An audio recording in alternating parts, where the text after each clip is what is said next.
Sorry, I was talking to me mom. I ran to the store to get to the soda. No, I was talking to my mom.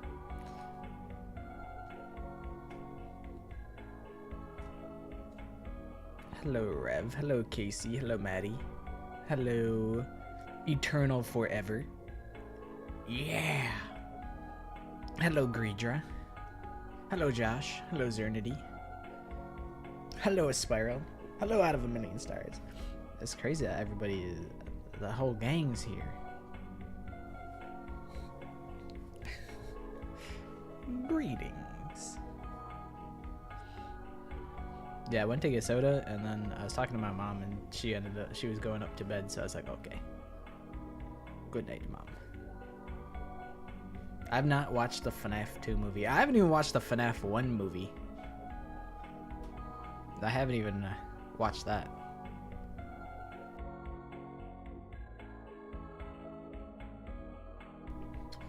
Soda?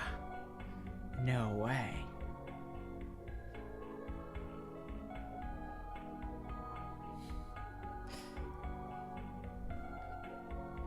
I was probably more than 2 hours late. I was probably like 4 hours late. That was a one-time occurrence. It's not like this happens all the time. If I'm like 1 minute late, I'm like 30 seconds late.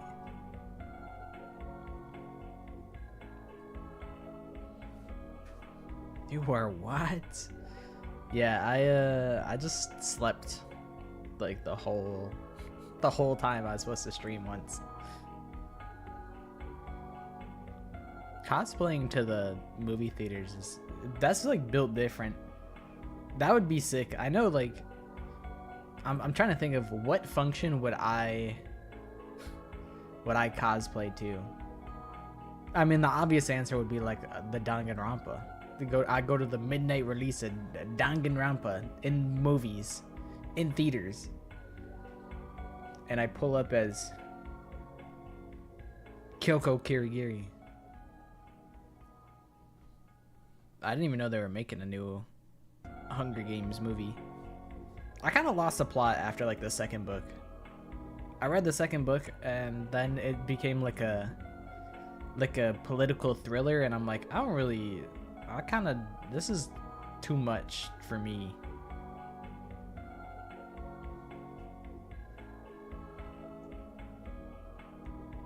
Cosplayed as Elizabeth in the FNAF 1 movie, and your friend had a cheap-ass Circus Baby cosplay.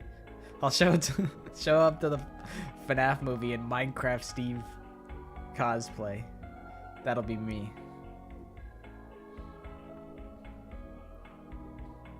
Tried to read book 4 and was so bored, not gonna lie. I don't remember. I think it's like the fourth one is like when the revolution happens or whatever, and like the third one is like the setup. I think the first two are like Hunger Game events, and then the third one is like, honestly, if you told me there were only 3 Hunger Game movies, I would believe you.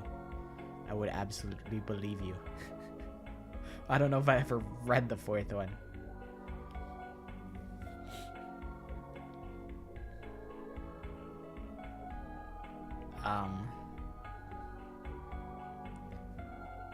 The Pockets movie. There's no lore. It'd be the most boring ass movie of all time. Not the pockumentary. I was more of a what's it called? A Percy Jackson. I was more of a Percy Jackson kind of guy than a Hunger Games kind of guy.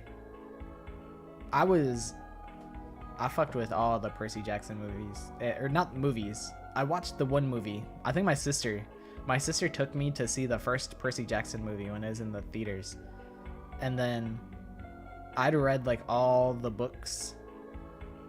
I was even reading like the one with like the Egyptian gods. That one was cool because I didn't really, I was pretty familiar with like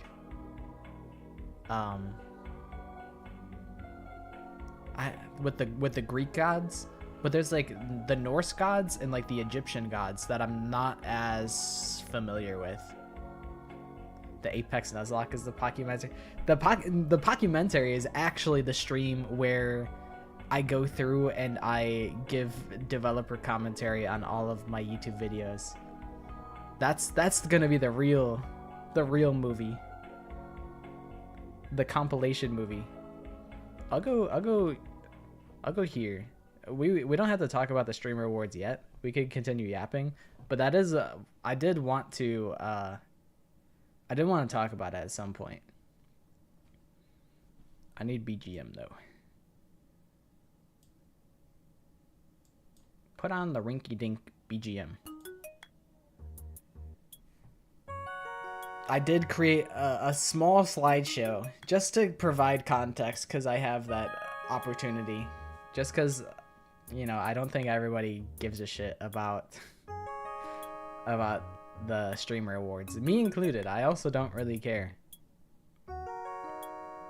Game Awards coming Thursday? I didn't realize it was so soon. I wonder who will win like the creator of the year.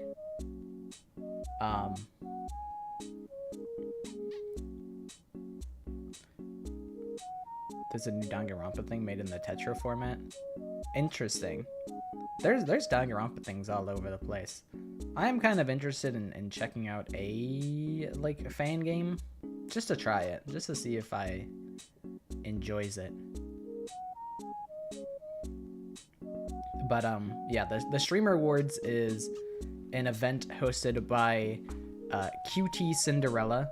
Funnily enough, she's the person that created the idea of name 100 women and time yourself and see how fast you could do it. She was the person who created that. And she's also the host of the Streamer Awards. There has been a lot of drama revolving the Streamer Awards. I mean, historically, but also this year in specific. But yeah, it's for like the tippy top of the streamers. So like you got your Quesos, you got your Kaisanats, you got your iShow Speeds, you got your FaZe org, all the people like part of AMP, which is like Kaisanats circle. Your mom is complaining about her audiobook being 17 hours. She only has 2 weeks. Played the entirety of DRV3 in 2 weeks and it's during the school year too.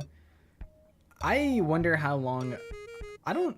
You know, now that there's a real possibility that DRV3 is like would be like a.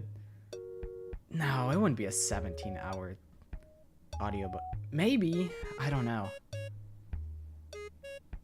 It might be. I have no idea. But basically, for the Streamer Awards, I wanted to talk specifically about the VTuber award because that's what, like, I mean, hey, I'm a VTuber. This is something that I feel like I'm qualified to speak on. YouTube playthroughs average 40 to 55 or 40 to 45 hours. That makes sense. I was like, I could actually see it being well over 17 hours. But yeah, basically, let me pull up the, okay. Let me get my pointer finger if I need it. Okay, so there were a lot of instances of like, this guy is not named Hololive. This guy is named Abraxa. They like mixed up a lot of like the title cards where they're like this guy's Hololive, and they did that with a lot of different people where they just mislabeled a bunch of people. Hololive is like a large VTuber organization. The person tweeting this, Takanashi Kiara, she's one member of Hollow Myth, which was the first English-speaking branch of Hololive. And you know, she's just making a joke out of it because it's really not that serious. But they're like, oh, it must have been a long time since I saw Yagu because I don't recognize my boss anymore. But I mean, that's just a little silly event. That's just a little silly joke that people aren't too pressed about.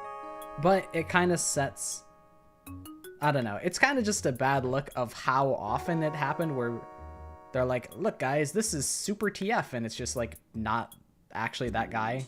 I think a lot of it is because there wasn't assigned seating, so the camera people didn't know where to look. But regardless, I am going to show you guys the clip of the best VTuber award being given out. So I'm gonna mute the BGM for this and make sure that window audio is on, which it is. All right, try not to cringe challenge. Lock in. Give it up for Kai. Congratulations, Kai. I don't remember what award you won. Presenting the award for Best VTuber. Welcome to the stage, CuteBot.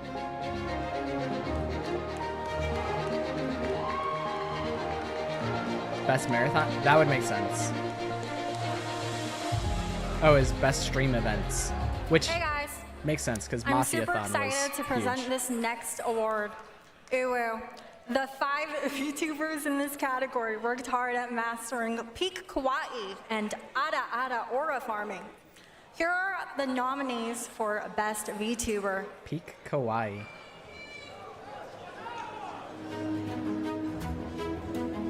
Chibi Doki. Just lost. Try not to cringe challenge. Iron Mouse. Woo, Chibi Doki. Woo, Iron Mouse. Kenji. Woo, Kenji. Mori Kallio. Woo, Mori Calliope.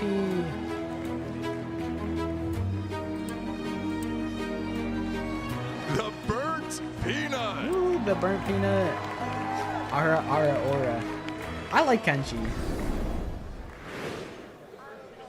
I don't know what the Kenji drama is. The Streamer Award goes I do to like all these guys.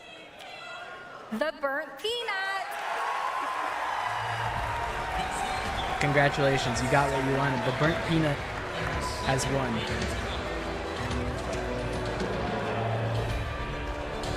I only know Mori because of Jesus Japaneses. Everyone, I am honored to accept this Best VTuber of the Year award. Even though I'm a PTuber, that's okay. Little miscommunication there, Peanut Tuber.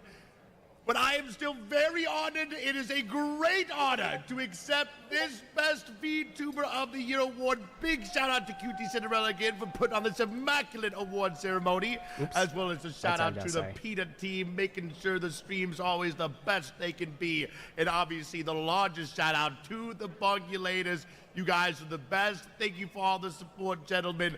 Good night and Godspeed. Presenting the award for Best Reality Streamer. Sounds like Gundam a little. Austin Show. Okay, we don't need to see the best reality streamer. That was the person who won the award. Actually I didn't actually see what Kenji said on in reaction to that. But I mean, I don't know. Like we'll get into it deeper, but here's what all the other nominees said. They're like, Iron Mouse said, me cringing at all the people mad that Peanut won. Every VTuber in that category deserved to be there. Chibi Doki says, congratulations to Peanut. Please everyone give him your kind words. He is very funny and I'm happy for him. Thank you for nominating me. Mori Calliope says, Peanut sweep. Huge congrats. So everyone's being very, very graceful, and they're giving their props to Peanut because, you know, he really did go crazy this year. Like he streams like on average like 7 hours a day, like every day. So he's always going ham in the stew.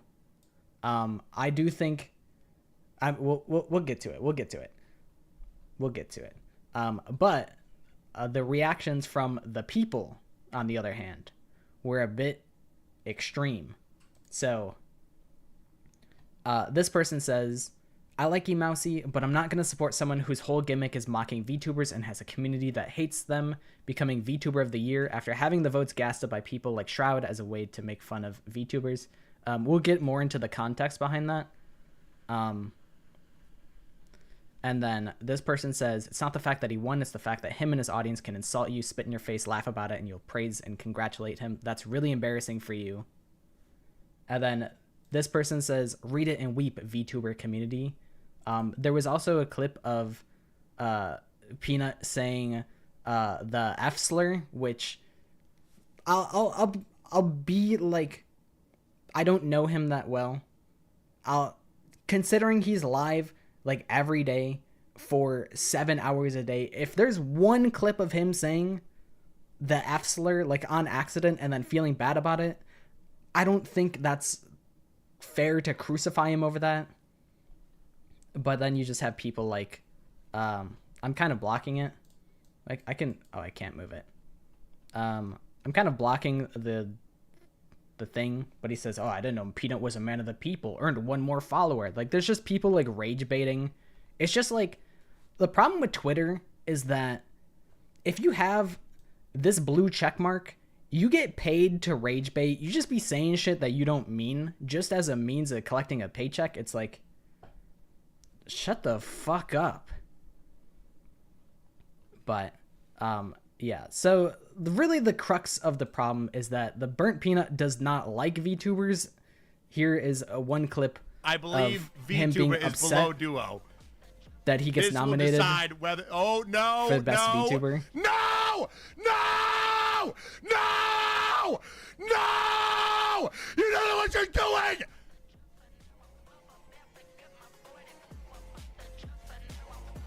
So What I have you mean, done?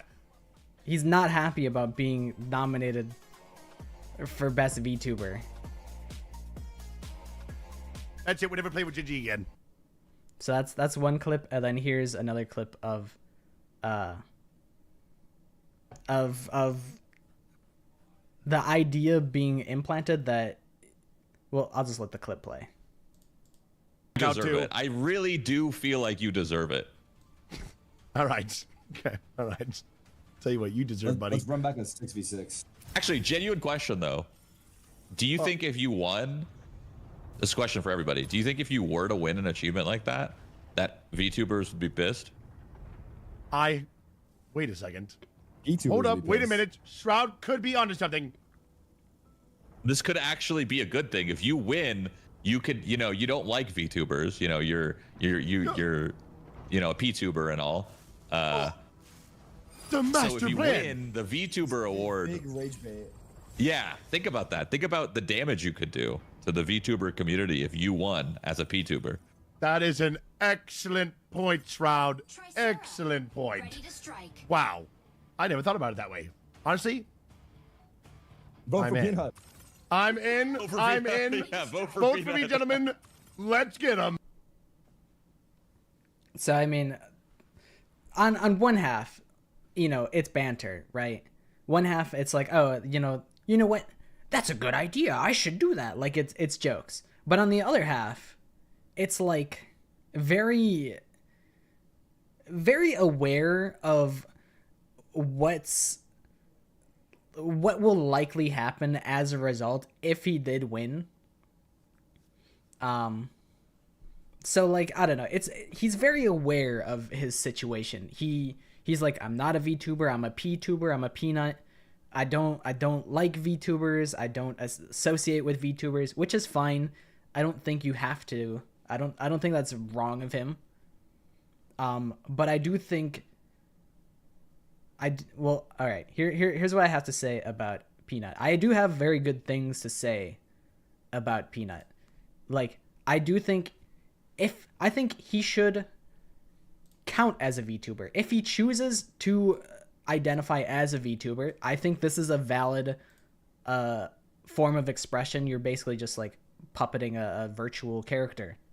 I think this counts. I don't think it's really all that different from like the face tracking that goes into like a VTuber model. Even though it's like a Snapchat filter and it's like, it's silly. I don't think it makes it it doesn't make him any less of a VTuber. I don't think he's undeserving to be in the category. I do think he's allowed to win that, and I don't think I would have any problem with that. I think he's also a good example of VTubing being a medium rather than a genre. I think a lot of VTubers fall into this sort of cycle of expectations where they're like, okay, I'm a VTuber, I have to have a debut stream, I have to do song covers, I have to play anime games. There's a lot of stereotypes when it comes to VTubers. I have to be a cute anime girl, and I have to have a high-pitched voice, and I have to flirt with my stream or whatever. Like, there's a lot of that goes on and is in common with a lot of VTubers. And I think it's a really good example that it doesn't have to be that way. You don't have to fall into these tropes that VTubers tend to fall in. I think a lot of it is, it's not like, you know, a trap or anything. It's not like the people are doing that because they have to do it. They do it because they want to do it. But it could really just open up the VTubing space to be more accessible to, like, it doesn't have to be anime. It doesn't have to be anything like that. I've seen you know, I guess furry characters are kind of they're a little anime adjacent because it's like drawn. But I've seen like furry VTubers. I've seen like low poly like video game characters. I've seen like paper. I guess the paper VTuber is a little anime. Either way, there's a million different types of VTubers. Some of them are unfortunately escaping me right now, but I think, you know, him winning is good for on paper. On paper, him winning is good for broadening the definition of what a VTuber could be. Like, yeah, you don't have to follow VTuber trends. You can literally just be however you identify yourself, whether that's a peanut or like a potato or an anime character. Yeah, you can just be a VTuber. Just it's a good way to just like express yourself and just start making content with like a low pressure. You know, you don't have to dress up every day and be on camera. You can just boot it up and be a character, and it's a good time. It also, like, it's a Snapchat filter. The peanut is a Snapchat filter. You don't have to have a crazy large budget. So many VTubers have a trillion different outfits, and like they have huge budgets for their models. Like, they spend like $2,000 just on the art alone. It's like $2,000 for the art, $2,000 for the rig, $1,000 for music, animations, transitions, different scenes. Like, you don't have to have a huge budget to be a entertaining VTuber. And I do think that Peanut is entertaining.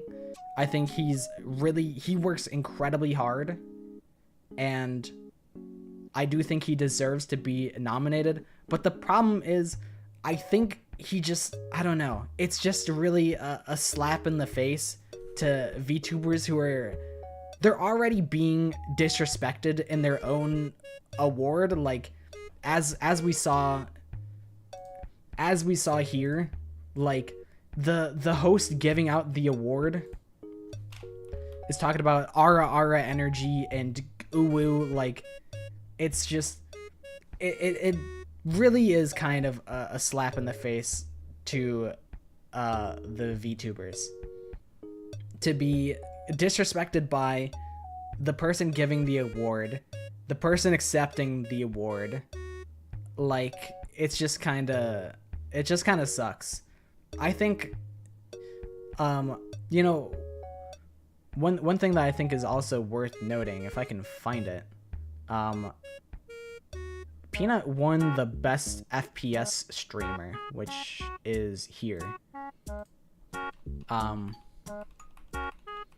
But yeah, he was nominated for the best FPS streamer and he won that. So like, you know, I understand that he wants all the props he can get. Like, it's just like, you know, if I can get recognized for something, sure, I'll take the recognition. Like, if I'm in his position, I would kind of get it. But I think the most elegant solution would have been to him just say, hey, I'm not a VTuber. I don't associate with the VTubers. Don't nominate me for the award. Don't include me in the ballot. Just, like, take me off the ballot. So, I don't know. And also, like, Peanut's stream, their chat is very, like, I don't know. They just like to rage bait, and I think that's like the main focus behind the nomination. And like, I don't really care that much, but I've just been seeing a lot of heated discourse about whether he should be a VTuber. And I think he could be he's a VTuber if he wants to be a VTuber. I don't really care. I'm surprised that OniPixel didn't win. I'm surprised that OniPixel didn't win Best FPS Streamer, but I guess it's because he doesn't actually play the game. He just watches Counter-Strike tournaments. Otta, I was just playing Counter-Strike. But yeah, my conclusion is that this is cringe. VTubers get stuffed at their own category, both by the host not giving a fuck about the award that they're presenting, and making really out-of-touch jokes at the expense of the nominees, and then the person winning the award not even considering themselves a VTuber and still accepting the award. I think the mature thing to do would have been to ask to be removed from the ballot, similar to how the dude who made Megabonk did from the Game Awards, but alas, he was given the idea to rage bait the VTuber community and he did it. I think that kind of sucks, but it is what it is. That's really it. VTubers got cringed at the Streamer Awards, and it is what it is. Yeah, I'm pretty sure this was the year that Mouse and CDawg had raised like literally $1 million for the Immune Deficiency Foundation, but I mean, Peanut is really just like huge, and at the end of the day, it is a popularity contest. Like, if the people the people want to vote for Peanut, then like, you know, it is what it is. But I think it's kind of negligence both on the host organization part, or well, it's both negligence on the hosts of the Streamer Awards to like let this happen and like be so out of touch with the VTuber community. Additionally, something worth noting is when you went to nominate people for the Streamer Awards, you could see like a clip of like their streams, and the clips that they picked were not really great representations of really any of the creators' content. Like, it's really just editors going out and just picking clips almost seemingly at random. So it doesn't really come from any love or appreciation for the streamers themselves. I think if like going out and getting clips of these streamers, they should, like, in my opinion, they should reach out to their main communities, like their Discord channels or like something like that, and they can ask, hey guys, what are your guys' favorite clips of Mori Calliope? And then they can source the clips from there. But it just kind of felt like they picked almost at random certain clips. I think it's a difference between medium and community. He is a VTuber by definition, but exists outside the community and has at least shown some degree of distaste with being associated with them. Yeah, that's really it. Is he doesn't... I think, you know... It's... I think he is a valid VTuber. He doesn't identify himself as a VTuber, so I just think by that definition he should not accept the award, really. Because yeah, Like, the award is meant to celebrate VTubers, and then it's just kind of like it's a bit of a spit in the face. Cause like, yeah, he doesn't fuck with VTubers. He very clearly has drawn a line in the sand that says, I'm not a VTuber. I do not much care for VTubers. But then he goes and accepts it, and I think that sucks. I'm not gonna throw a fit about it. I think the situation sucks, but I think a lot of these reactions are so unreasonable, because like, here we see, you know, Iron Mouse has been under fire so many times unfairly. Like, when she passed the Twitch sub goal, people were shitting on her. People are constantly just shitting on VTubers, Iron Mouse specifically. So like, it's like, what do you want her to say in this situation? Like, why are you clowning on Iron Mouse for this? Because if she says, hey, this VTuber award sucks, I don't think Peanut should have won, it makes her look like a sore loser. So what do you want her to say? Like, she's being as graceful as possible given the awkward situation. You know, I don't see this as her defending Peanut and saying that he should have won. She's saying that he deserves to be there, and I agree. I agree here. I do think he counts as a VTuber. I think he deserves to be able to. He's a valid VTuber. Do I think he should have won? No.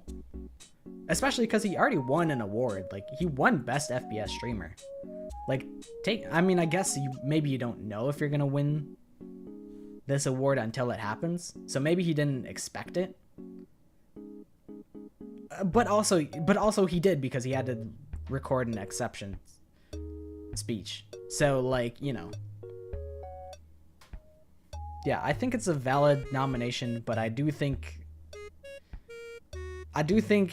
he should have reached out and said, hey, don't put me on the ballot.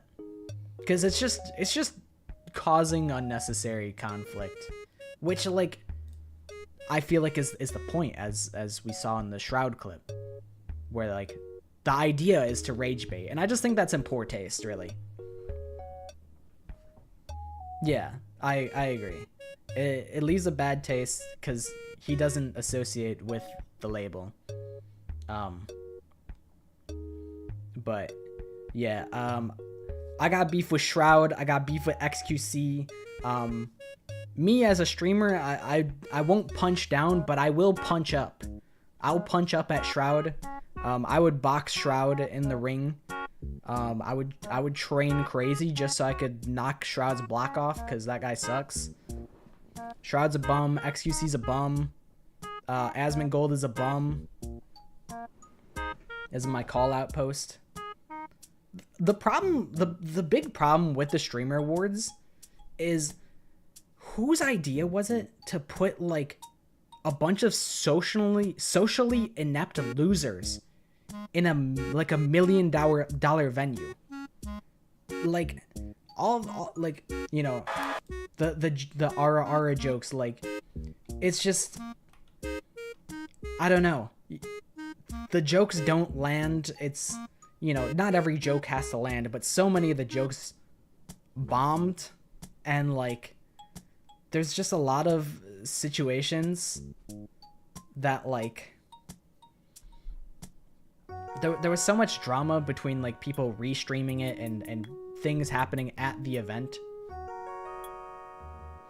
It's just like, I don't know. It's so many streamers have ginormous egos and like think they're arbiters of comedy because they get to sit in their room to 10,000 people that'll say, yes, no, this is awesome.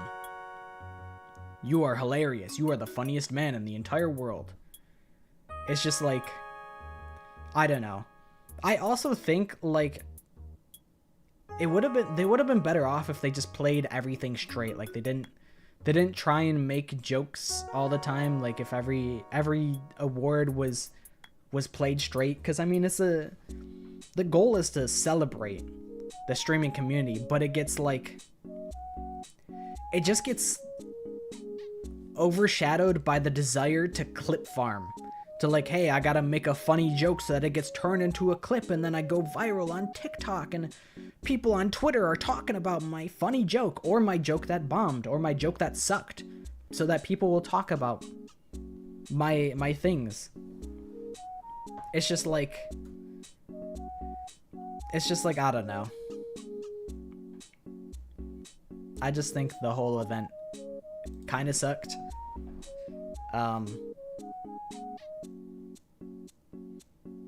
Yeah, I don't know. Yeah, I've heard people say that the crowd had like no energy. I haven't watched the whole thing through, so I can't really say like, I can't really like clock where. Is this Nicewig? Oh, I like Nicewig. Hold on. Presenting the award for Best Breakout Streamer, welcome to the stage, Nicewig. Yeah, Nicewig! This guy's great. He's like the big Apex Legends guy. Oh man, oh man, oh man. New York is in the house tonight. I'd love to see that. You know, listen, you might not know who I am, but I can guarantee for the nominees for the next award I'm about to present, you're gonna know every single one of these people. They made a statement this year in the streaming game. So the nominees for the best breakout streamer is as follows. Single-handed savior of Apex Pro. Actually real statement. Rakai.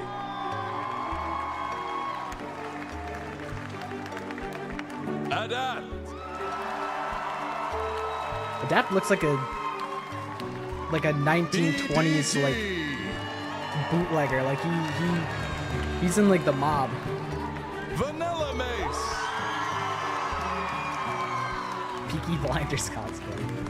Gwendolyn Ortiz. Dude, I'm actually out of touch. I've never heard of like any of these guys.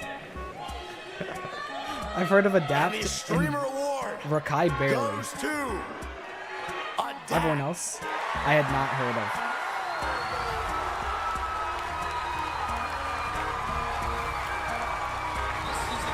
Second nomination. And first win. Adapt seems alright though. I don't mind. Yeah, I don't really. I'm out of touch. Hey Pockets, you're the funniest man in the whole world. Take me to the streamer awards. I gotta aura farm and ara. I gotta do my peak ara energy and my ooh energy for my VTuber award. Take me to the streamer awards. Yeah, I don't know. The whole event was kind of. I just wish everyone was a little more serious. But alas, it's just kind of like, I don't know. I mean, I appreciate QT Cinderella putting on the whole event because it's all like, she doesn't have to do that. And like, I would rather her do it rather than like some, I don't know, Twitch themselves do it and just have it be a shit show, because Twitch is not known for like being smart or like in touch. Pockets ASMR, maybe for Valentine's Day, maybe something like that. I did do like a shitty ASMR once.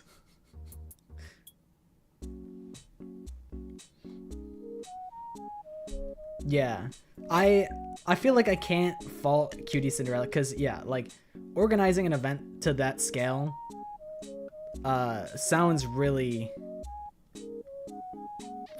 difficult.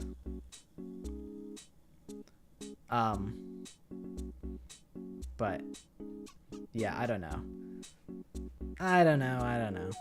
She's also said like that she kind of regrets being a streamer, and like if she could tell herself to not be a streamer, she would do that. I think there's some validity to that statement where it's like her biggest fear, from what I understand, is like you know, like being swatted or like things being leaked, to like things that come along with the nature of being a public figure. But a lot of people are like, so if you wish you didn't do content creation, then just like you can stop. You have enough money to just not, you know? You could probably just retire. Like if it's so detrimental to your mental health, then you can just stop. And I'm like, yeah, I kind of agree. She probably thinks about that all the time, but it's also like hard to complain about. Like, I'm sure like you just do it for this long and you're like, you know, I gotta keep going. People have expectations from me. I gotta meet those expectations.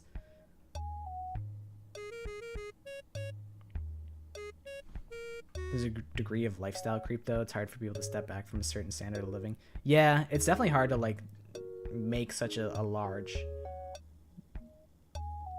change like that. It's like, I don't know. It's like, it's just like quitting your job. But also, yeah, I do think if she stepped away, it doesn't make her any less of a public figure. People still know about her. I think the core of her statement saying that is she wishes that she was never a public figure and she could just be behind the scenes all the time or something like that. Because, yeah.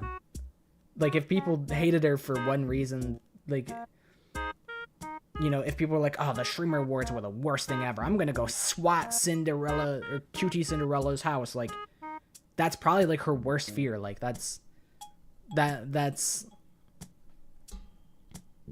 completely valid. And like there's probably are some sickos that think like that.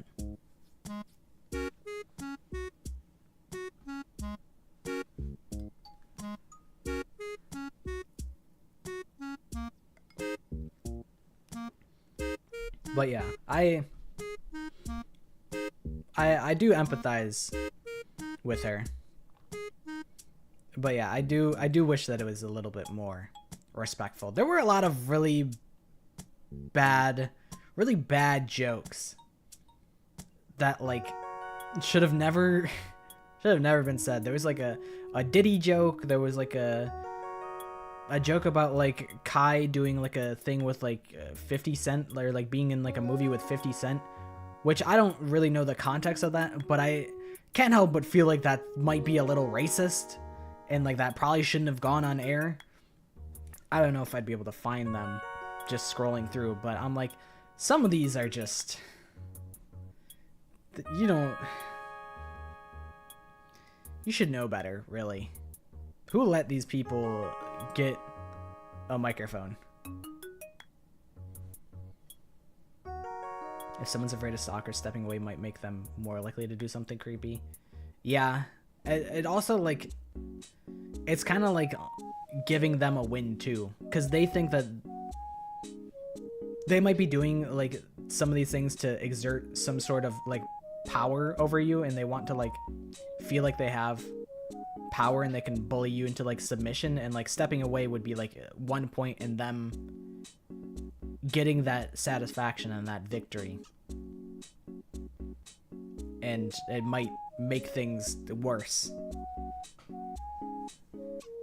But like I honestly get it, because I think my biggest fear is like being canceled, and like it's not like a super rational fear. I don't think it's irrational, but it's like, it's not like I've done like terrible things that I'm like worried about them coming to light. But it's like, what if somebody just decides to ruin everything that I've worked on? Or like I misspeak and like it all just comes crumbling down. Like it's just fucked. I'd like to imagine that I'd be able to beat the allegations because I don't think I'm guilty, but who knows? Like, who knows? Like, what if somebody just doesn't? What if I get into like a relationship and then like somebody says, hey, I was an abuser in that relationship, and like there's a whole big Google Doc that says, oh, he did this, he did this, he did this, and like, I don't know. Obviously, you have to side with the like accuser, like naturally. Cause like why would they lie about that? But like that does happen sometimes. I don't know how often that happens, but it's just like an irrational sort of fear. If you ever get into drama, I'm not defending you at all. If I get in drama, you guys gotta jump ship. It's understandable. If I get canceled, you guys gotta run.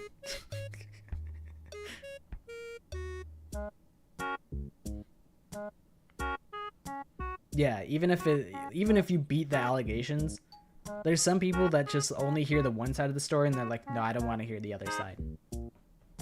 Like, I'm kind of guilty of that. So I know if I do that, then like other people will definitely do that. Like, I'll be honest, there was like a whole drama with like the Cinder VTuber situation. I think it's kind of flipped back to like a state of neutrality where it's like, yeah, Cinder and her manager fucked up, but also all these other people also fucked up. But I'm kind of at the point where I'm like, I don't know. I was never really watching Cinder in the first place, so I'm still not going to, even though things are probably like fine and she's probably not so bad. But ultimately, it's stuff that doesn't really affect me, and I have little to no stake in the race. You know, I don't have my foot in that game. Yeah, Vigoon is a perfect like front. It's a perfect fall guy. Because if we get canceled for something, then we could say, oh, guys, it was all scripted, guys. It's all scripted for my fake VTuber organization. So, like, it was all just a bit. You guys just fell for the bit. It's not your fault. You didn't know. We were all just acting. We're all actors here. Heard about Cinder and didn't know who the fuck that was. All I know is that she had a very pretty VTuber model. And I didn't really know anything past that. Other than like what I initially read in the Google Doc, which was like, I think a lot of the fault is like her manager being, really all of the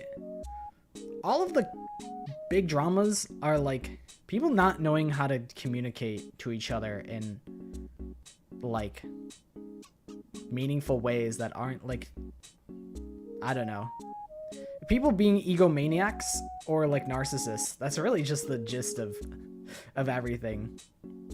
Cinder's manager, absolute nutcase, absolutely way out of line. And that's really, I think that's really about the gist of the whole Cinder deal. Was that man just cannot communicate. Really, the whole world would be better if people could like learn to communicate in a healthy way. Like, I've been going crazy on League of Legends, which isn't something that I'm particularly proud to admit, but it's crazy just just how people don't know how to interact with people. They think because they have the anonymity of the internet that they can just go fucking Joker mode. And it's just like, if you could just be a normal human being, we could just coexist. I'm like, you don't have to like me, you just have to learn to deal with me for 20 minutes. That's it. The concept of rage baiting being a popular thing drives me up the wall. Yeah, that's like this whole section here of like, dude says, hey, Peanut said a slur, like that's kind of fucked up with that guy. And then this guy's saying, I didn't know Peanut was a man of the people. Earned one more follower. Like, world's least obvious rage bait, but also at the same time, the optics are 14 replies, 2.8k likes. You're not supposed to agree with this rage baiting guy. This guy has Twitter Blue, so he's getting paid to rage bait. Like, he even has Master Baiter in his profile. He's very transparent about the fact that he's trying to rage bait and he's trying to farm engagement. Like, people used to rage bait for the love of the game, and now people rage bait for monetary benefit. Admittedly, when you think about it, historically, like, it's always kind of been a thing. But I feel like it's just like, you know, they're like sensationalism. Fuck. Sensationalism has always been a thing with like newspapers and whatnot. You know, have the most outrageous news article, so people will buy your newspaper. Like, it's always kind of been a thing, but now it's even in like public spaces. Now, like, I don't know. It's like a stranger walking up to you on the street and saying like, your shoe's untied, and then you look down at your shoes and then you see, hey, wait, my shoes are actually tied though. So like, it's like, what an asshole. What a fucking asshole. He just did that just to fuck with you? Except it's not normally so, like, it's not that tame. It's like some guy will walk up to you and say like, they'll walk up to you and just like say that your fit sucks balls. And then you're just like, why would you say that? Like, being like, keeping that to yourself is like free. Like, you could just do that for free. Every internet stranger's first instinct is like, how do I ruin this other online stranger's day for my own enjoyment? Exactly. Like, rage baiting your friends or your siblings makes sense because it's like, you know, it's kind of like a give and take, usually. I don't typically rage bait my friends. That's just not the dynamic that we have, but I get that some people do.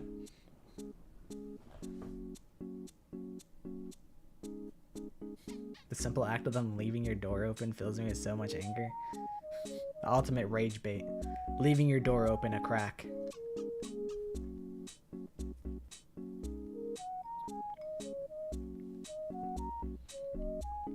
I feel like you have to know somebody to a certain degree to like actually be able to like banter. People be like, oh dude, I'm just joking, how come you can't take a joke? It's like, because I don't fucking know you. I don't know who you are, so I don't know if you're joking. They're like, oh, why are you getting so defensive? It's like, because I've messaged you 3 times. I can't tell that you're joking. And even if it is a joke, it's a shit joke. So like, kick rocks, buddy. I don't like when people like defend being a piece of shit by saying, oh, it's just jokes. How come you can't take a joke? It's so dumb.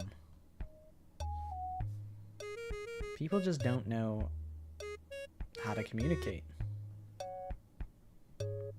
Not that I'm the fucking arbiter of social... I'm not like a social beast.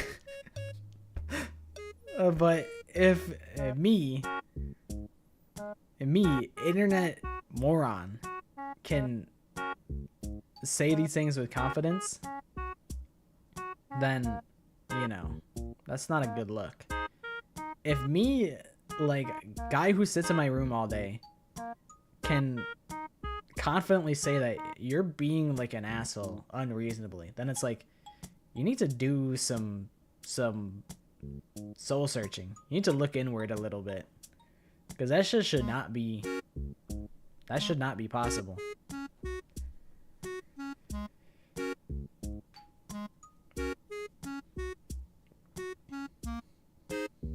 Yeah, just be decent.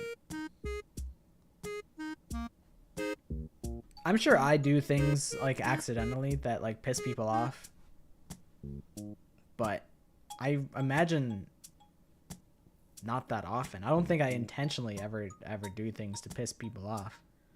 A lot of people are way more intentional with their words. Like on League of Legends, that's how you can see the worst that humanity has to offer. And it's like, it's so easy to just not type this shit. But I mean, it's like that's comparing yourself to like the lowest rung that society has to offer. Because League of Legends, like the most popular creators in League of Legends have made a name for themselves by being like assholes on the internet.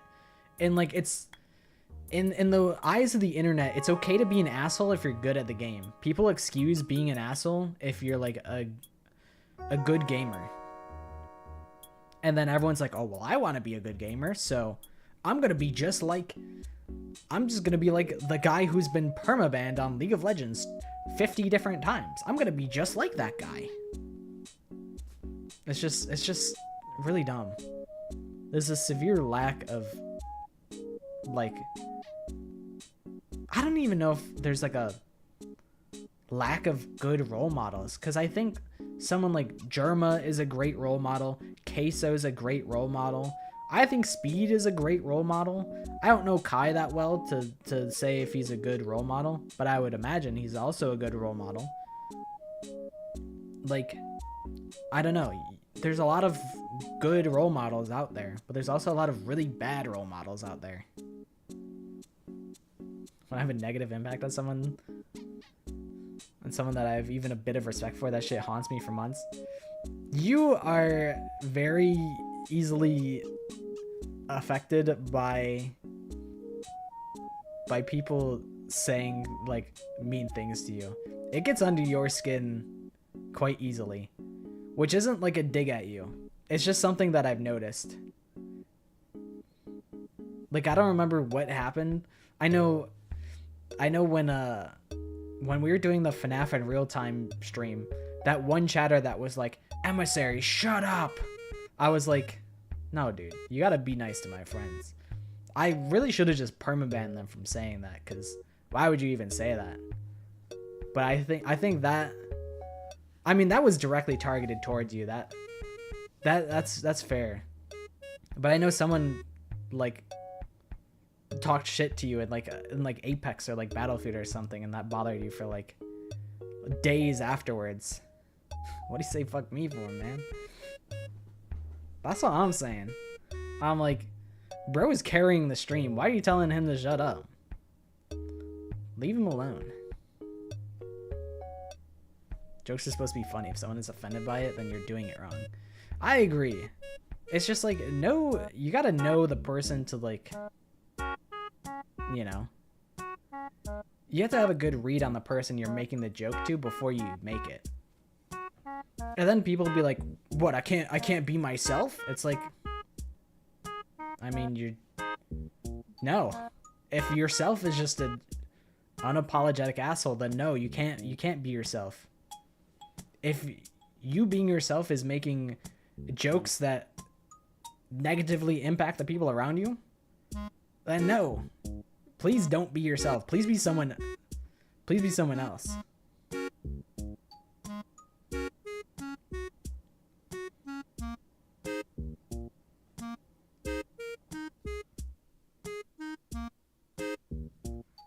I don't remember what we were playing, but I know someone had said something. Oh, okay, yeah. I'm a big fan of the idea that a real funny person will be able to be funny and tactful in their delivery. I agree.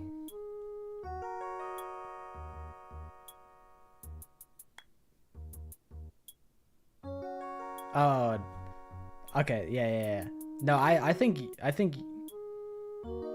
you were carrying the FNAF in real time stream, because I was kind of checked out. I was just kind of, I was like, I feel like I was just like the driver, and then you were like sitting in shotgun, and you were like, you were directing, you were leading the stream, and I was just making sure that we get to the destination. The only main thing I do is intentionally eat food, my friend's food. The glasses give him the power of therapy. The glasses make me smart. With an asterisk. Because we're still on the fence about that one. We're not really too sure if that's true. But shall we play Somnium Files? It's been an hour. we've been just talking mad shit for an hour.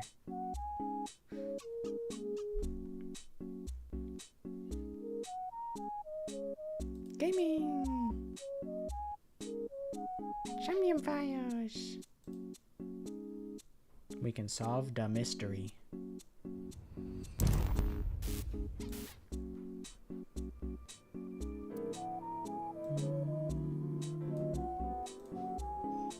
Nice, it's already set up. Man, I love when that happens.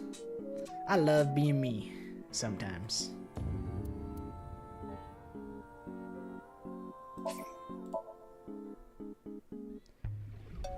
I thought it would be easier to talk to you this way. The bat's 490 code. I solved it. The ultimate dream that humanity has been yearning for thousands of years. It will soon become a reality. If he's willing to lie about one thing, he's willing to lie about everything. Okay then, let's begin. The experiment worked! Oh, happy Chikara. Happy Chikara. Yeah, I expect it to only be there for like 10 minutes. I mean, I guess realistically, we need to just... I need to just be real with myself and understand that I don't do things quickly. If I made a PowerPoint presentation for the Streamer Awards, my hope was to streamline it and just get through it quickly and put all my thoughts out there concisely and quickly. And even then, I don't think I did that. I don't know if I even got my full thoughts out there. Basically, the TLDR of Streamer Awards is VTubers kind of got rocked. They're unreasonably under fire from Twitter because what are you gonna do? Say, fuck that guy? Like, no, you had to be a graceful winner or else you'll get blown up even worse. So the community's mad at the VTubers for letting it happen as if, like, it fucking matters. It's like an award show. Who really cares? And I understand where the community's coming from because dude who historically doesn't like VTubers took the VTuber award. So it kind of feels a little reductive. It's like, the thing is, it could have been really positive if his opinion of VTubing was a lot more positive, but a lot of the comments were like really reductive things. Like a lot of the comments from people that were happy that Peanut won, which are probably not even Peanut fans themselves. Just a lot of VTuber antis that were like, oh, it's all 30-year-old men using voice changers, and it's like, oh, just in order to be VTuber of the year, you just have to be a woman with big breasts. It's like, it's all so very reductive, and all the comments are like, it's just like, this shit is so old and played out. Like, how are we still saying this in big 2025? Like, I know when people like Nyanners and Lily Pichu, who were some of the earliest, like, high-pitched, like, anime girl sounding YouTubers on the platform were a thing. There were a lot of jokes about, oh, it's just an old man with a voice changer. And it's like, they're still around. They've been doing this for like 15 years. How can you still say that? Like, but the thing is that they just don't know. It just comes from a place of ignorance rather than like anything else.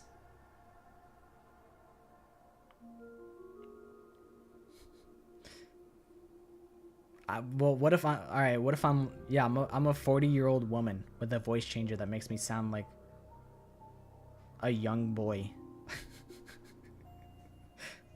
Every VTuber has a voice changer, so that's me. That's the real me. I'm sorry that you guys had to find out this way. But yeah, a lot of the gross comments that I saw are probably just from people that are not even Burnt Peanut fans. Not that I've seen his audience. I've seen a lot of clips of his audience being really out of hand. But I mean, I'll give him the benefit of the doubt. It's probably not always like that. It's just like you can cherry pick a really bad look from anyone if you just screenshot at the right time. So I don't think that represents him. Yeah, I even lied about my age. I'm 48 years old.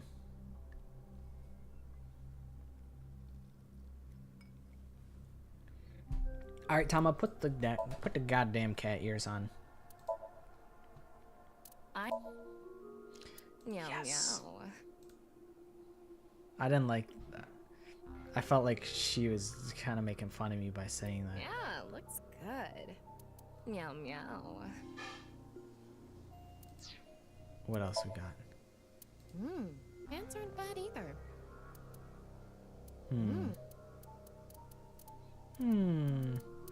Selecting the none option makes me feel like a gooner.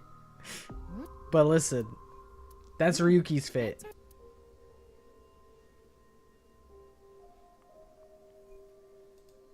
So I gotta go with none. Okay, I guess it didn't save. Whatever. Don't care. Ryuki Tama with the cat ears on. I do hate clipping out of context when the clip is saying, "Man, I do a lot of damage to the VTuber community if I won this award. That's a funny idea, Shroud." Yeah. I mean, I will give him some leeway because, you know, if I was in that situation, I'd be like, you know, just going along with the joke, I'd be like, yeah, you know, that's really funny. That's a really funny idea you came up with. But the thing is that there's multiple clips of him saying, "I'm not a VTuber. I don't associate with VTubers." He's never collabed with a VTuber. Just very, very easy to see line in the sand. I'm not a VTuber. I don't associate with VTubers.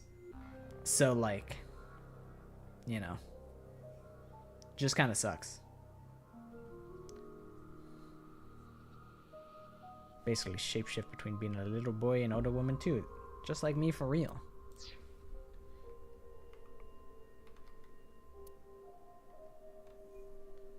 Just like me for real. Like how we're goons, but we're not goons, exactly. Like I'm goon gamer, but I'm not gooner gamer. Alright, Tamagotchi. What ability might be useful against old men? It's gotta be the Schmidt style backbreaker. Oh, wait, I want to keep the notifications on. I keep right clicking and it turns off the notifications. It's a Jeet Kune Do thing. Maybe backbreaking movie. Okay. Good night, little eyeball.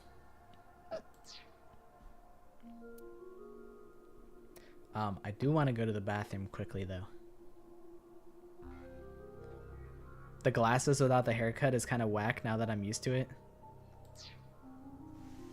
I do like the ponytail with the glasses. I was very much a fan of.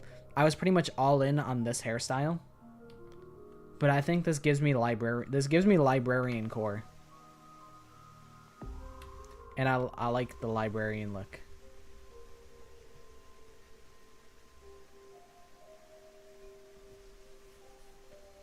I was not. I was pretty much full time with the short hair, but I like the long hair with the glasses. I went glasses shopping last week, and I found a pair of like circular glasses like this, and I was like, wow, I'm just like my VTuber. I'm real. I'm real now.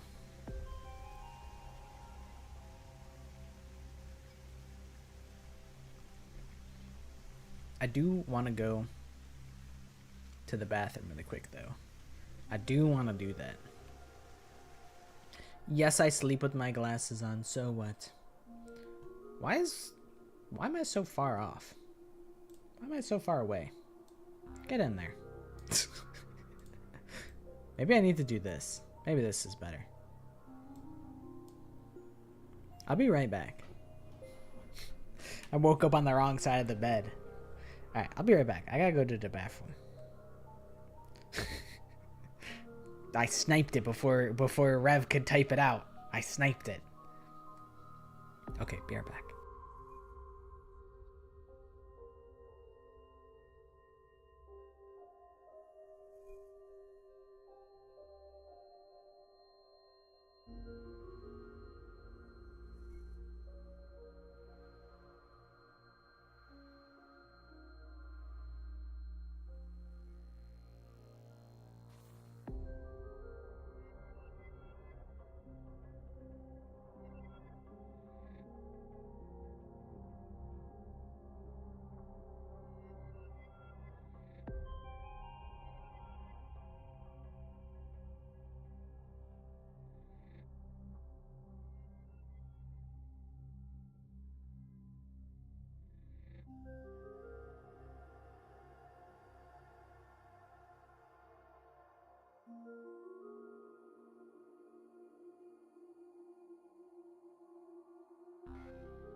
It's probably because I do want to eat your soul. Not that I would have anything, like, I wouldn't be able to do anything with it. But, like, let me get it, though.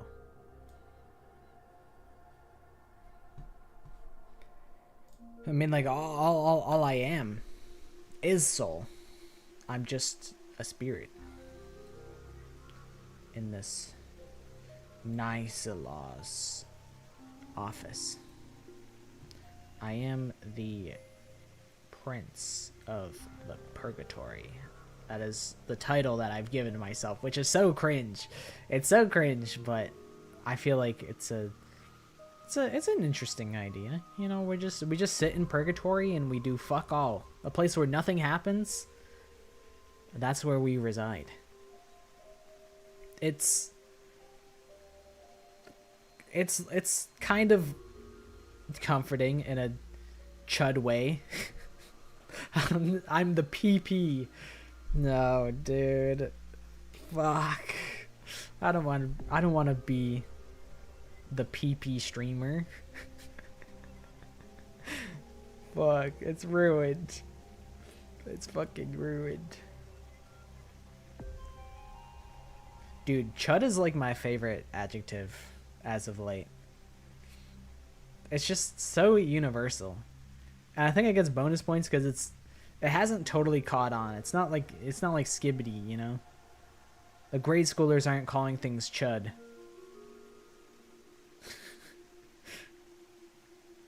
Go off, Chunfi. I do have my... That just reminded me, I do have to get back to an artist about a Chuny piece of art that I would like. I do have to get back to them. But yeah, I like the word chud because it's just so universal. It's just like, it's like nothing ever happens type shit. And that's just kind of universal because nothing does ever happen. Except for all those things that happened. Alright. I don't know who these guys are. Who's Mamoru? Wink Sink.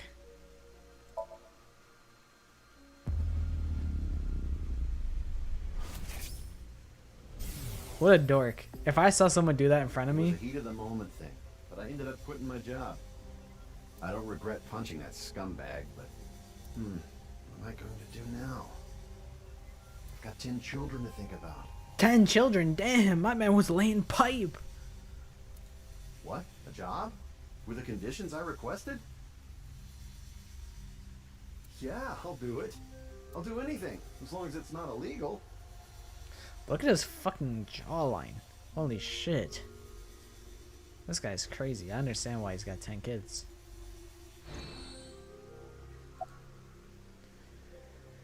Okay, Tokiko, how did you end up here? That seems like a pretty silly... It seems like a silly question, considering, like... Why am I here? How did I end up here? I had a very hard time finding the place. After all, NICE is a secret organization hidden from the public. That's a good thing Boss just happened to know someone who knew this location. Otherwise, we would have been out of luck. Even after I got inside the building, it wasn't easy.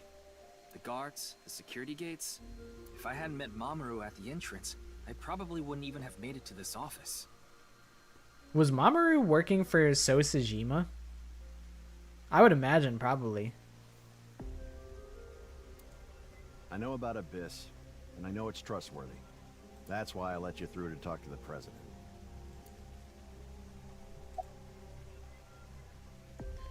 Alright, Tokiko. What were you doing around 6 a.m.? Yes. Oops, I went back. Log. Judging by the way you asked that, I assume that's Jin's estimated time of death? He was a guard for Sajima. That would make sense. That would make a lot of sense. I was in Okinawa from the night of the 8th.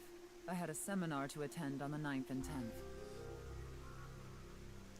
Yeah, that's what I was thinking. I'm like, it's kind of a silly question walking into the CEO's office and being like, why are you here in your office at your place of residence? I returned to Tokyo late last night. I checked the logs for hotels and airports, for smartphone access points, and the security footage for each location. It's true that Tokiko was in Okinawa from the 8th to the 10th. So she has an alibi. As long as you presume Jin's body wasn't brought back with her from Okinawa. About NICE. Anyway, I was surprised. I had heard of NICE, the secret organization, but I thought it was just an urban legend. I can't believe it actually exists. Yes, there has been all sorts of gossip about us.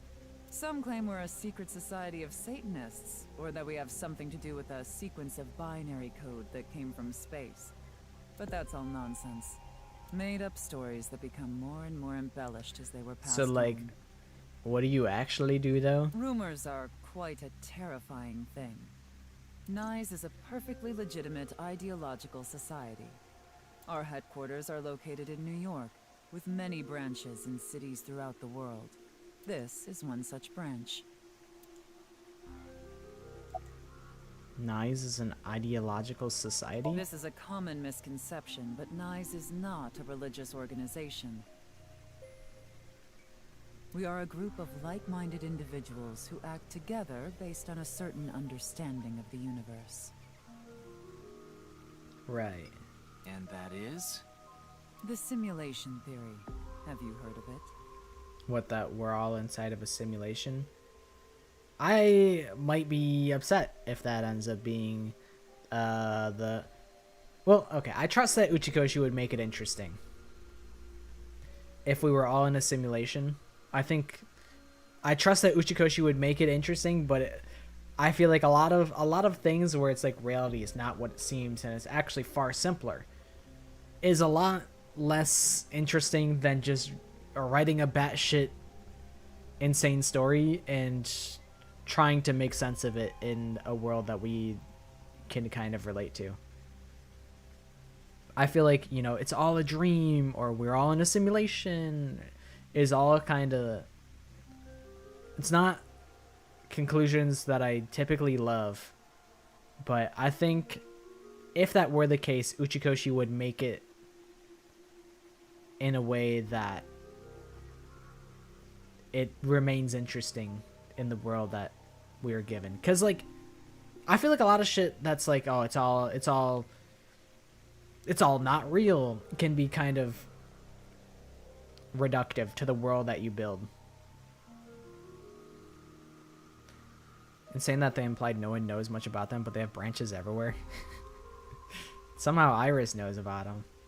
Maybe she knows about Bats 490 in the first game. That the world is an artificial simulation of reality created by someone or something.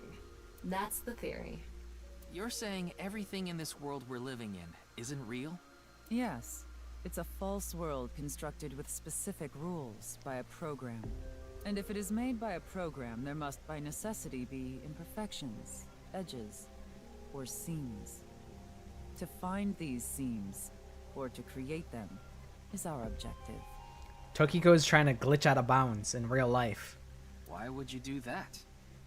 If you tear at the seams of a cloth, it will unravel, and a hole will be created. Okay. Thusly, we will tear at the seams of the program until it is unraveled, and its people are emancipated. I mean, like, what if you, like, fuck the whole thing up, though? Your goal is just to fuck everything up? That is our ultimate goal. This old hack has completely lost it. I feel like whenever they say shit like, oh, that's so crazy. Whenever they say dialogue like that, it usually leads me to believe that they're odd to something. How will you tear at the seams of the world? The intersection between the warp and weft. That's where the seam can occur. Ryuki, I'm trying to beat Super Mario 64 with 0 stars. And I'm trying to get the world record. So I need to find the ABH that helps me clip out of bounds in Bob-omb Battlefield. There has to be a better way to warp into the Bowser fight. I don't understand. You will someday. I believe that. It is a prophecy. It will be fulfilled eventually. Performs like Naruto like jutsu. Performs fucking clone jutsu. They go to to to to to, pum, and then it disappears in a puff of smoke. It's a hand sign we use. It's meant to resemble the sign behind me.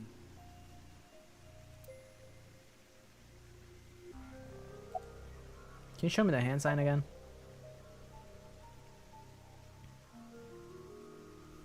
She's throwing up gang signs. I mean, it is low-key like a cult.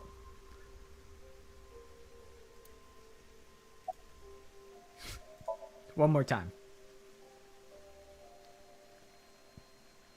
I'm surprised she's not getting pissed off at me. Alright, let's get to business about Bats 490. Considering the fact that you are here, I assume it would be pointless to hide it. Indeed, I had my subordinates create that video. Bats 490 was an ARG, just a game. But there was a high-level encryption hiding a message within. We have been seeking high IQ individuals with the capability to decode it. The purpose was to recruit them into NICE. What's the person who studies in Adam's apple called? That's my boy Adam. That's his apple. So that's Adam.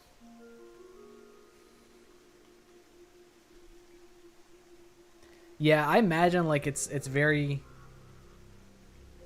like it's a very like low angle, or like if you look at it like dead on, like I'm doing it like I'm throwing up gang signs in my real life house. And like I can kind of see it.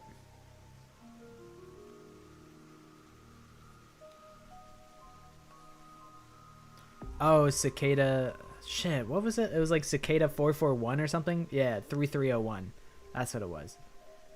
The Cicada, like, whole Cypher ARG thing was really interesting. I haven't, like, thought about it or looked into it, like, in a long time. But I would be interested in watching more on Cicada 3301. So this QR video was made for the same reason? I am aware of that video. I saw it on the news. However, it's completely unrelated to NICE. I assume someone made it with the intent to imitate Bats 490. Interesting. Okay, so it's a... They're saying it's a copycat crime where they're trying to incriminate Nyes with the Jin Furway half-body murders is what I'm getting at. What do you think, Tama? Hard to say on that alone.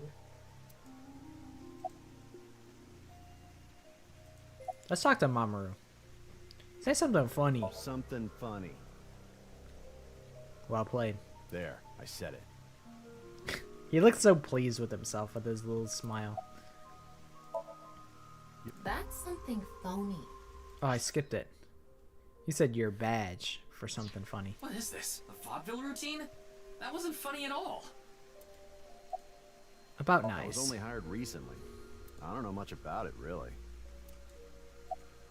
You're Tokiko's secretary? Yeah, but I'm also her bodyguard. I used to be a bodyguard for a certain politician until the end of last year. He was a piece of human garbage. I like that she's like Frieza colored. Not that I really know anything about Dragon Ball. I slugged him in the face and resigned. Then ended up here thanks to an acquaintance introducing me. He did sock Sosajima. That was him. Alright, about Chikara. Do you mean the man from NirvanA Institute of Genetics? So you do know him. I'm actually here because of a tip I got from him. Chikara is under arrest? No, he was just released earlier. We didn't have enough evidence to keep him detained. I see. About your relationship with Chikara. Chikara is a former member of Nyes. Though this was over 20 years ago. Yeah, I really can't imagine, like... Imagine playing this game without having played the game prior. I feel like you get so much more out of it having seen the previous game, but sorry. But also at the same time, it is kind of nice because I know like most people that like come into my stream probably have not played the first one. So, I mean, I guess it keeps it accessible, but I agree that going harder into like assuming you already understand the concepts of the first game and using that just to like springboard off of for the second game could really set it off like really quickly. When he left us, he became an avid believer in the Order of Percent. Order of Percent? It's What is an the Order of organization Percent? that split off from Nyes. You could say they are a sect. The Order of Percent is a religious sect, whereas we are an ideological society.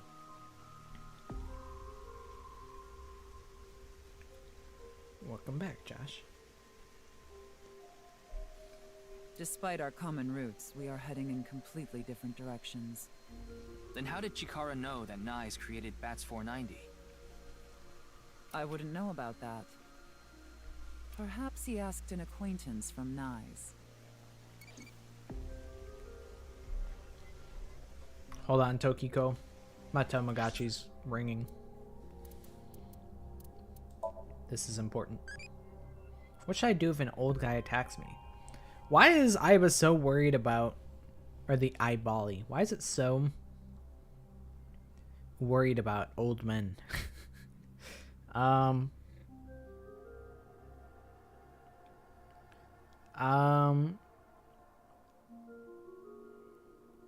don't know what the epigastrium is. I'm assuming that's like... When I think of like gastrointestine, like I assume that's like somewhere in like the body, whereas like the chin and the like these are all like headshots, which I don't know if you really want to hit a man in the head, because like what if he stumbles over and he like falls and he fucking dies. So I feel like a gut shot, if this is a gut shot, or it could be like something close to like an esophagus, which would be pretty close to crushing the throat. I'm gonna hit him in the epigastrium. Not for amateursy. Can't breathe-y. Evolved to Dati. Received 1,000 eyeballs. I became an adulty. Thanks for talking to me so much, E. Adult will not grow any further.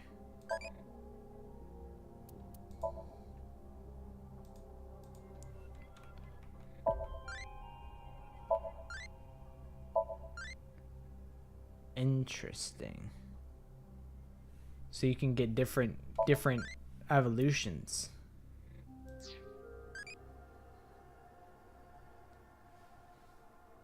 I'll do one more question with the Date, and then I'll reset it, because there's a way to reset it apparently. Alright, Tokiko. Can you show me the hand sign one more time? That's Symbol. the non-Yapol X, the symbol of Nyes. The purple nurple X. Got it. Non-Yapol means consisting of 9. 1, 2, 3, 4, 5, 6.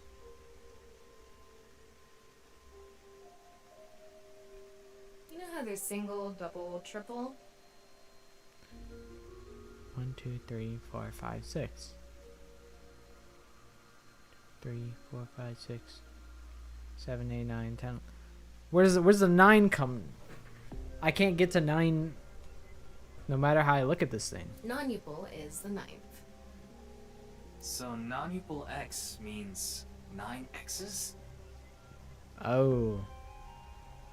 3 X's, 3 X's, 3 X's. Okay.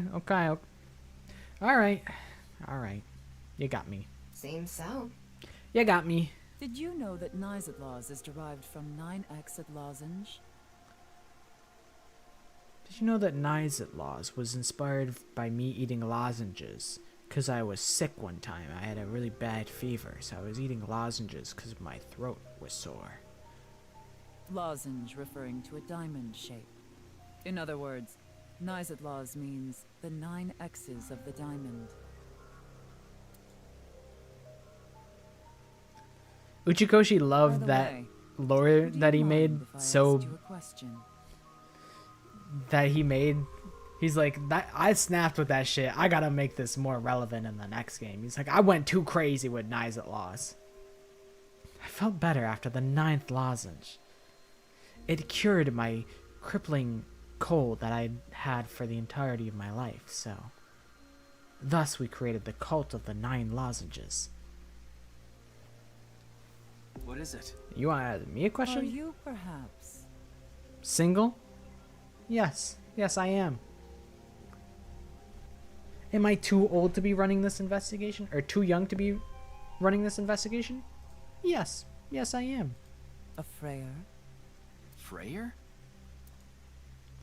Frey. Free to free. I am asking the person within you. What? I will ask you one more time. Are you a Freyr? Freyr?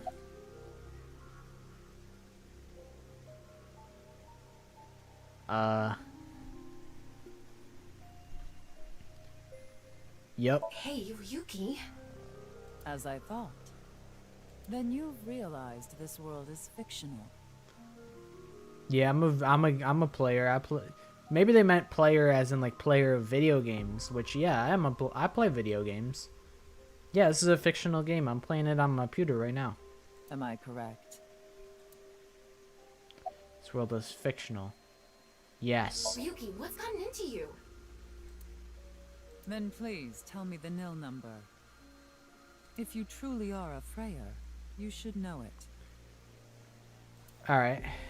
It's the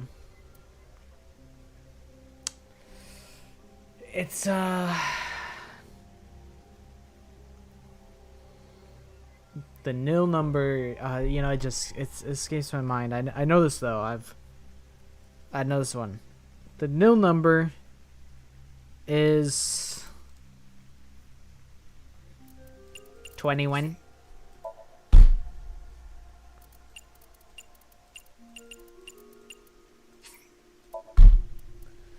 Alright, one more shot.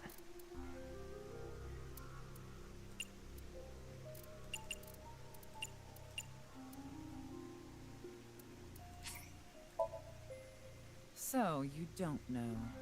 Fuck her. How does she know that I was bluffing? In other words, you lied. No good. She saw right through it. I thought that I could get her to keep talking if I faked my way through it. Way to go. What is a nil number? What is a Freyer? Frey. Frey. Right. I remember now. It was written on that sign. Fui to fue. Fray to free. Oh, fray to free. Fray can mean fight, but it can also mean to wear out or tear. Remember what Tokiko said. Mmm. Their ultimate goal is to break down this world and emancipate its people. Either whoever made the sign is well aware of, well, they have to be somewhat aware of what Nizet Laws is. Because they're also saying fray to free, as in like the same kind of objective that Nizet Laws has. Miss Shigure, are you sure Nyes didn't make the QR video? We did not.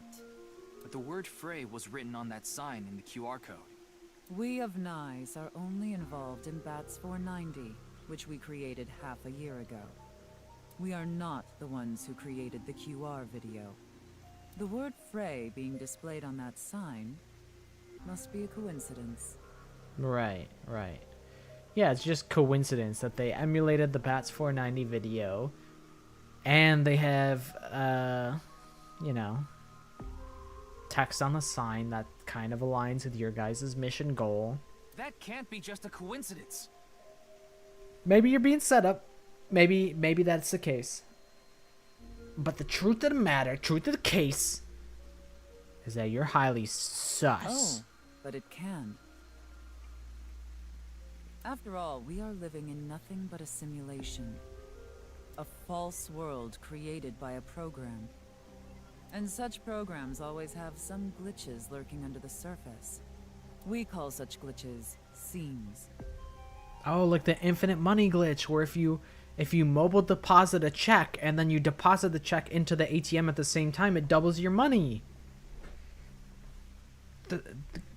That makes sense. That is not financial advice. Don't do that. That's highly illegal. That is called check fraud. Do not do that. Coincidences like this are a manifestation of such glitches. Proof of imperfection. Proof of the seams. The appearance of Jin's corpse is also likely to be an example of such phenomenon. It's a pretty compelling argument, I can't lie. What? Are you familiar with the Philadelphia experiment? No. It's a top-secret military experiment that's said to have taken place in the American city of Philadelphia on October 28, 1943. A powerful electromagnetic wave was fired towards the USS Eldridge, a destroyer-class warship. Supposedly, the reason for doing this was to conceal the ship from showing up on radar. I only know about the Ma situation. The Ma experiment. I was curious if this was like based on some sort of like truth, whether it's like truth or like real life conspiracy. I was curious how much roots it had in reality in our real world. But as soon as the experiment began, something strange happened. The Eldridge was enshrouded in a greenish mist, then vanished. Afterward, it appeared at a military port in Norfolk, nearly 200 miles away from the shipyard in Philadelphia. Sometime later, it reappeared in its original position again. So you're saying it teleported? Well, it's nothing but an urban legend. Just an occult story with low credibility. I relayed Tama's story directly to Tokiko. Yes, exactly. However, the story doesn't end there. When the USS Eldridge returned to Philadelphia, there were several sailors on board, but Some of them had melted like a rotten banana, while others ended up with their bodies entirely burned and blackened. Others were said to have merged with the steel hull, their bodies having become a piece of the ship. Does that sound familiar? I wasn't there in 1943, so I don't know how it went down. Well, I was there. I teleported back in time, so like I was there, and I was there I was in Shadow Moses, 1943. Me and Colonel Mustard and Raiden, we were there. I could say that all the enemies, they weren't burnt. I just shot them all with the silenced pistol. So really I think that's how it went down. You mean Jin? Are you saying his right half teleported here? It isn't impossible. If a seam was torn, that is. Impossible. So we got teleportation, time traveling. Damn, the people on the metal ship that we fucking electrocuted looked all melty. Curious. That's strange. Must be a weird phenomenon of teleportation. Not that we just fucking burnt them all to a crisp. Why is Tama not wearing the cat ears? This is upsetting me. I feel calm when I'm around nature. I was really hoping that the outfit changes would apply to all the normal cutscenes. That was just a greedy hope of mine. But I don't actually care. Because she kind of got that shit on, so I don't mind. It's like I can feel the buzz inside me quieting down. Tama, what do you think about what Tokiko said earlier? I feel like the fact that there's a buzz inside of him implies that there's like that there's like a Freyer inside of him or something like that. And that's what the buzz is. And this is a key area that comes into relevance later. Because, the buzz quiets down or something. I don't know. They just be making shit like that happen. But I won't think about it too hard. Unless it becomes relevant, and then I could say, see, I knew it wasn't crazy. Is something like teleportation really possible? The buzz is just his pacemaker. He just has tinnitus. Hey, come on. I told you the Philadelphia experiment is just an urban legend. Greedy? Like some sort of dragon.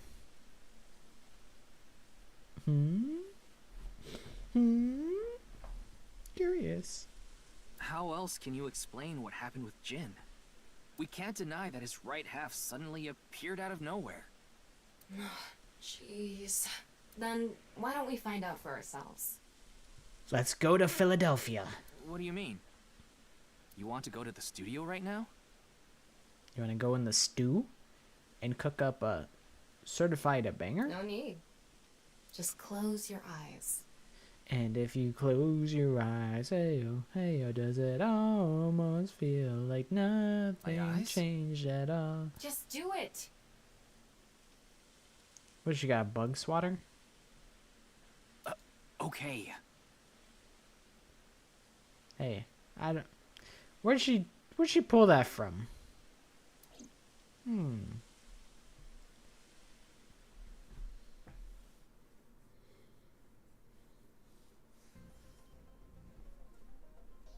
Holy shit, we got Halara Nightmare's, like, precognition.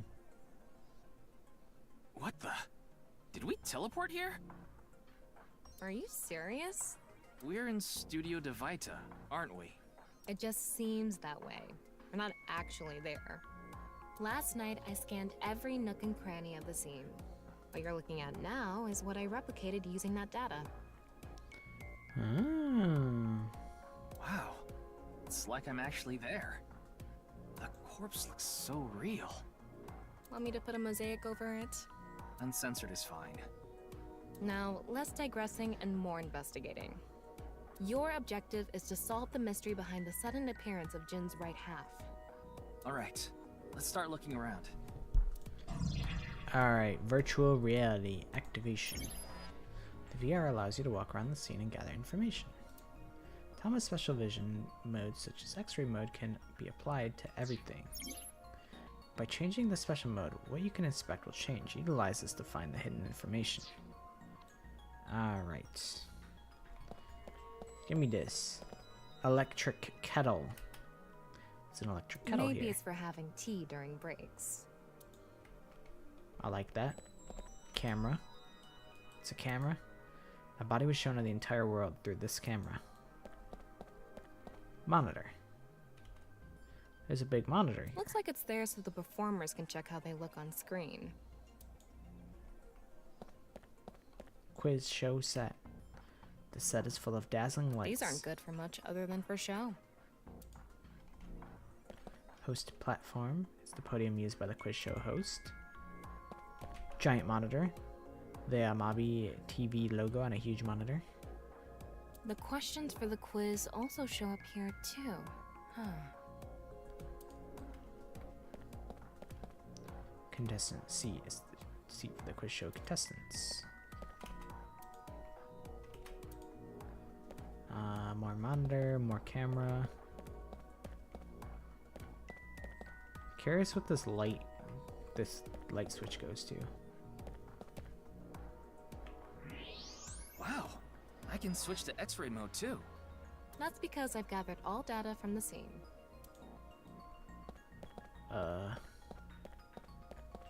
Corpse. What's this? There's something inside the body. 3 things catch my attention. It's probably the fucking explosives. First, a mixture of potassium chlorate, sulfur, and red phosphorus. This is probably a fire starter. It would ignite very easily. The fuse is coiled up and extends from there. By the way, the fuse includes an oxidizing agent, so it can continue to burn even inside the body. And finally, at the end of the fuse is a powder mixture of iron oxide and aluminum. This is a substance that causes a thermite reaction. When ignited, it creates heat of over 3,000 degrees Celsius and burns violently. Situation of corpse internals. Inside the corpse is fuel that goes off with even the slightest impact. A fuse and a substance that causes a thermite reaction. So like, how did they get it there?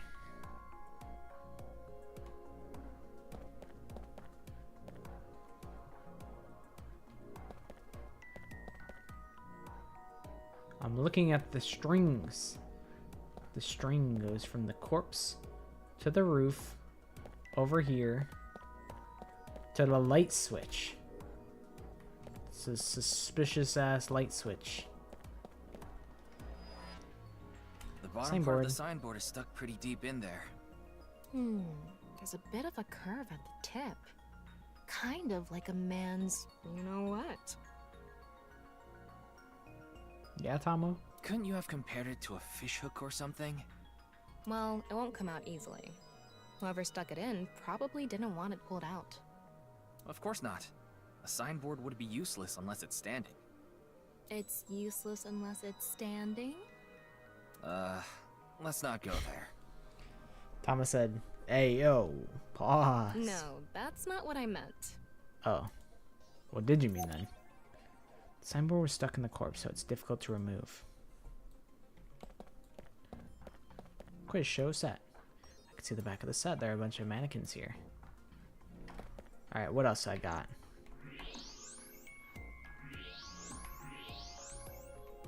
Is there anything else? Don't think so. Okay. What if I investigate the corpse Like again? I mentioned yesterday, Jin's estimated time of death is 6 o'clock on February 9th. Based on the time his corpse appeared, it should be about 40 hours ago. Rigor mortis seems to be fading already. It's not completely gone yet, but the body has somewhat softened at this point. It should take more time to get to this stage if it's been on a rooftop in the winter. That's why I think this corpse was kept indoors, someplace warm. Rigor mortis is already fading and the body is somewhat softened by the time it was found. It's a signboard. Yeah. Yeah. I mean, what if it was like a behind the set? You know what I mean? Like, what if it was back here?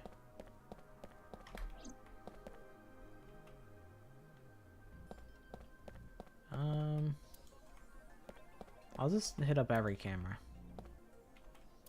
And also this monitor. My Tamagotchi! What kind of guard do you want? Mario Kart. Cars are an embodiment of the opposite sex. That means you like Mario. Okay. Whatever that means. Alright. What the hell am I supposed to interact with now? I'll interact with everything again. Really swiftly.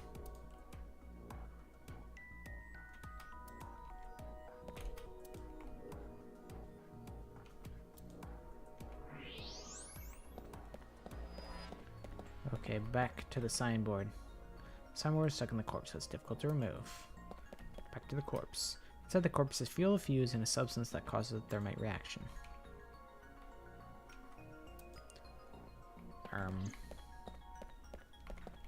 Corpse again. What's this? Getting a better look at it, it looks like something tied to his waist. It's like a spider's thread. No, even thinner. My analysis concludes that this is a CNT, or carbon nanotube. Graphene sheets with the thickness of a single carbon atom. These were rolled into a cylindrical shape to make these nanotubes. The diameter is about 0.4 nanometers. A single nanometer is 1/1000th of 1 meter, so it's not visible to the naked eye. What? But I can see it. That's because this thread is made by bundling multiple CNTs. I've also enhanced your vision so you'd be able to see it. By the way, CNTs are extremely durable. They're elastic and hard to break, and it's said that their theoretical maximum tensile strength is 50 times that of steel. Anyway, where is the other end of the CNT connected? Up. Over. It's to the light. To the light switch. That way. Over by that red lamp. I knew it. I saw it. What's this? It's the light switch. The CNT is tied to it. CNT extending from corpse. The CNT extending from the corpse was threaded through the ceiling beam and tied to the light switch. So what, was the body just like hanging up above the whole time? Okay, it looks like I feel like this is too much effort. This kind of sorry, proves that it couldn't have teleported, right? If it just, they couldn't have this setup with it teleporting here. Not that I really believed that it had, but that kind of pops a hole in that theory, I feel. Using the clues we've gathered so far, we should be able to solve the mystery. You mean the mystery of how Jin's body appeared? That's what you're talking about, right? Yep. The truth reenactment allows you to find the truth with the information you've gathered. Answer Thomas' questions with the best answer. Only by correctly answering your questions will the truth be reenacted. Let's get on that now. First thing, about that power outage when the body appeared. Alright. Was it really just a power outage? Nuh-uh. I was wondering about that too. The lights came back on way too quickly. Plus, if the power did go out, the stream should have cut out at the same time. True, that's very But true. the stream went on, no problem. So it wasn't an outage. The lights were switched off. So how did the lights get turned off? Well, I think I know what did it. They literally just flipped the lights off. That's the switch that powers the lighting. Yeah, let's not overthink this. Someone simply walked up and flipped this switch. But no one was near the switch when the lights went out. Let's try to think of something else. What? I don't know. Is it something silly like the electric kettle Like it overran the circuits or something like that. Oh, are they saying that it's actually hooked up to like a button? The answer button by this contestant's seat is actually... It's not a light switch. Okay, what about... Oh.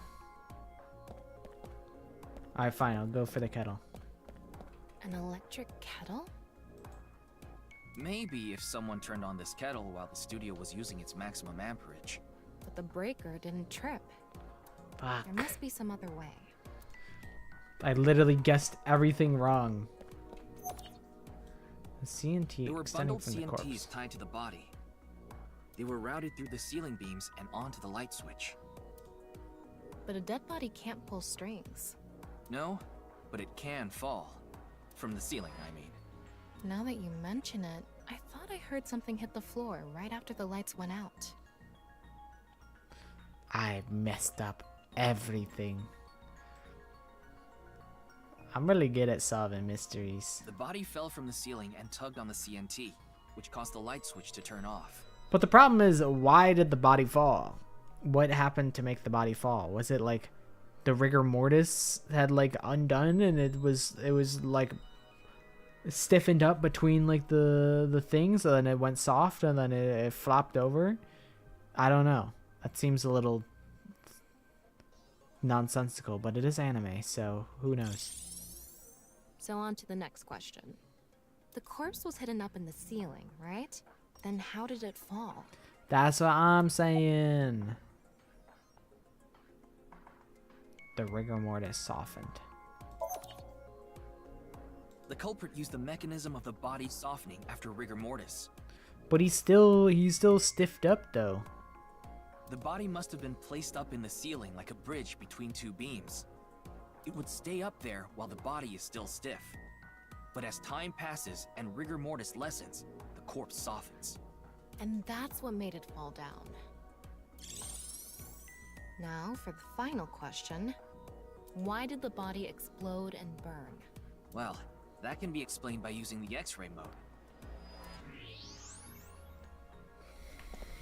It's because all the bullshit that's inside of his Because fucking of body. contraptions set up inside the body. Bro set up TNT from Minecraft in there. The ignition agent combusted from the impact of the body hitting the ground. The fire went up the coiled fuse and onto the substance that triggered a thermite reaction. The substance was eventually ignited, causing a huge explosion. So that interval between the fall and explosion was because of the time it took for the fire to reach the end of the fuse.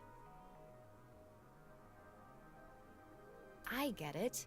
It was hard to find traces of that trick because it was such an analog method.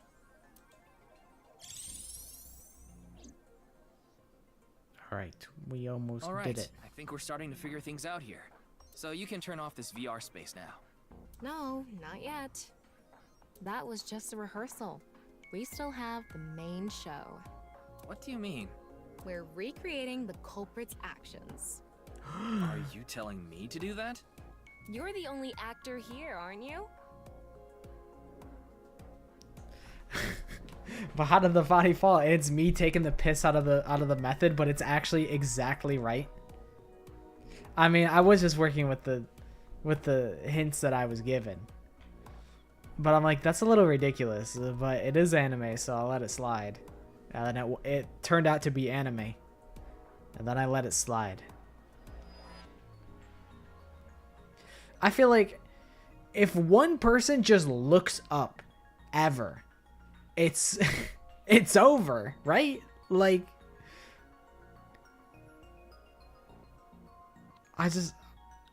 it's just in plain sight, you know? You know what? What if there's just the lights are really bright, so like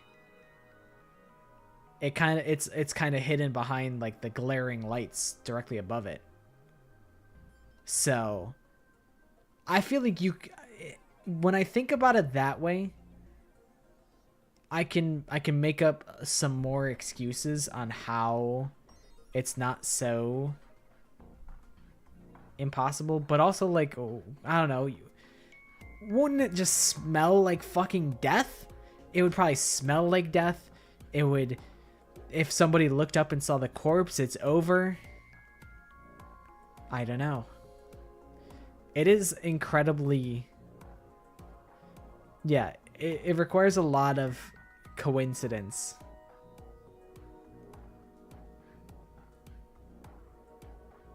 Like, you had to calculate the exact time that rigor mortis would wear off. Seems a little excessive. But that's kind of the point of these anime-ass mysteries. Hi, guy. You pulled a muscle? Was it your yeg? Hi, Lori. A little detour to the stream. We're solving anime murder schemes. This really is like a Danganronpa murder plot. This is kind of like what I really like about Danganronpa, is really out there, like a borderline stupid murder plans. Actor?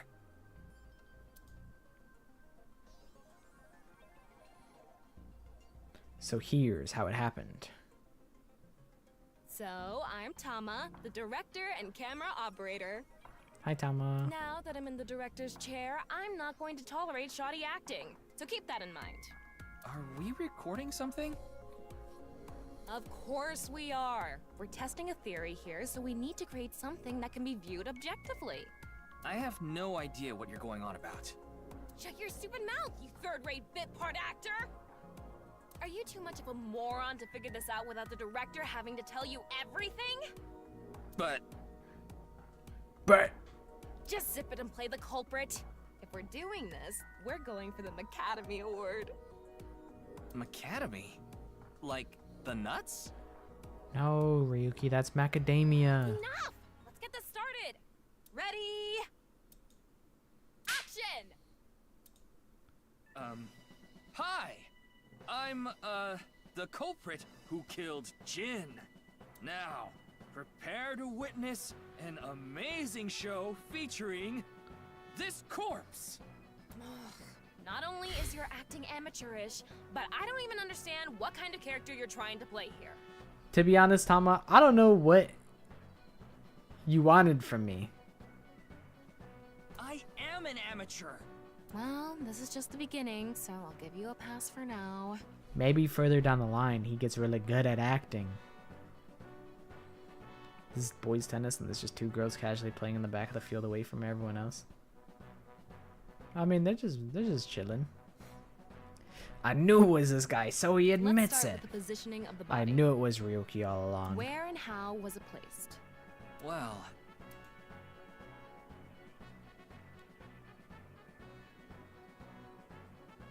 It was right here.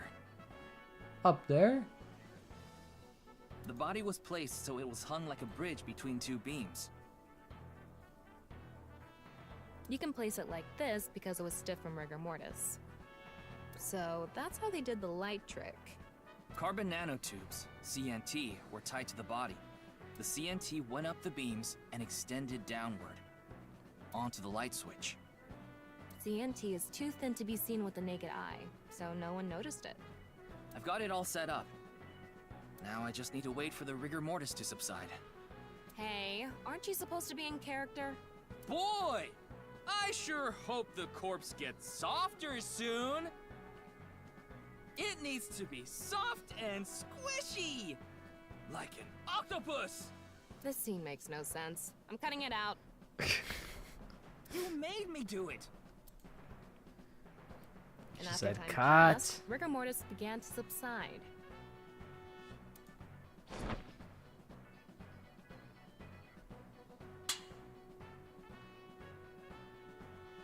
And the motherfucker goes... The body falls, and the impact sets off the ignition agent inside it. The fire travels up the fuse line. Soon after, a staff member turns on the lights. BAM! A body appears, as if it teleported in out of nowhere. Sometime later, the burning fuse inside the body reaches the explosives.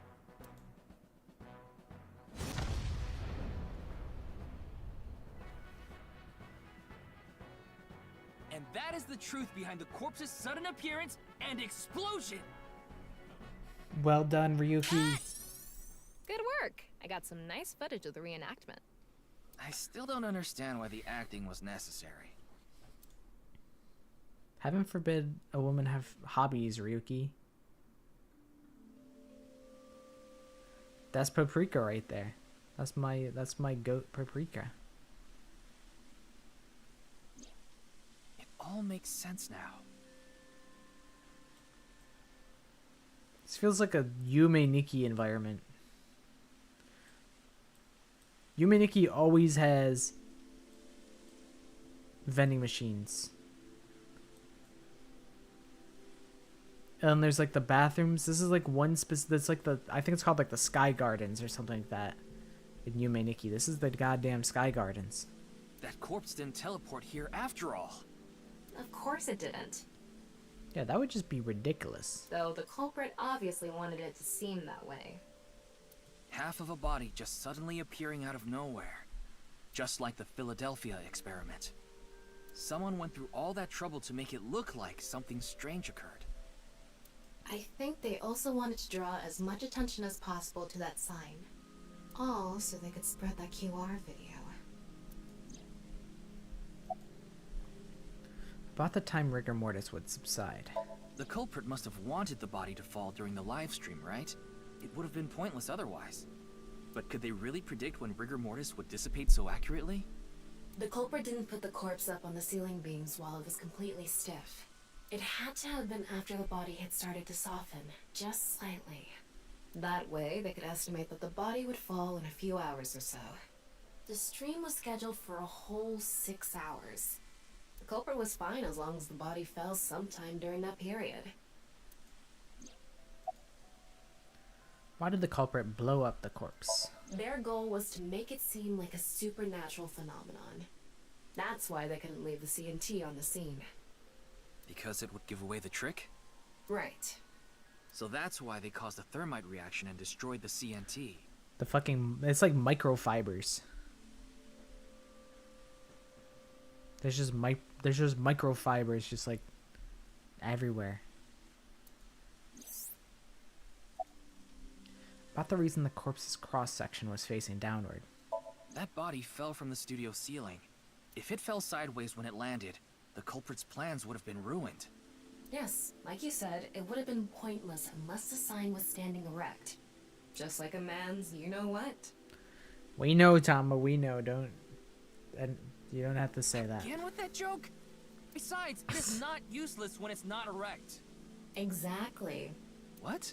There was another purpose to the sign. It's the same reason darts and rockets have tails. I get it. The cut surface would naturally face the ground because of that sign. It was meant to control the body's posture as it fell. Oh, I get it. Oh, I see. Oh, I understand. So, to wrap it all up, the culprit's motive was to make this seem like a supernatural phenomenon and to spread the QR video, right? I don't know if that's all there is to it, but probably.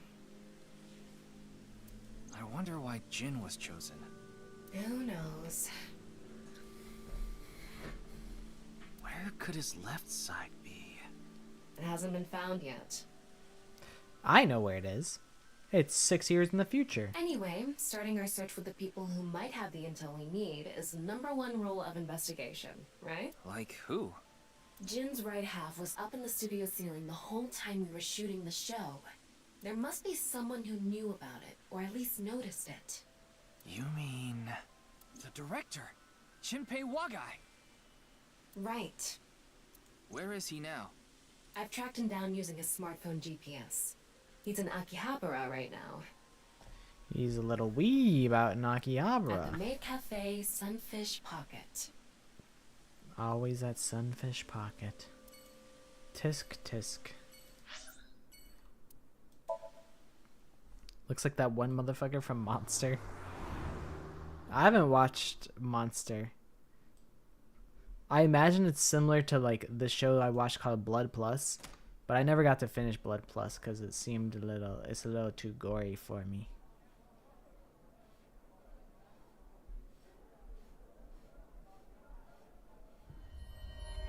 There he is! Well, there he is. Ah, shit! What do you mean, ah shit? What? Damn! He doesn't even know why I'm here.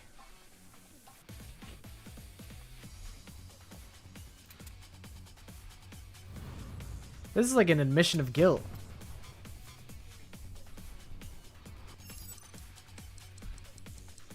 I don't know what to do. Ryuki!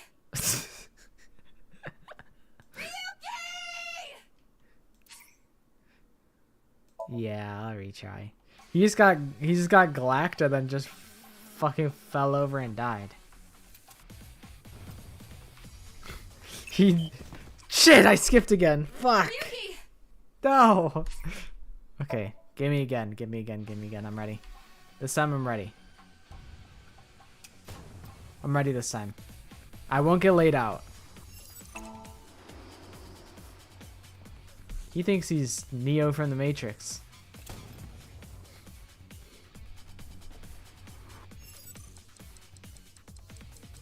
Nah, I'm just playing. I'm gonna dodge for real this time. You thought I wasn't.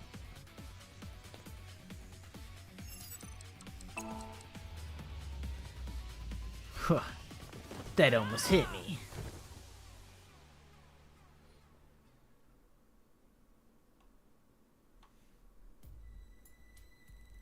Firing your gun in here? Are you insane? There are customers and My bad. Oopsie daisies. An apology is not gonna cut it. Several people have called the authorities. The local police should be here soon. Hey, can't you just let me go? What? I told you, my girl's pregnant, right? I can't go to jail! You don't even know why you're going to jail. That's why I accepted his offer in the first place. I needed money to take care of my kid. Accepted whose offer?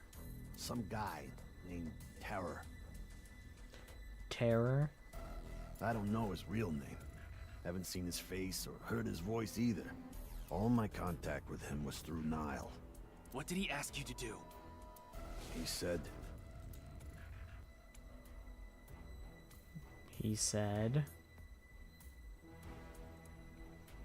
I want to borrow your studio for an hour or so on the 10th. Before you start preparing for the stream, do not let anyone near the studio during this time. That includes you. All you need to do is keep the entrance unlocked.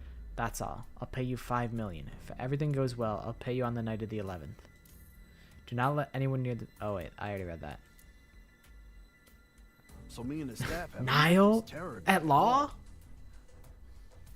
Holy shit, it's... Nice at laws.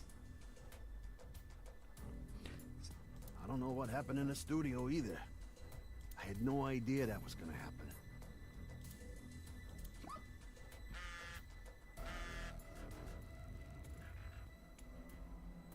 Come to Class 3A at Sekiba High. You'll get your money there. Class 3A at Sekiba High. Ryuki! Yeah, let's go. I feel like you should set Shinpei as bait and not go there solo. But what do I know? And it's definitely just going to be like money on the table or something. There's not actually going to be a guy here. Holy shit, they laid out Chikara. He's fucking dead. Of NirvanA Institute of Genetics. Chikara Horadori. Forget being shoved into a locker. This guy got shoved into the wall. Not so happy now, are you, Chikara Horadori? No way. It can't be.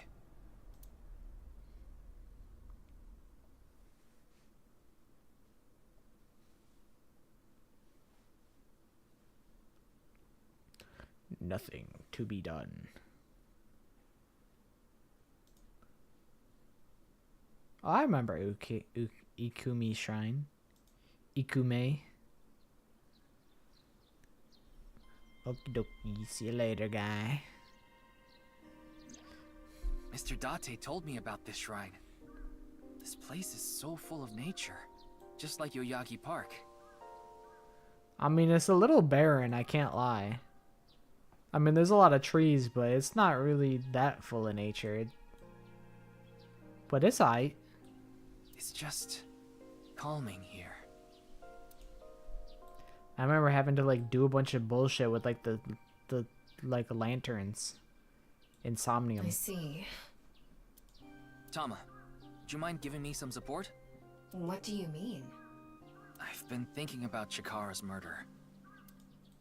Are you sure you're okay, Ryuki? What do you mean?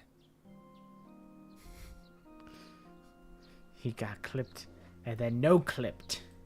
He no-clipped into the wall and then they turned SV cheats off so that he couldn't go back into no-clip and he died. He got split in half. I feel like all of this has been taking a huge mental toll on you. No, I'm good. I'm fine. Yes, I'm good. More importantly, can you recreate the crime scene for me? I just need to close my eyes, right? Yeah, but... Fine. I'll play along. You are technically my master. I can't disobey your orders. Thanks. Let's start then. Back to VR. Into the metaverse. I just bought more land in the metaverse. The metaverse. It's perfect. Now I'm getting paid just like in the real cash thing. with Atlas Earth. Atlas Earth. With Atlas Earth. And it's fucking time to buy more land. Watch his income go up. The movement is digital. The money is visible. It's about to go nuts. I learned how to do 3D modeling in a correspondence course. Is he like suspended by his like domium? Back when I was a student, my grandma told me I should learn a skill set. Tama, were you like a human before this? Hold on, my Tamagotchi's ringing me. What kind of dream did you have last night? These are all pretty awful dreams.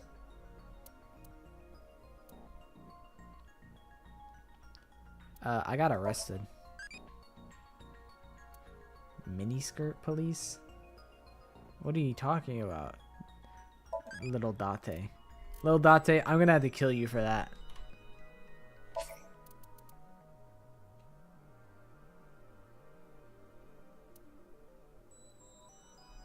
I gotta collect a new...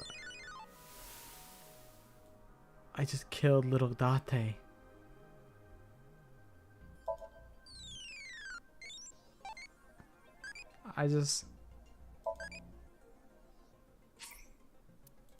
Shit, I keep doing that. I keep right clicking. I don't feel anything. That's not good. You go to the hospital.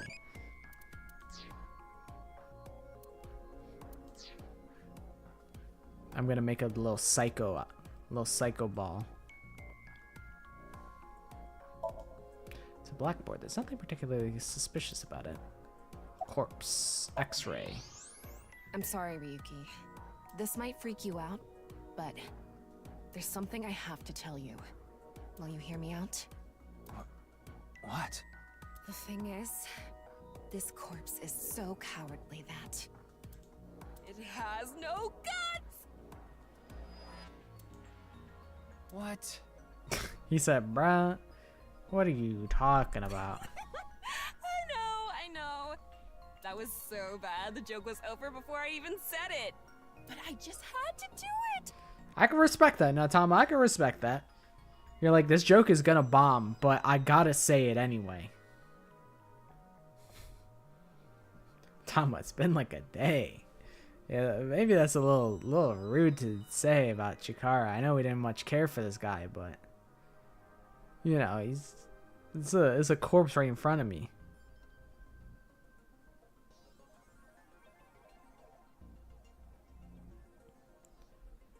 Your dad has taken you to see your grandma in Japan, and your mom is gonna see your other grandma in Africa. That's pretty cool, though.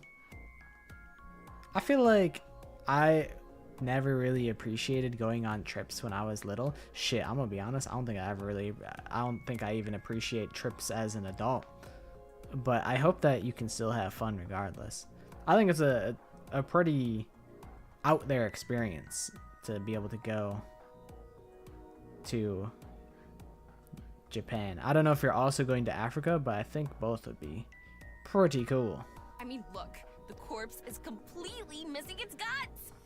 I couldn't let this chance pass me by. So he's just skeleton and bones? Table. I think that might lead to a clue. Teacher's death, there's nothing suspicious about it.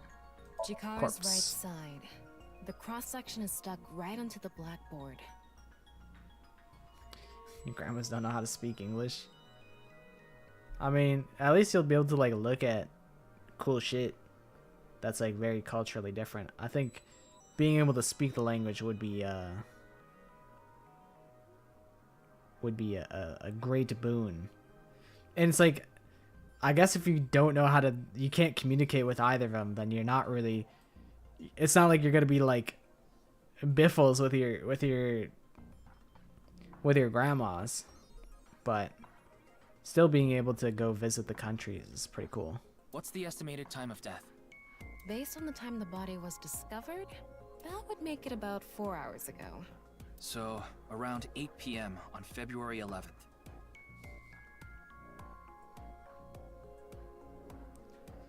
Forgot the fact that he's suction cupped to the fucking wall. I didn't read that in the Tama trivia. I didn't read the Tama Around the time trivia. we were meeting with Tokiko. Looks like there aren't any other clues here. Yeah, there really isn't a ton here.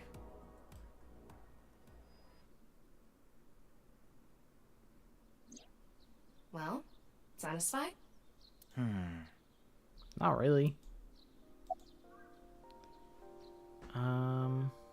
What about the security cameras at Sekiba High? Oh, because he got no insides. Oh, ew. That's kind of gross. I checked the footage, but I didn't see anyone suspicious. Of course, that place is huge, so there are plenty of areas the security cameras don't cover. Any cameras on campus? None. Do you remember what Gen said? The security at Sekiba High is completely lacking. Oh yeah, I forgot about that guy. About the Nile message Terra sent Junpei. I think he was lying about the money. Terror probably wanted someone to find Chikara's body. You mean he wanted Junpei to find it? Not necessarily.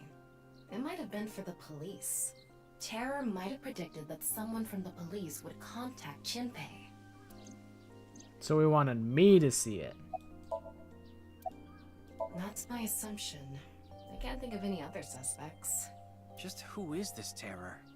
I wouldn't be having so much trouble if I knew that. It can't be Tokiko, can it? Tokiko was with me at Chikara's time of death. And she was in Okinawa during the incident with Jin. Yeah. Alright, this is the last TTS for the next 2 weeks. I may not live to see our glory. I may not live to see our glory, but I will gladly join the fight. But I will gladly join the fight. And when our children tell our story, and when our children tell our story, they'll tell the story of tonight. Let's have another round tonight. Raise a glass to freedom, something they can never take away no matter what they tell you. Raise a glass to the 4 of us. Tomorrow there'll be more of us telling the story of tonight. Is that also from Hamilton, I assume? But I think you'll find ways to enjoy your trip, whether it's trying different foods or like appreciating the different infrastructure. I gotta sneeze.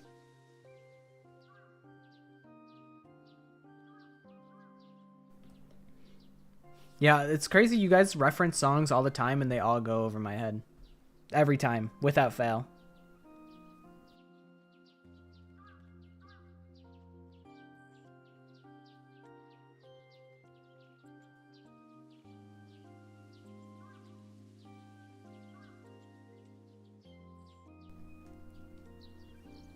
Something has been bothering me.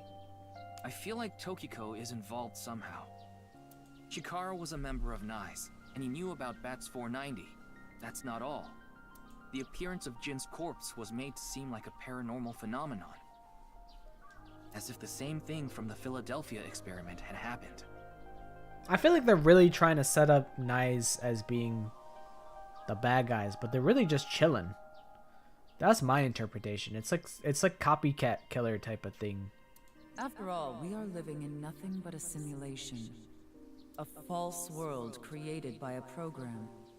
Could she have done all this to give her claim credibility? I don't know, but it's possible. She just feels like a red herring to me. In any case, let's go see Tokiko. I have to talk to her. Understood. We've come this far. I'll back you up until you're satisfied.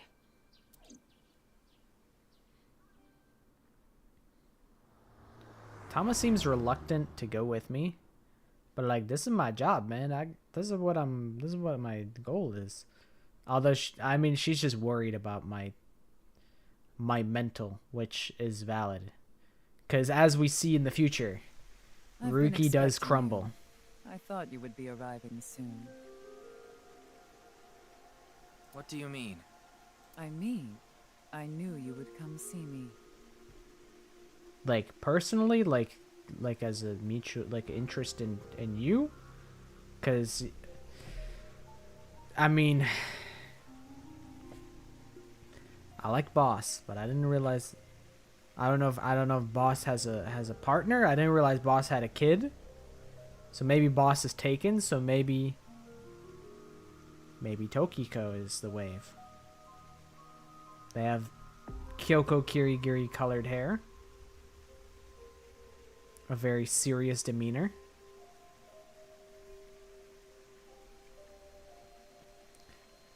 It intrigues me.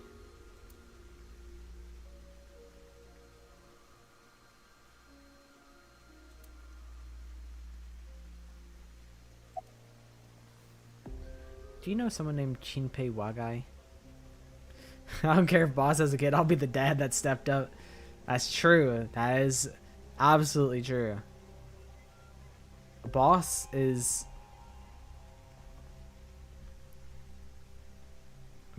a bad bitch. Straight up. No, I don't. Then do you know about Terror? I've heard that name on the news, yes. This is about the culprit, is it not? Yes, but... I have absolutely no idea who it could be. I'm sorry I can't help you, but... Jin's right half didn't teleport. I've solved the mystery, Miss Shigure. Jin's right half didn't teleport. It was just made to seem that way. It should have been obvious when you think about it. Teleportation? It's impossible. We live in a simulation? This is a fake world created by a program? Impossible. Simulation theory is nothing but occult nonsense. Ryuki, I'm gonna be honest, bro. You can delve into a guy's mind while they're sleeping for like 7 minutes and solve. You can obtain information that they don't tell you. You can like scrape a man's brain for data, and you could like go X-ray vision. You got X-ray vision. You could dodge bullets. You can. There's nanotubes technology. There's you could do the wink sync. There's a lot of supernatural shit going on in this world, man. I don't think it's like it's not that unbelievably far-fetched. Just a ludicrous myth like UFOs, ghosts, and Kappa. Kappa's in the chat. I'm sure there are people who'd like to believe in these things. And there are groups who profit by making people believe. Mr. Ryuki, it appears as though there's been some misunderstanding. We of Nyes have nothing to do with this. If you showed someone from the 90s a smartphone, they'd be like, this is some bullshit science. Yeah, it's like it's just out of his scope of what he knows. He just can't believe it because he hasn't seen it. Whereas Somnium, you see it, you believe it. Somnium, like on paper, sounds just as unbelievable as teleportation and whatnot. Which, I mean, I feel like that would be a good indication that, hey, if Somnium is a thing, like, maybe I should be a little bit more... I don't know. I mean, I think feel like if you accept that, oh yeah, he just teleported, then like you would never be able to get anywhere. So you just kind of have to operate off of the idea that teleportation is impossible. There must be some sort of logical way to solve this. And to his credit, he did figure out that Jin Furui's first half did not teleport. So it's kind of 1 point to Ryuki, 0 points to Tokiko so far. Are you sure about that? All the pieces would fit together if Nyes is the one that made the QR video. The falsified paranormal phenomenon, what was written on the signboard, it all advances your agenda. Could it be that you wanted to spread the QR video by showing that sign along with the corpse on stream? As I've told you, we are not the ones who made the QR video. What is the purpose of the QR video in the first place? Are you saying there is some message urging people to join Nyes in it? The symbol of Nyes, the non-Yapal X. There are 4 unseen X's hidden within.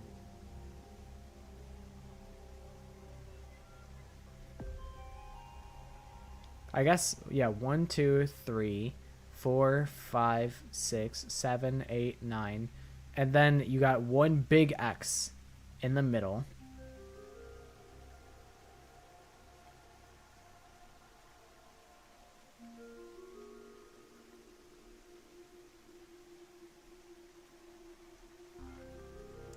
Four unseen X's? Let me think.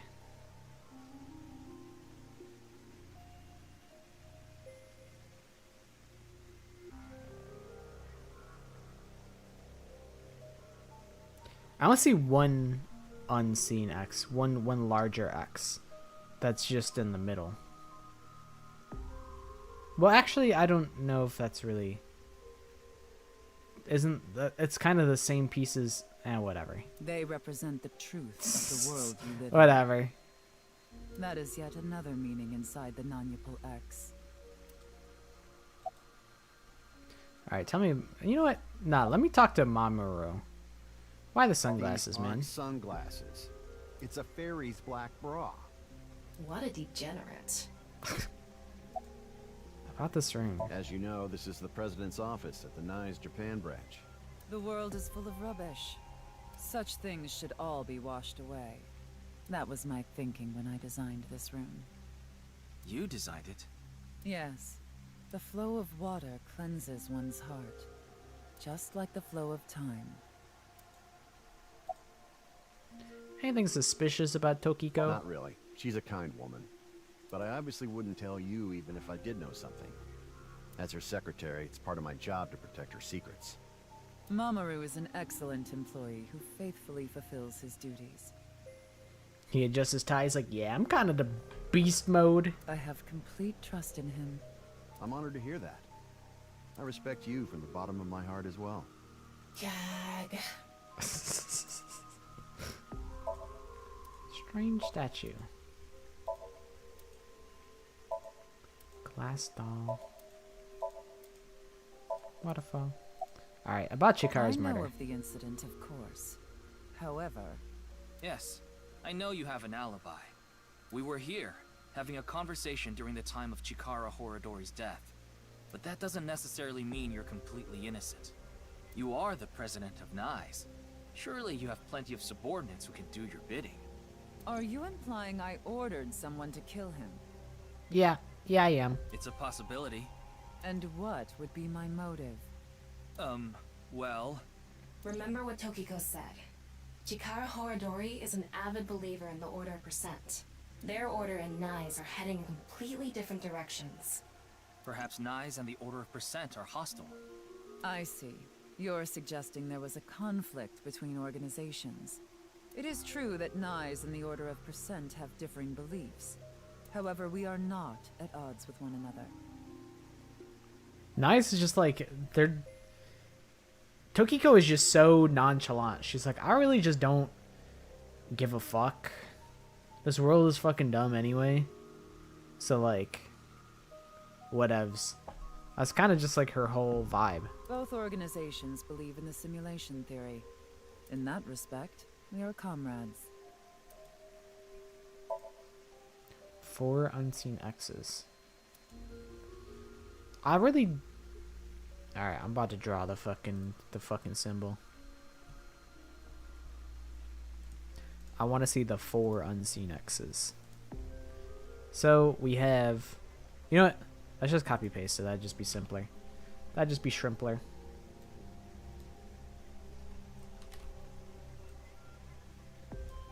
Alright.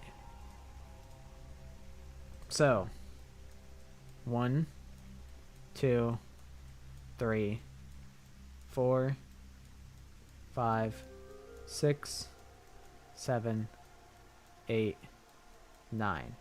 And then there's 1,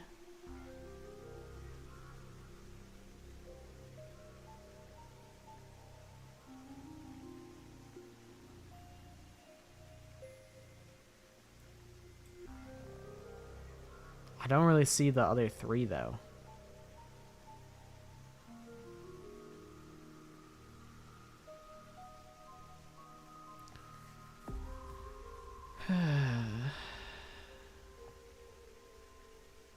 Or is it like, is it actually like you trace these lines inward? You make them like this, right?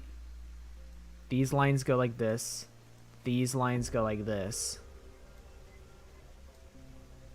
And then you get this X, you get this X, you get this X, and this X. I figured it out. I figured out the secret of Niset laws.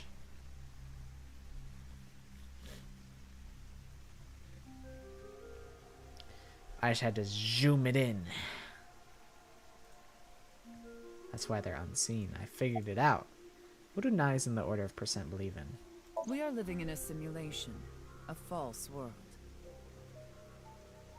And from this false world, we seek emancipation. That is what Nyes believes. On the other hand, the order of percent. We are living in a simulation, a false world. But they wish to remain imprisoned within it. Forever. Forever? Mr. Ryuki, have you ever played an open world game where you play as a criminal? Well, like Prototype 2? Barely, yeah, but I play Grand Theft Auto. A game that lets you rob, murder, blow things up, leave a trail of debris wherever you go. An absurd, heinous game where you can freely commit all sorts of horrible crimes. I've never played anything like that, but I know what you mean. Then you can understand. If this is a false world created by someone, then the Order of Percent believe they can do whatever they wish. To them, this place is a true utopia. A dream world where they're allowed to do anything they want with no Ryuki has only ever played Solitaire and Microsoft Pinball. Which I can't hate on that.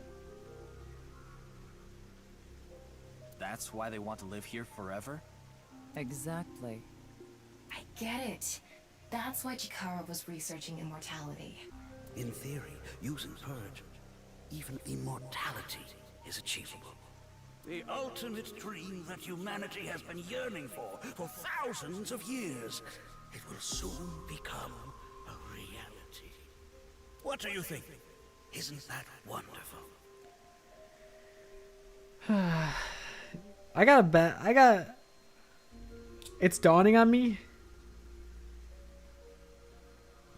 They're gonna kill off every new character that they fucking introduce. Tokiko's gonna die. Minecraft Steve's gonna die. That girl that Iris and Mizuki are friends with, she's gonna die. They're fucking introducing all these characters to kill them off, like on Attack on Titan, like in Attack on Titan. They're gonna kill off like 90% of these new guys. It's fucked up.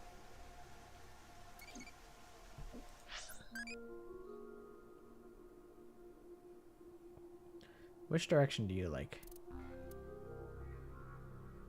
Down. Okay, what an ass. I kind of wanted a crazy max, but it's okay. Man, it sounds like what happened in the last game. Pretty much. I think the same thing's gonna happen where they're just gonna kill everybody. About Chikara's research on immortality. I'm aware that Chikara was very particular about immortality. However, this is I will say Steffi. one thing. One must not believe in eternal youth. Eternal youth is a lie.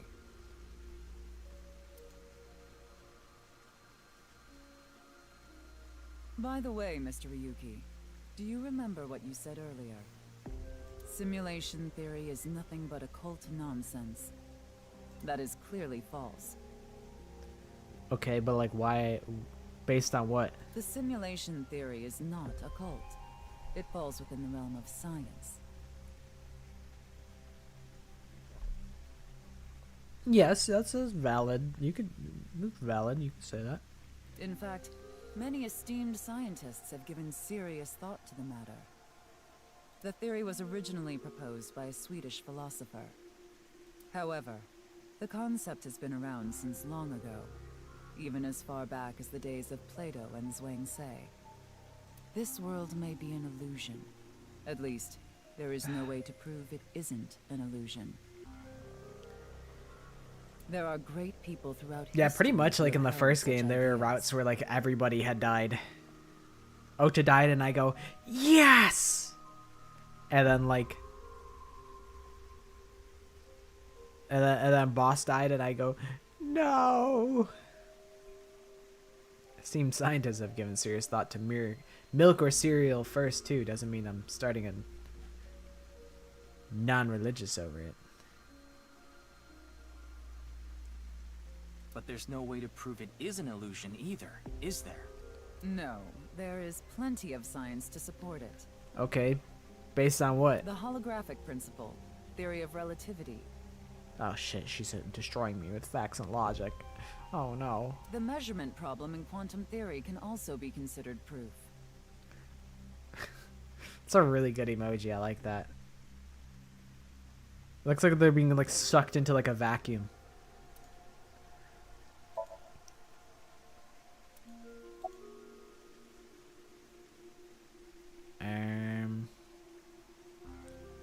Give me the holographic principle. Even light cannot escape a black hole. I'm sure you've heard this before. Information is the same. It cannot escape a black hole. It's known that the amount of information trapped in this way is not derived from the volume of the black hole, but the surface area.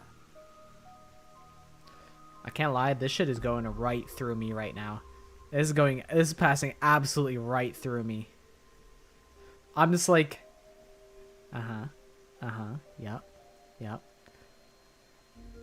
Okie dokie, thanks for hanging out, Zernity. My biggest problem with simulation theory is that it assumes the way physics works in our simulation is how it would work in the higher beings universe.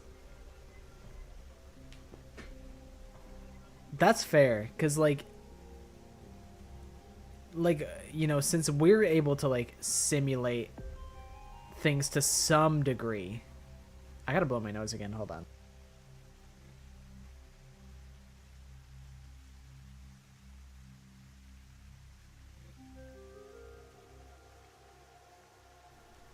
If we were to like compare our world to like Grand Theft Auto, right? If we're in basically the equivalent of like a higher being's game of Grand Theft Auto, like in Grand Theft Auto, you could like, if you do like a nose grind with like a bicycle, you could do like a super hop where like that's not how the physics work in the real world. Like there's quirks with like the physics engine because it's not one-to-one.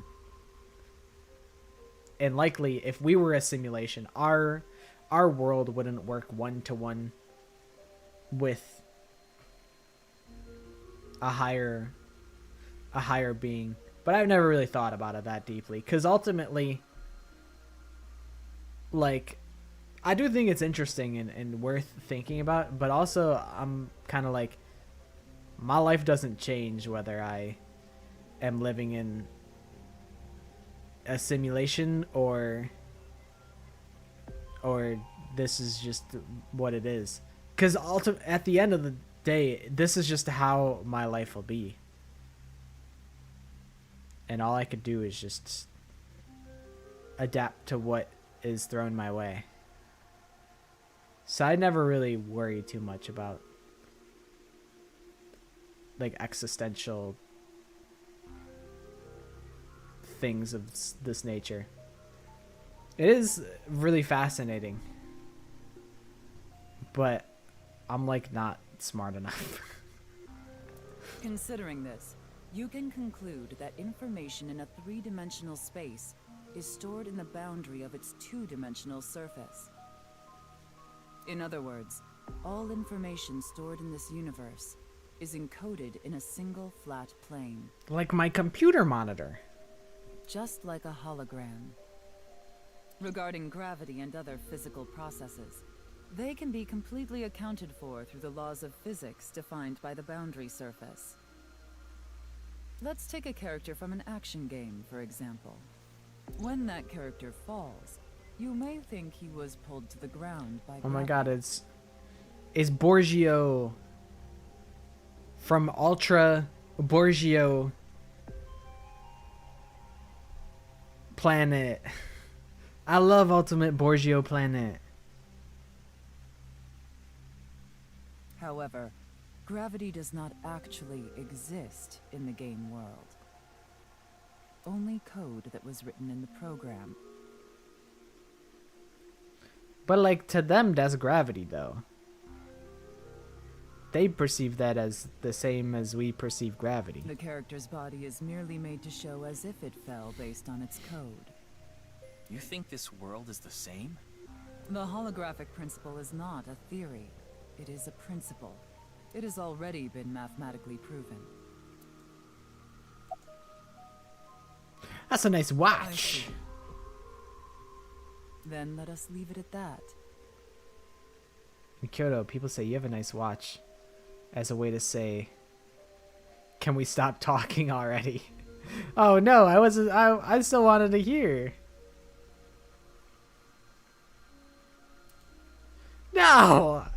No, my exposition. No, I'm sorry. I'm sorry, Tokiko. I didn't mean to. I just wanted to be funny. I didn't understand the social norms. No. Tokyo doesn't have a watch, so she must have been really annoyed when she heard this. In any case, there's no denying that simulation theory is true. But unlike Chikara, I have no interest in the concept of immortality. Because my objective is to tear at the seams of this world and emancipate us all. So you mean dying? No. Death and emancipation are completely different. I have no desire to commit Yeah, she was just suicide. gonna say some big things, and I was gonna nod my head and go, I understand. No, I get what you're saying. Now that makes sense. But I think I would have still liked to hear it, just in the off chance that I could relate it to things that happen in the future cases, where someone gets sucked into a black hole, and I'd be like, oh my god, that's just like black hole theory. No way, there's a parallels. Though I would be fine. So I might with miss that at any out time. on some parallels, but it's okay. I'll still get the major picture anyway, so I'm not too worried. But I didn't mean to disrespect you like that, Tokiko. Because this world isn't real. There is that, yes. However, there is another reason. If I wish to do so, I can resurrect myself. She said, yeah, I got Totem of Undying. And everyone just says, huh? We are living in a false world created by a program. Therefore, if we can rewrite its code, we can create miracles. Like reincarnation, or even... Tokiko, why do you look like that, man? That's not a typical expression that people make. Bringing someone who has already passed back to life. And then she goes back to being nonchalant. Has this woman lost it?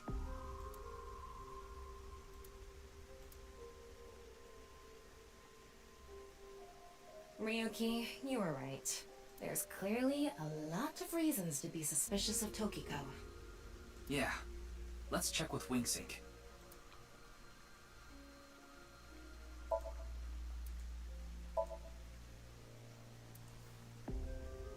The glass doll shattered into pieces.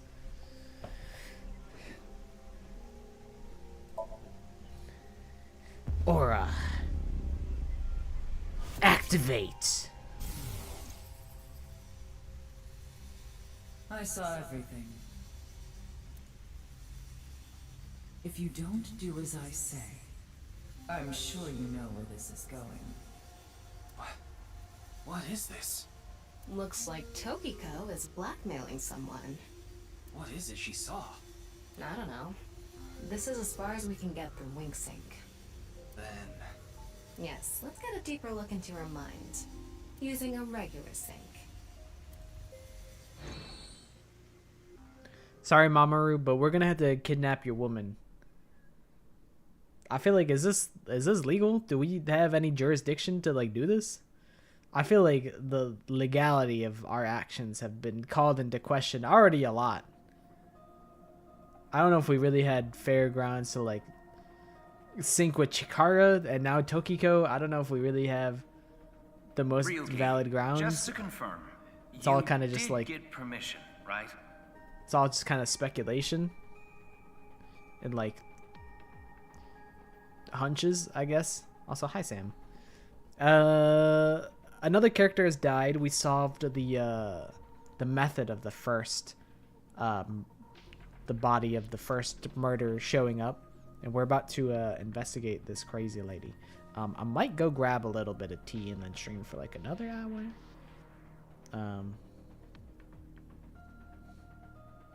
But yeah, I'm like, Mamoru really let us do this? Like, she's got a bodyguard. It was the creepy old science guy. He got split in half and he got sucked to the wall. She accompanied me voluntarily and... No, I meant from Boss. I haven't seen Boss. She wasn't in the control room. No, boss. This usually just asks people to come and has them sign a waiver, which isn't illegal by itself. It being run with secret government funds is a different problem.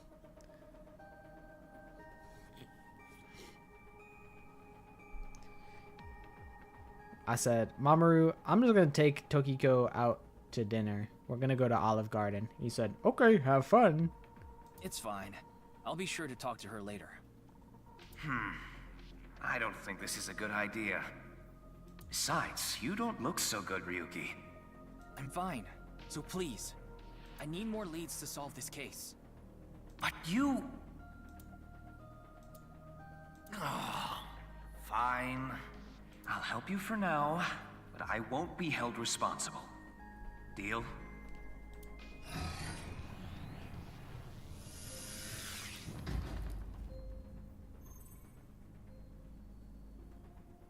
Look, Ryuki, please just don't cause any problems. You can only stay in Somnium for 6 minutes. If Tokiko saw this shit, she'd be like, see? And you find it so hard to believe that this world's a fucking simulation? And you're gonna hook me up into the fucking simulation creator machine? Like, I absolutely that's bullshit, need you to Ryuki. follow this rule. Yes, understood. Okay then, let's begin.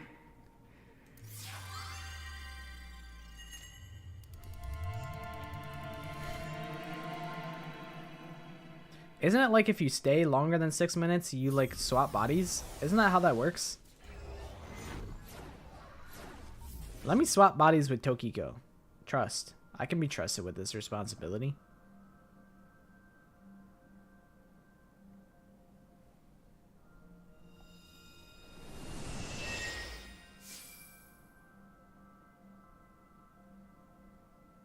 I wonder if this is the Nye's president's room. and let's make an acronym poem with the letters for nice. Where the hell is this coming from? N. Okay. N. Not that I know why. And for not pockets. A. A set. You bet. A. Angry. I for I'm gonna kill you. I. Incoming. X. Xylophone. Shingu River Ray. Not that I know why. Angry incoming Shingu River Ray. The Shingu River Ray. Such a kind animal. Angered by humans polluting waterways, I guess. Like the waterfall. Somnium What if scan, activate. What if there's a secret bridge that extends from the waterfall that leads to the Nye's level 2 secret room? Alright, Tama, you know what to do. There's a bunch of statues in here. You gotta play with they dinglings. I'm sorry. It just is what it is. Okay, well, the good news is I think we probably know how to solve the Nye's logo because we did that independently. So I think we'll be okay. This is such a quiet place. So empty. She has to, huh? That's how she solved the last Somnium, so second verse, same as the first. Maybe that's Tokiko's mental state. Pretty eccentric. Hopefully we can find something here. Looks like we can only interact with that ripped up book. Right. Let's investigate.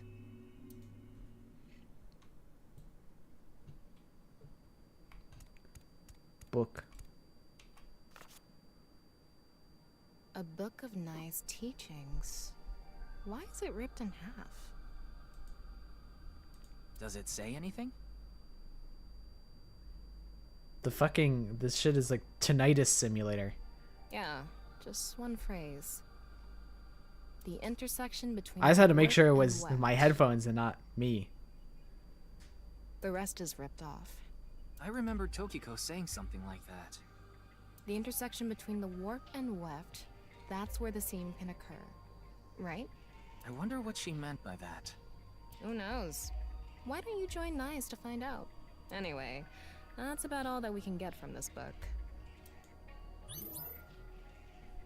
Okay. All of blank into blank, and the blank are blank to blank. Okay, to the waterfall. Oh, another book. When did this get here? This wasn't here earlier. What does it say? That's where the seam can occur. Combining it with the book from earlier, the intersection between the warp and weft, that's where the seam can occur. That's exactly what Tokiko said. If it's coming out in her Somnium, it must hold some significance. It's the Blue Man from the Blue Man group. That's just what we saw in the wink sink.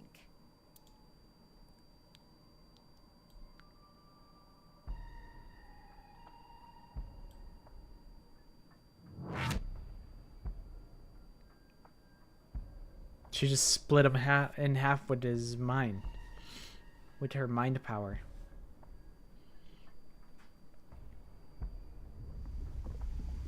Wait, she actually did split him in half with her mind power. And now he died. Jenny?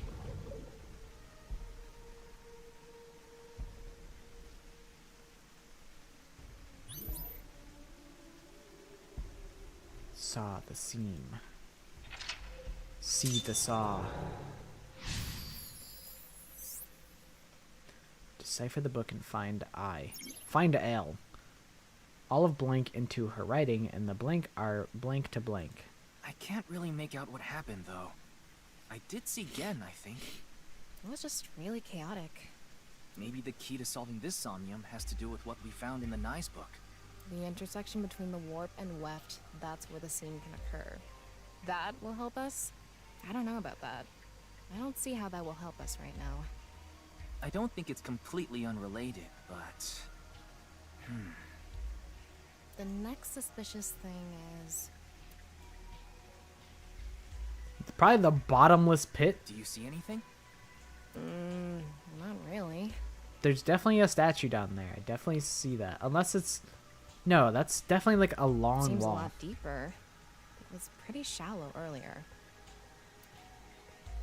Let's dive in. What? Dive? Here? Yeah. Where else would I be talking about? But it's really deep. And red. What if there's an angry Shingu River Ray in there? Enough with the complaining. You don't even need to breathe. It'll be fine. Go for it. Fine. Why do you always gain this weird confidence during syncs?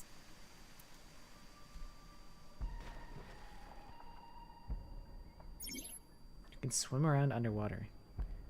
Underwater movement will also progress time. Aggie.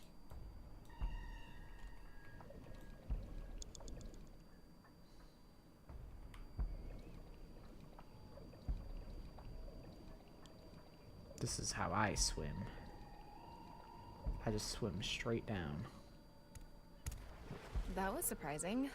All of a sudden, we're out of the water. We fell from up there. That's the Jello world. But we ended up in the same room. Oh look, the book again. Imagine if you're staring at her neutral face for a long time and she suddenly did the crazy face. I'd fold. I'd simply fold. Let's check it out.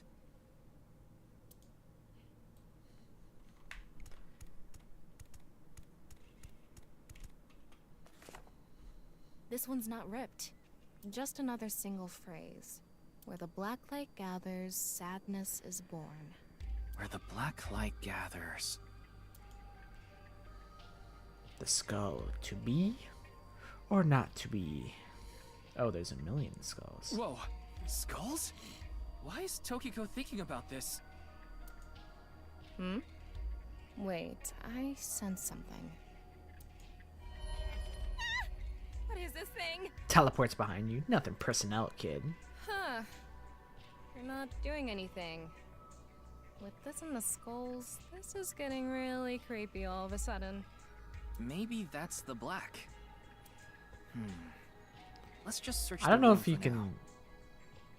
I don't think that's a respectful way to refer to that guy, but... Yeah. If we can't find anything, we'll reread the book and think through our options again.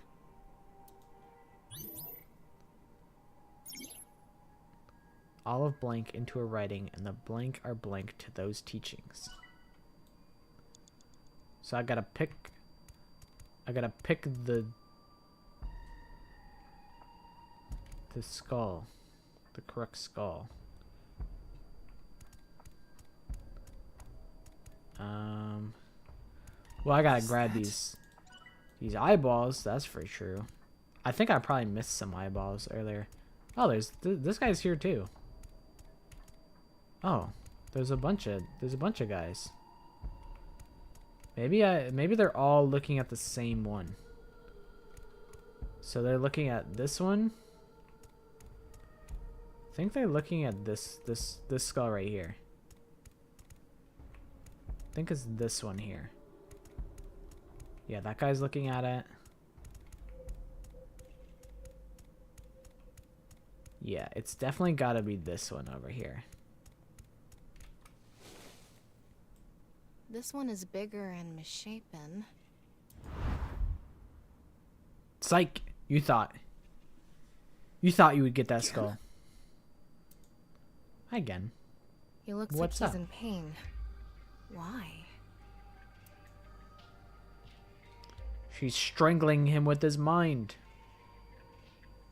Oh no, they're jumping him. Verbally. And they turned him into a statue. Or they covered him in flour and he's doing like a street performer statue bit.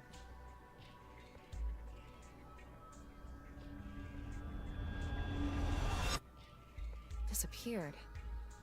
I wonder what the relationship between Tokiko and Gen is. What was that? Ryuki, you okay? Oh, Yeah. Looks like the book was the hint. Where the black light gathers, sadness is born. After the sync, we need to ask Tokiko about Gen. Tokiko has blink blank and blink blank blank within blink.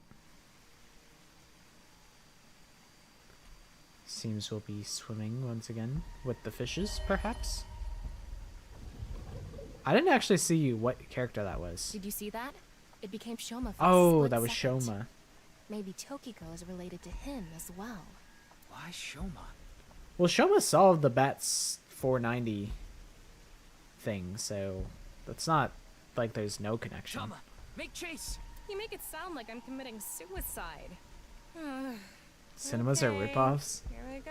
I feel like cinema snacks are a total ripoff. That's why I just smuggle my own Ryuki, you snacks have in. 5 minutes remaining.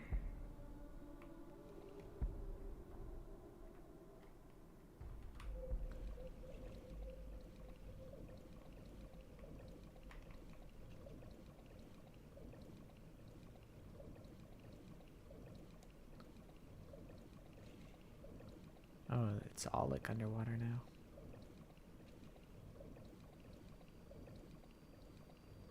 It's the same room again. But this time, the room itself is underwater too. If this is the same as earlier, there has to be something related to Shoma. Like, I think the thing that's tough about the movies is that you want the popcorn. And you can't smuggle in your own popcorn. But you could smuggle in your own candy, which is good, and I would recommend that. You could just go to the dollar store and bring in hella candy, and you're chilling.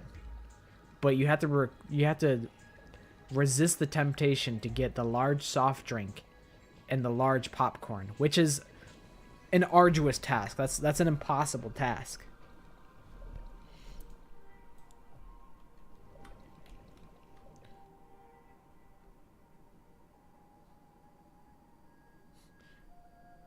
I'm being pushed away by the current.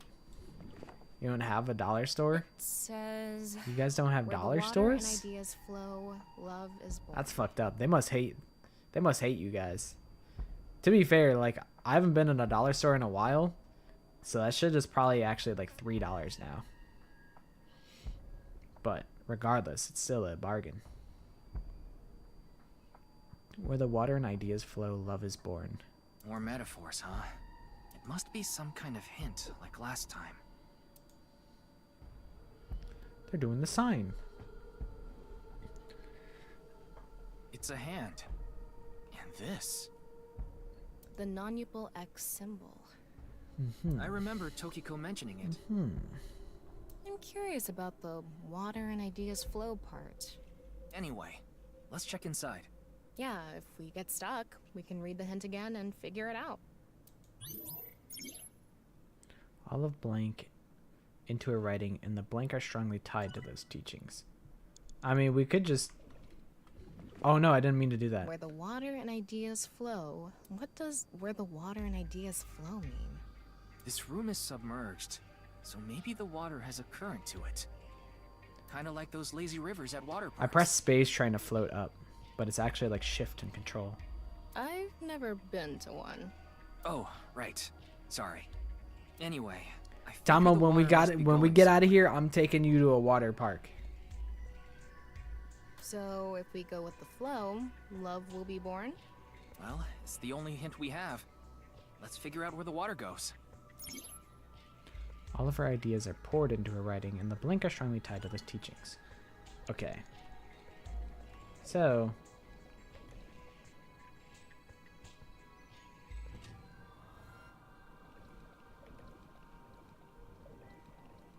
we follow this current.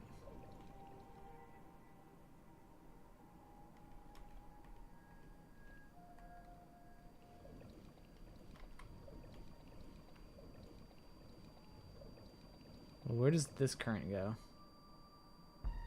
To this one. And this current Well, this... Okay, hold on. So, it starts at the symbol, takes you all the way over here to this one. 4 minutes remaining. And then it ricochets over here, and then it ricochets over here. Hold on. I need the extra eyeballs, though. That's good. Okay, I think it's this piercing white How should I check? light. High five? When in Rome, how about making the same hand sign?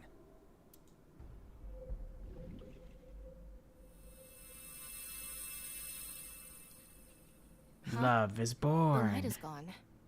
Maybe we did something wrong? I said to sneak in a popcorn bag in a microwave. That's good. That's a good start. Maybe there's an open plug in the bathroom that you could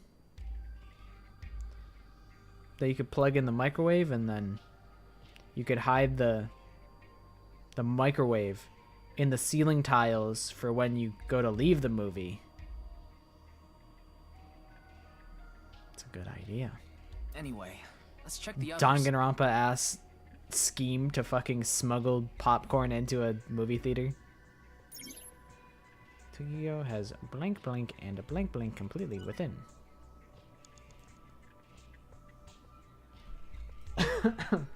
Oh, do I have to do this to like multiple? Do I have to do this to all the ones that maybe I have to go in order. So like I gotta do this one because this is where one of the currents reach. It lit up. This world is alive.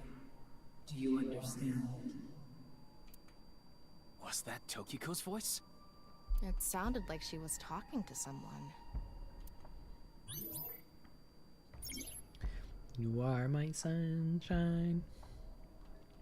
I love that edit of LeBron. Okay, yeah. So you go there. And you follow that current and it lights up. And then you go over here and you follow this current. And this one will light up.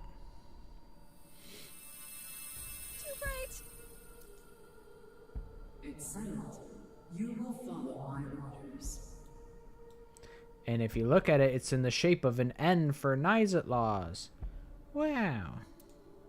Tokiko's voice again. I wonder who she's talking to. She can't be talking to herself. Tokiko has lost blank, and blank resides completely. Tokiko has lost her mind, and Jenny resides completely within her. Solved it. Alright, now we end here.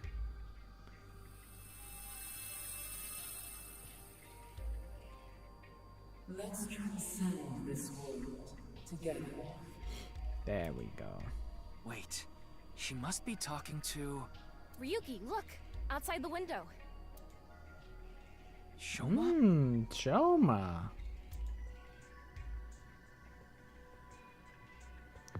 Haha. He's become a big ass noggin. What's going on?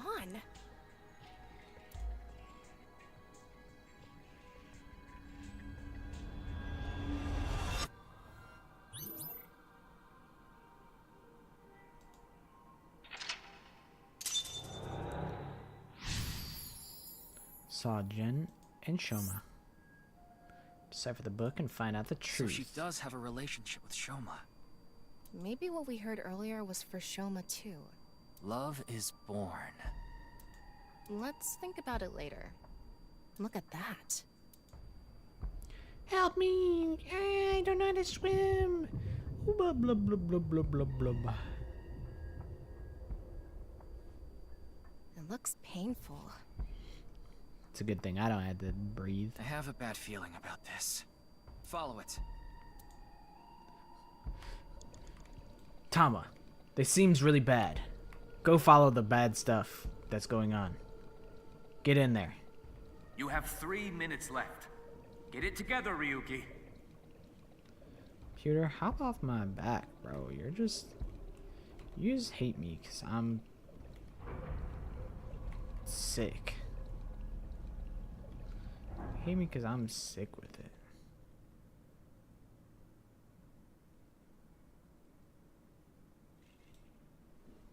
Okie dokie, have fun, Rev.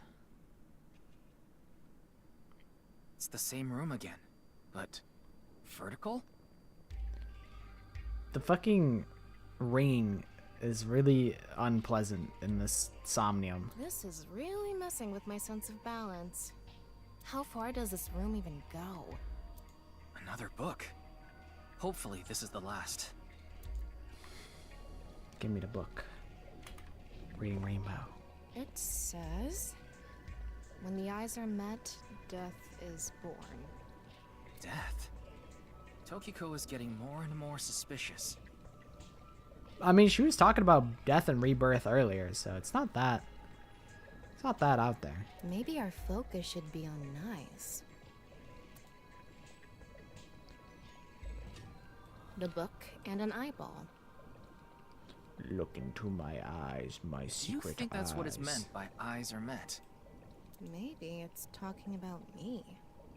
You are an eyeball. Tama, why don't you lock eyes with it? Are you trying to kill me? It said death is born. Then, when the eyes are met is... I'm gonna make all of her ideas are poured into her writing, and the rules of the stream are strongly tied to those teachings. I make the eyeballs look at each other, perhaps. A big eyeball? What is going on inside her head that would make this appear? Like I said, that old woman is crazy. So what's it gonna be?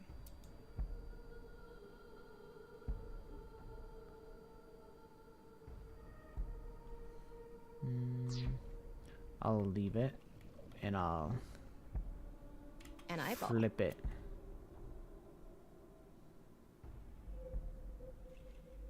Flip.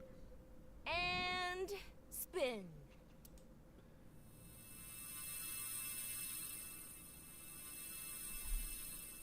I set the eyes to face each other. It seems Tokiko's. Okay, so now I gotta flip this eyeball down here, I believe.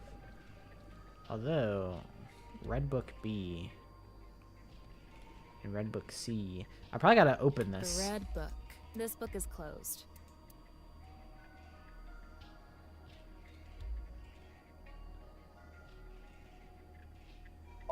Open. I'm gonna open it. There are eye symbols on the left and right pages. That's it? Yep, that's it. It might be related to, when the eyes are met, death is born.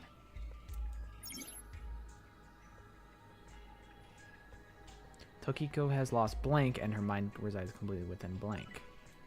Ooh, Ryuki, less than 2 minutes left.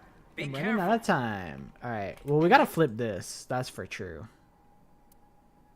-10? What does that time even do? I want negative time. Does it add time for me? That'd be sick. Okay. Maybe after having flipped the eyeballs, Is this what eyes meeting means? now I can do something. Digging deeper, it seems Tokiko's blank. So what I shall do here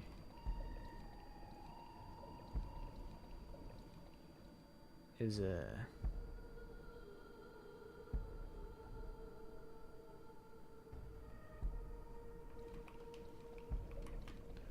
what if I flip this? Closed book.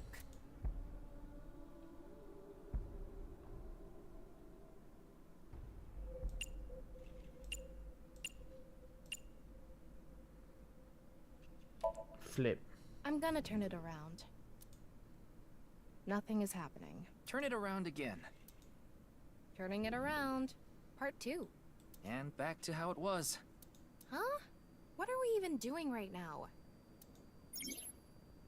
Tokiko has lost all sense of emotion, and her mind resides completely within blank.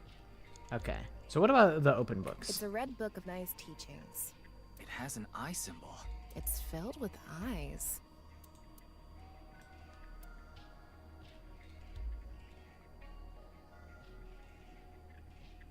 I don't know.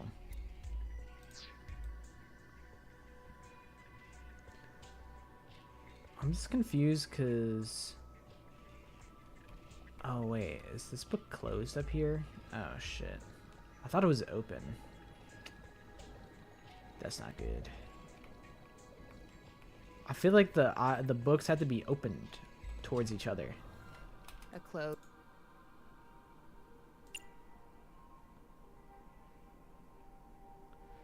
Opened a book. Open. There are two eyes. Ryuki, if you're stuck, why don't you read the first book again? Her mind resides completely within Nirvana. I am kind of stuck. That is the truth. That is the truth of the situation. Think harder. How do I... Can I use a timey for this? Lord knows I need it.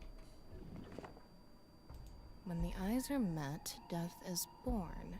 The eyes must be referring to those eyeballs. We got Maybe that. we need to point them at each other. Okay. And there was that red book, right? It looked important. According to what we've learned so far, everything in the room has something to do with the words in the books. So the hint here has something to do with eyes. If we get the eyes to meet, death will be created. I wonder what'll happen. Let's check the book and eyeballs. You have less than a minute left. Hurry! I'm going. I'm gonna close the book.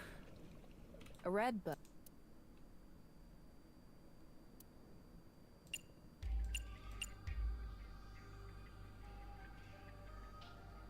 Got it.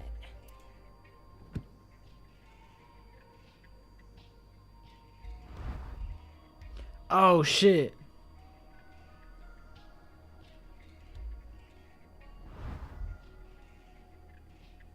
I gotta close the books. There's still time. This should do it. Oh fuck. I'm gonna run out of time. Run. 30 seconds left. Oh. More eyeballs. A red book. Oh god. It's eating all my time. Got it. This better be the end of the damn puzzle, because I don't have any time left.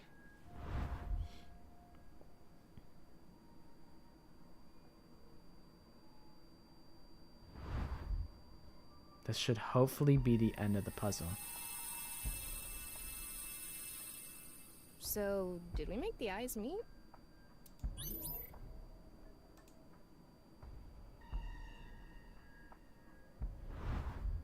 Oh god. New book. When the eyes are met, death is born. Death. Tama, let's check that out too. Ryuki, you're out of time. I can make it. Pewter. I can make it. I just gotta read this book, Pewter. It's a new book of nice teachings. This time, it's closed. I'm opening the book, Pewter. Huh? A mirror.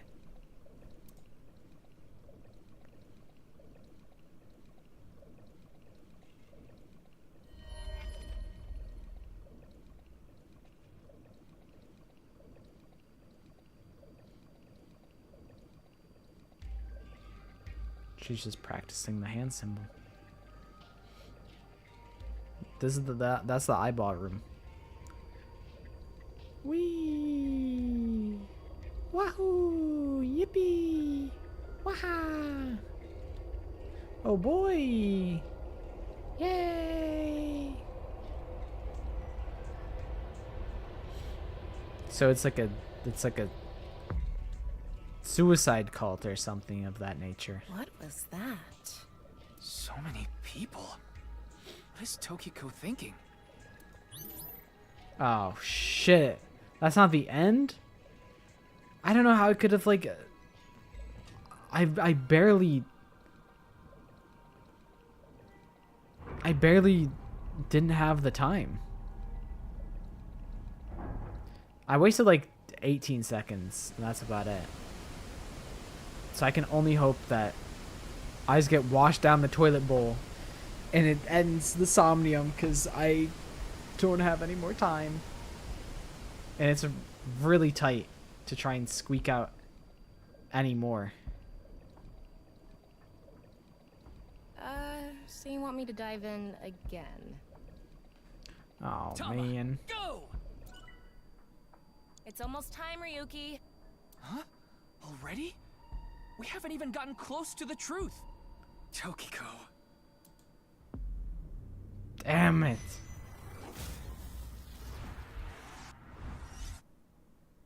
I wonder if that's scripted. Ooh, okay, retry. Shit. I'll speedrun. I can't really make out what happened.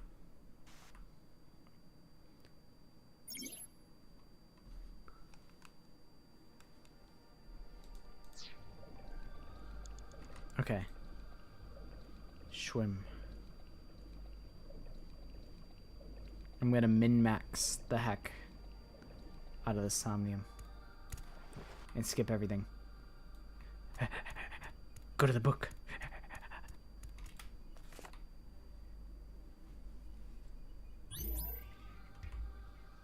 And then run over here. This one. Jenny's freaking out. Gets turned into a statue. Tama's hair kind of looks like cream dollops on bakery sweets when you look at it from below. After the...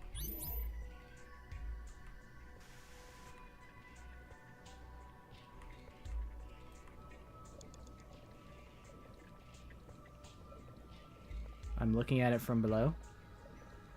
I'm liking what I'm seeing. Oh, I did actually waste a good portion of time here. Oh wait, I have to read the book first. Ryuki, you have 5 minutes remaining. Okay. Part 1. This one. How should I check? Okay. This feels like a fever dream. That is kind of the vibe of these Somniums. I feel like they're even more insane in the first one, in my opinions.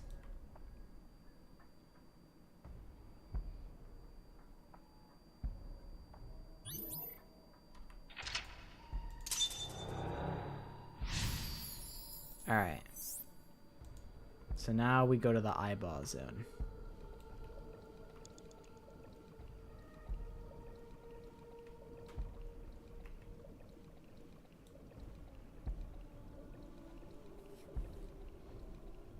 Just gotta keep swimming down.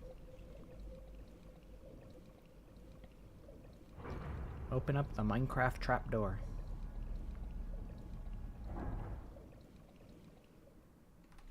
Okay. Cutscene. Yeah. 4 minutes remaining. Read the book. Take a look. It's in a book. Reading Rainbow. Okay.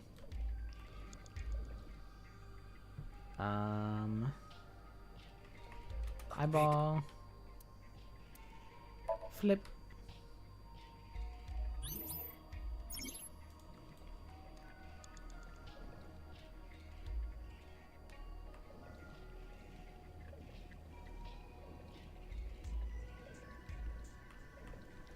And then I go down It's a red here. book. I'll just use all my timies.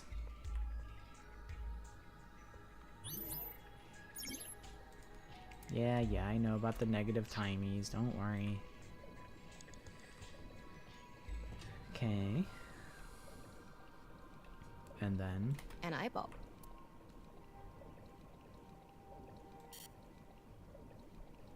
We flip.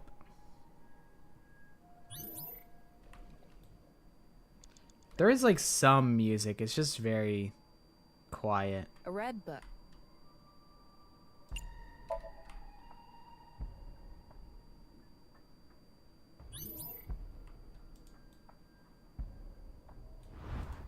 You have 3 minutes left. Get it together, Ryuki. Curious how much time this costs. Well, I mean, I guess It's I don't only really have this much time. of a choice. God damn. Times 9? Holy cow.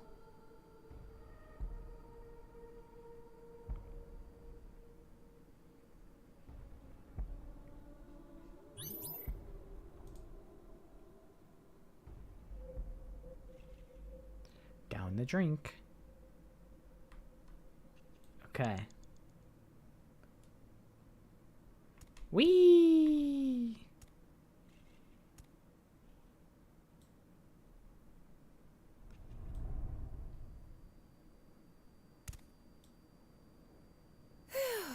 Thought I was gonna fall forever.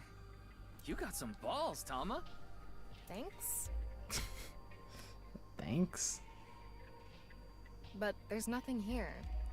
I see an eyeball in the very far distance. Doesn't look like we can learn anything here. Hmm? That's... I don't see it anymore. Oh, wait, I do see it.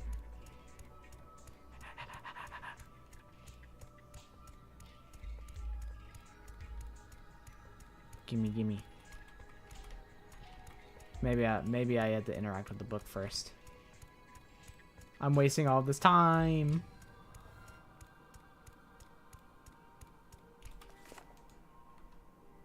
At the end of an incomplete world, truth is born. Hello, Tokiko.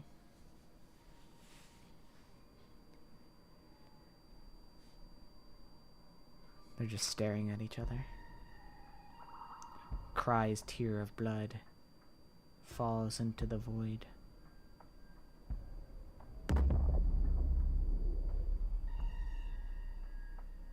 This is just a look inside Tokiko's sick, twisted, fucked up mind. That's... Non-Nuple X. There's something there. Let's go. Ryuki, less than 2 minutes left. Be careful. I don't think I can... Oh, wait.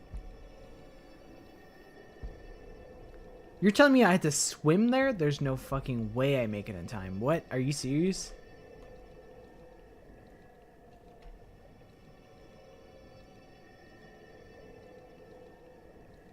It's so far away.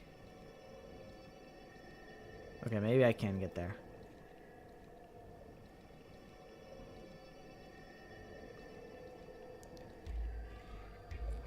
Going like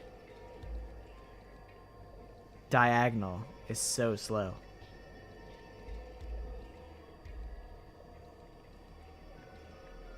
You have less than a minute left. Hurry. I could have went the other way and got the eyeball. I could have gotten hella money.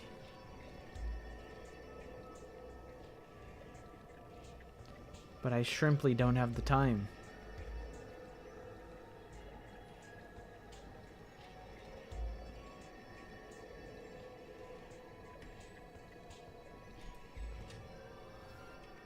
I'm going to open it.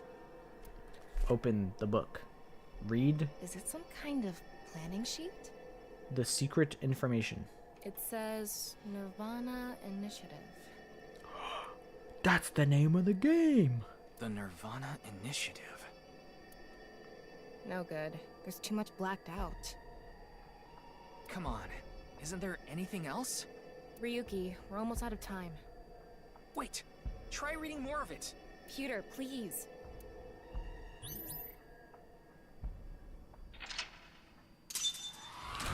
We winner.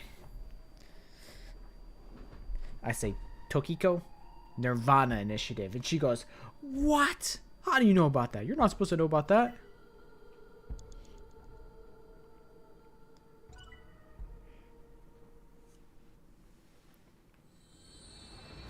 They say NirvanA Initiative. And then the title card plays. It's like, whoa, whoa, whoa, whoa.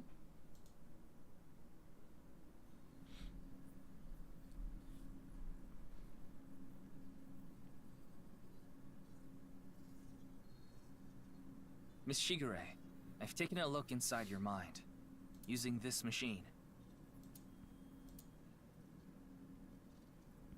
I'd be a little bit more pressed if that were me. Peter, where's I Boss? haven't seen her. She probably hasn't arrived at Abyss HQ yet. About that You don't Somnium. have to explain. The images shown in Somnium are all displayed here in the control room. What to do with Tokiko? Tokiko Shigure is not a suspect. We can't detain her without clear grounds to do so. So we have to release her. I guess we have no choice. Tokiko. About Gen. Do you know someone named Gen Ishiagane? Gen. He appeared in your dream. About Shoma Shoma. Enda. I know you know about him. Can you tell me about your relationship with him? She said no. What is the NirvanA Initiative? The NirvanA Initiative. Is it some sort of plan? Worthless! Absolutely worthless! It seems you have many questions for me, but I apologize. I'm afraid I have prior engagements. Nah, fuck you! Could you please visit me at my office again at 10 o'clock tonight? Okay, never mind. I didn't realize that you were inviting me on a date. I apologize for my tone of voice earlier. I didn't realize it was like that. I would be happy to share more information with you then. Now, if you'll excuse me.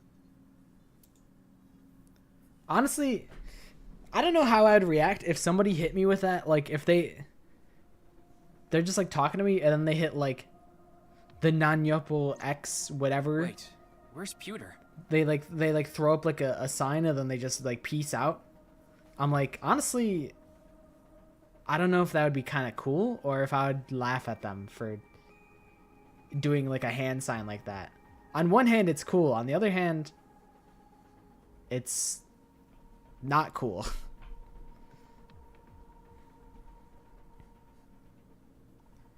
Thank you. I think the hair works with the glasses. I'm a big fan of the hair plus the glasses. Without the glasses, I prefer the short hair. But with the glasses, I prefer the long hair. He went to see Tokiko off. I see. So, But thank what you. do I'm I glad that do you now? like it.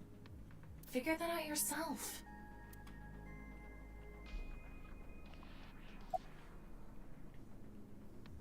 Go eat pancakes, become a Major League Baseball player, go see Gen and Shoma, ask to tie me up in tortoiseshell rope binding. Alright, you little freak. Ryuki. I'm gonna go eat some You pancakes. think this is a damn joke? Don't make me sentence you to a panting! I don't even know what that means, but I don't think I want What? that. What is that? I know. Baseball.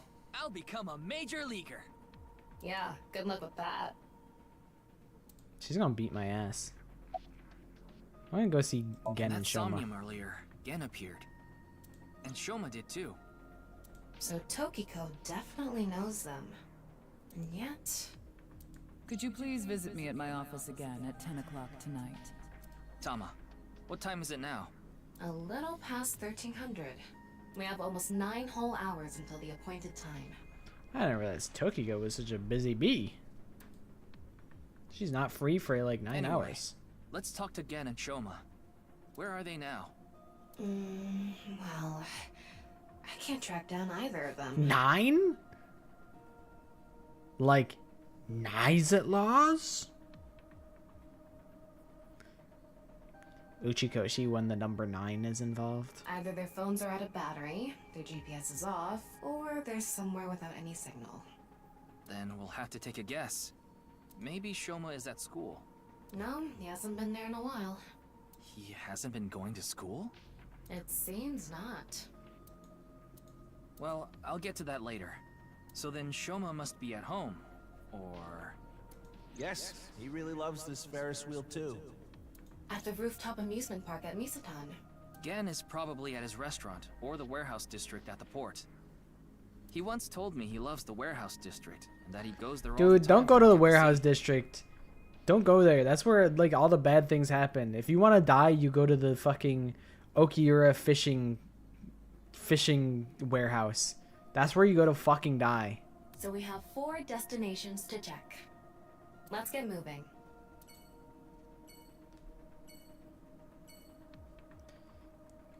You're not wrong though. It does. If you want to progress the story, you go to the Okiura fishing warehouse.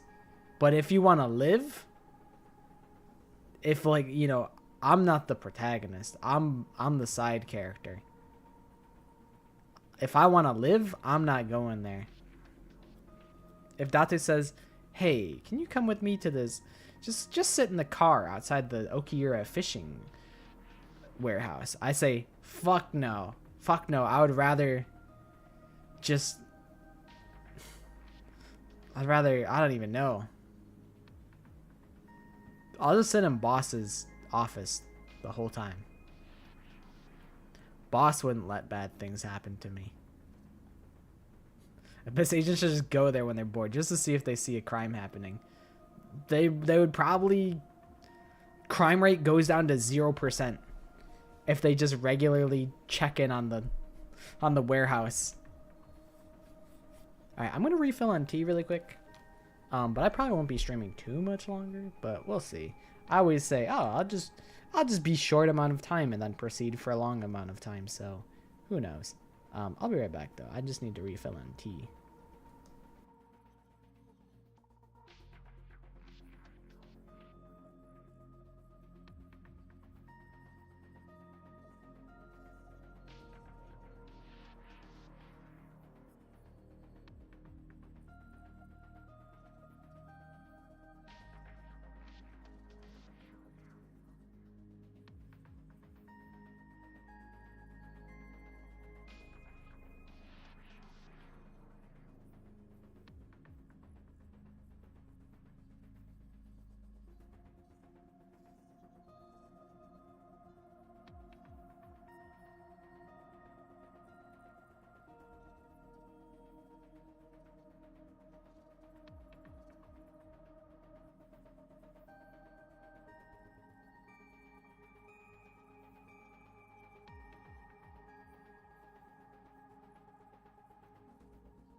so boogery and gross. I had to get paper towels to blow my nose. Because I don't have tissues on hand. Because I fucking use them all. Dude, it's crazy. I clean the house, and the dust being kicked up from cleaning the house takes me out of commission for like 2 days. It's so bad. It's so cringe. Like, it decentivizes me from cleaning the house, which is not good. I'm gonna go to the fucking warehouse district where all the bad shit happens. I'm going there. It just shrimply makes sense to go there. I haven't seen this place in years, but that's the building. That's it right there. That's where all the bad shit happens. Again anywhere. He's probably at the restaurant after all. Oh, wait. Look, over there. Who was that? That's... You know them? Oh, no. Not really. I've just seen them around before. Dressed kind of strangely, don't you think? That's a motherfucker from the future. That's the future, the person that Mizuki goes to battle with in the future. Maybe they're coming back from a cosplay event. Excuse me.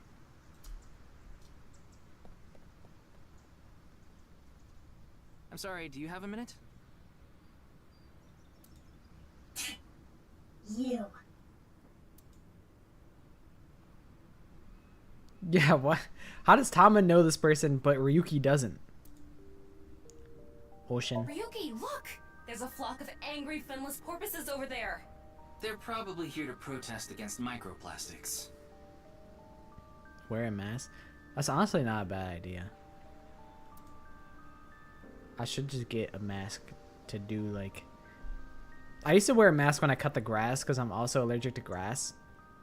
The grass doesn't affect me as bad as the dust for some reason. Hello, masked woman. Why are you dressed like that? None of your business.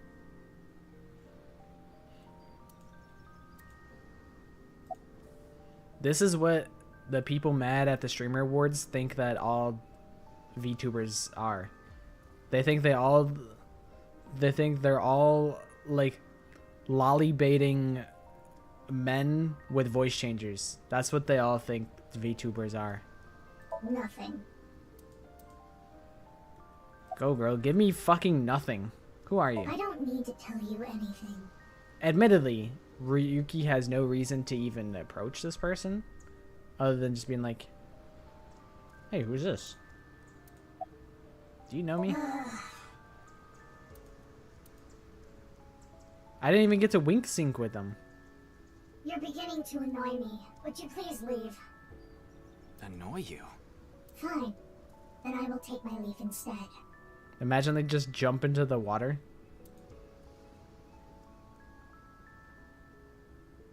The day to take action is approaching, and I must stop the plan. Stop what? I don't even know who this could be, because it's not There she Mizuki, goes. presumably. Unless that's Mizuki in the current. And then, like, in the future, somebody copies Mizuki's outfit in the future. Potentially. That's potential. What was she talking about? I don't know. Cosplay band, maybe? I've never heard of a plan like that. Yeah, I don't think Abyss are, like, really cops, but it's weird. They're in, like, a weird middle ground. Then maybe it's a family plan. Whatever the case, I think it's clear that that woman isn't all there. Let's forget about it. More importantly... On to the next place, huh? I didn't even get to wink sync. Okay, I'll go to Ramen World Cuisine.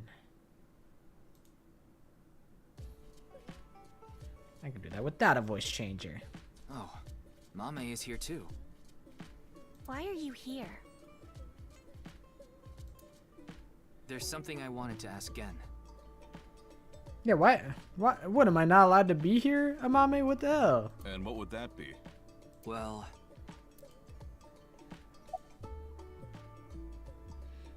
About your phone's GPS being turned off, like a little weirdo, just asking the most weirdest possible question. Oh, it just ran out of battery. You're watching too much porn. Why is that your first assumption, Tama? don't you have a softer way of saying that? You're watching too much porn. That's not what I meant. It's a restaurant, Amali. People go to those. That's what I'm saying. You kids and all your door dashing and your Uber Eats, you guys wouldn't know about. Back in my day, we used to go to restaurants and sit down and eat. About the NirvanA Initiative. Yeah, I'm just gonna assume that you know about Is that. there anything you can tell me about the NirvanA Initiative? What is that? Is it some sort of plan? I think so. Sorry, I don't know what that is. Well, you know, you might as well ask.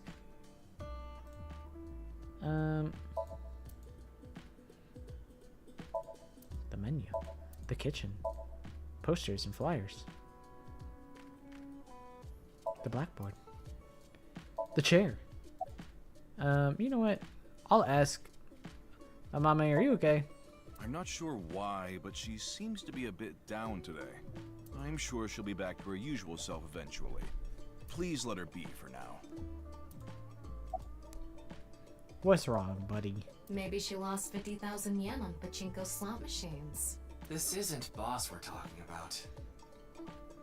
Well, it's better than having loose slots in other ways. Tama. Gasp. What How other dare way? you? No, you know. No, I don't. How are you? All right now, because I am here. Half might. Tama, you encourage his bad behavior. After all, we are full-time heroes. Hey, that's my thing. Alright, again, about Tokiko. Again, do you know a woman named Tokiko Shigure? Never heard that name before. Really? Yeah. Who is this Tokiko person? The president of an ideological society called Nizet Laws, or NIZE. Nice. You mean that secret society or whatever? Yeah. It actually exists? I thought it was just an urban legend. I thought so too. So what's that got to do with the case? Explain the details of Bats 490 in the QR video, Tim. I probably just sound like a conspiracy theorist to normal ass like Gen. And like admittedly, the Gen that like it could just be a different person in the Gen suit that Tokiko saw, because we don't actually know what Gen looks like. So we don't actually know if they're like physically the same people. I told him it's highly likely that Nai's made the QR video, among other things. So I tried searching through Tokiko's memories using a certain device. While I was in there, I saw you. I see.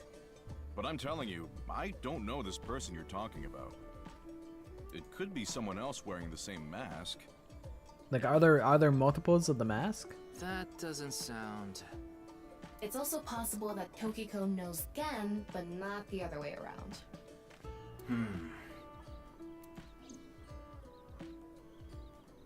Maybe. Hariyuki, there's something bothering me. Something is wrong with Amame. Yeah, she doesn't seem very energetic today. No, not that. Her heart rate jumped dramatically earlier. Right when she heard the words Tokiko and NirvanA Initiative. What? Wink sink. Aura. Come to me. This is a normal thing that people do. It would be actually hilarious It's okay. if we just sit here for the entire like 600 seconds and she doesn't say anything.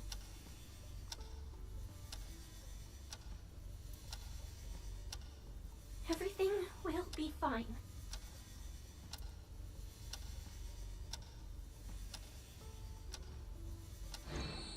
What was that?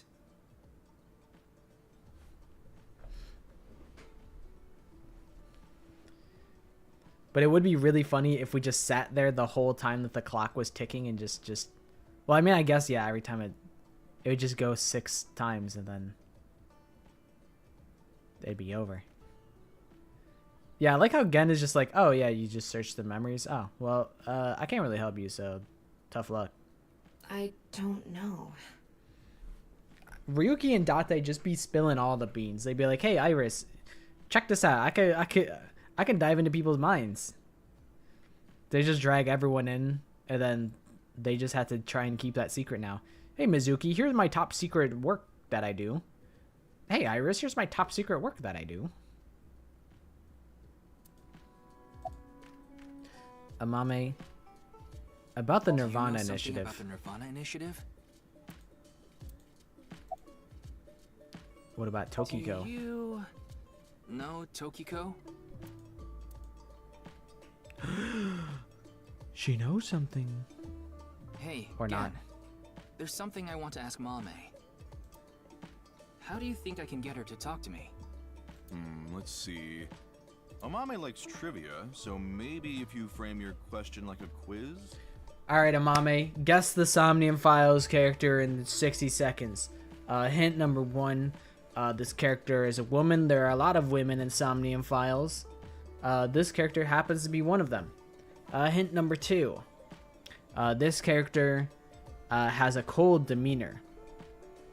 Some Somnium characters are very chipper and energetic, and some of them are little perverts. There's really like 2 or 3 that really applies to. But this character is cold and serious. Hint number 3. I know you know something, you fucking rat. Spill the fucking beans. Hint number 4. I ain't joking, I have a gun. Spill the beans, Amame. And this character is Tokiko Shigure from Somnium Files. Yippee! A quiz. A quiz. If a quiz is quizzical, then what is a puzzle? Hey, Mame.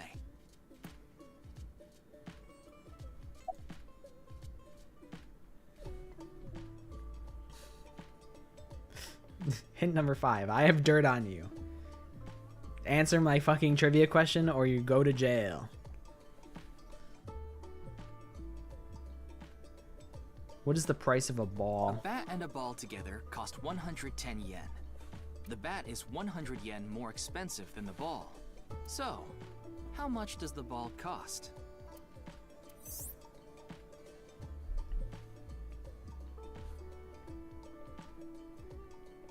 You'd think 10 yen is the correct answer. If the price of the ball was 10 yen, that would make the price of the bat 110 yen, which would add up to 120 yen, and therefore the answer is 5 yen and the bat 105 yen. How cheap is that? It's probably more expensive than Ryuki's bat and balls. He said, I wouldn't even pay 100 pence for Ryuki's dick and balls.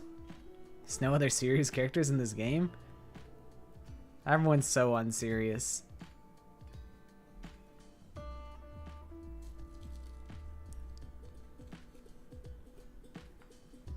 I'm like, Iris, unserious.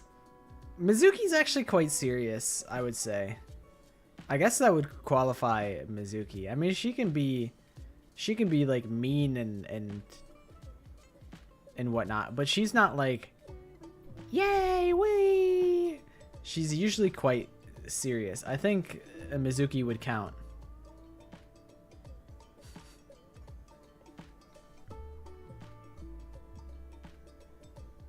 Yeah, she is very serious.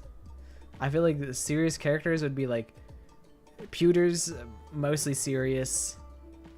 Ryuki is not serious. Mizuki is serious. Tokiko's serious.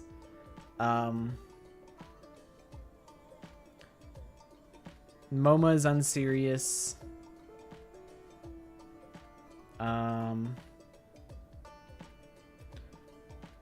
Is Ota serious?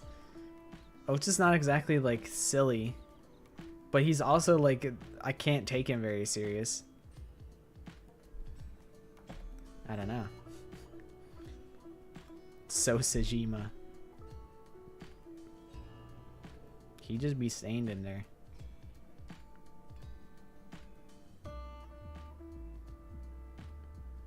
The detective guy whose name I can't forget is pretty serious. The inspector guy whose name that... Or the detective guy whose name I don't remember is serious. But the inspector whose name everyone is supposed to forget is unserious.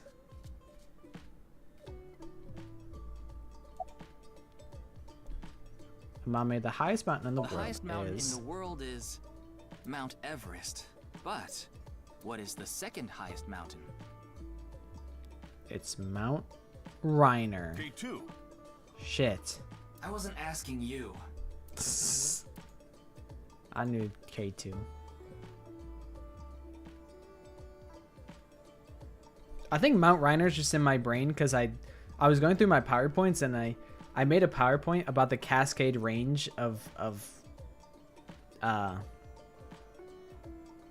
North America, because I was gonna do like, I was like, you know what, I should do like some like Fridays like informational Friday streams where like I do a little bit of research and I like present something, because like, you know, we could learn a little something. A lot of streams are don't produce anything productive into the world. So I'm like, what if I like do silly little trivia, like silly little information tidbits? But then I was like, well, that sounds like a lot of work. I'd rather contribute to the slop rather than put in that level of effort for everything, because that PowerPoint took me a long time to make. The last man on Earth heard a knock on his door. Who was it? No good, huh? The answer was a woman. Nope, that's wrong too. The answer is LGBTQ+. You're sorely mistaken if you think there are only men and women in this world, dumbass. Sorry, Ryuki, but you got fucking owned. You got absolutely farmed and owned by Tama. You got owned by the woke mob. You will be canceled. What kind of pan can you not cook with? The answer is simple. Panties. Oh, come on. Ryuki, kind of fumbled this one, bro. Clip farming Ryuki. No response. I'm at a loss. Oh, I know. Maybe if you play that song. What song? One moment, please. I'll get it ready. What is it, a fucking sleeper agent song? It's gonna be like the Russian national anthem? Is it gonna be Invincible Rainbow Arrow?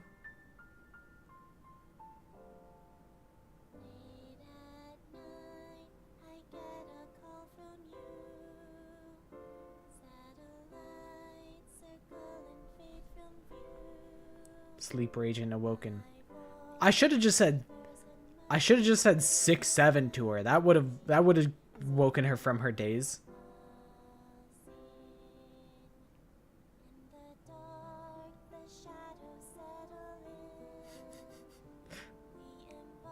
It's just the audio they use for the MK Ultra experiments, that's all.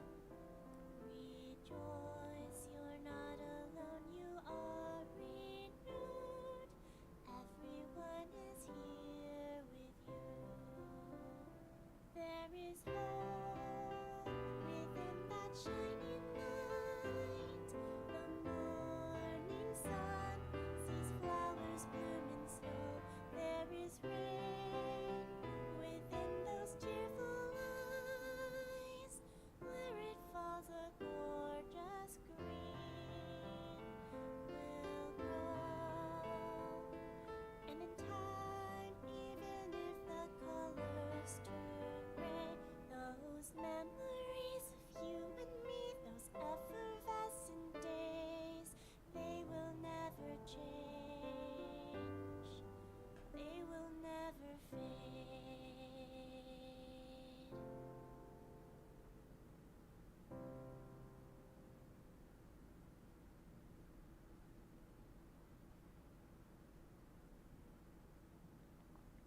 Thanks, Genny. I was just thinking, I was like, Uchikoshi was like, he loved Invincible Rainbow Arrow so much from the first game. He's like, I'm doing this shit again. He said, I'm making Amame do a song. I'm making Kizuna do a song. He said, we're making a musical. I don't care. He said that shit was awesome. Probably would have taken myself out if he tried to snap me out of my days by saying 6'7". Well, Amame's like, you know, in high school, so she's like the target demographic. I think I feel a bit better. That's good. Looks like Amame is back to her usual self.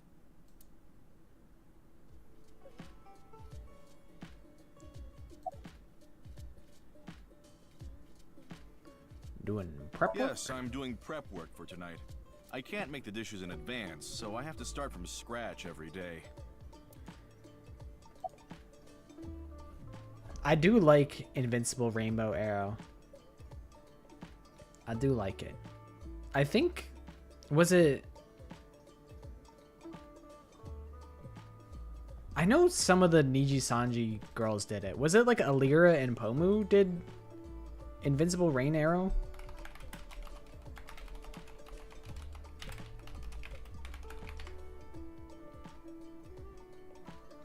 Okay, it was just Alira. I thought it was like a collab.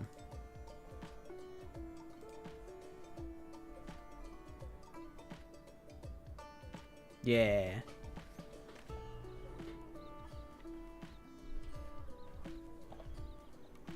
I thought it might have been a collab before Pomu had split ways. But I remember really liking her cover. How's the restaurant doing again? It's doing all right. I can only do what I can to make my customers happy. But you don't want Matsushita Diner to show you up, right? Of course not. Some competition, huh?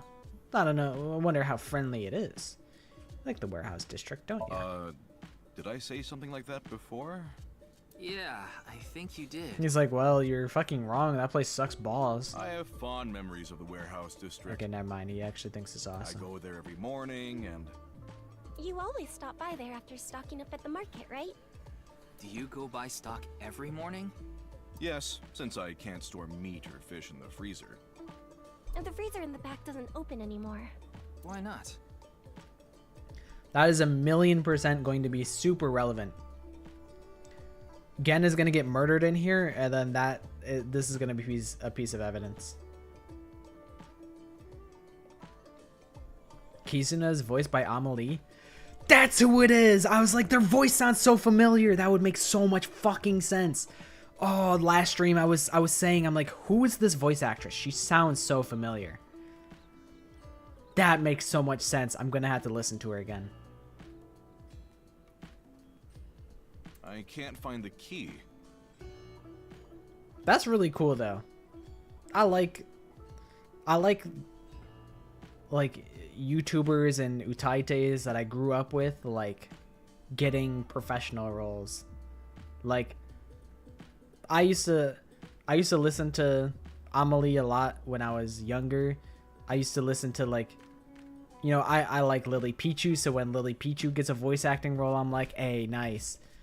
Even like Critical being in Dispatch, I'm like, that's awesome. I love that for them.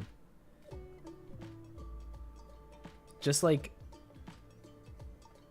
shit like that, like Bow of the Whale being a popular like VTuber, and like I think she, I feel like, I don't know if she's done voice acting. I'm sure she has, like voice acting and song covers, because I'm like, I used to listen to, like, Bow of the Whale used to go by Hikaru Station, and I used to listen to her covers back then. Kira Buckland from Android 18 to 2B. Yeah, it's really awesome. I like when people I support get like cool opportunities.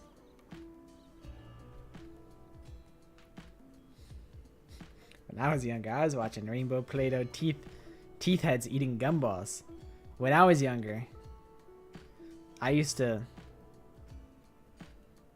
make my little lint ball people.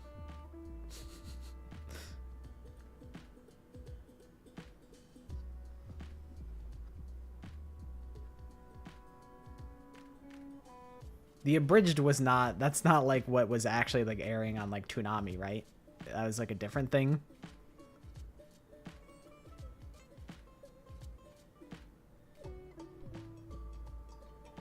I forget the voice actress for Nicole being the voice actress for Karara Usuzuki.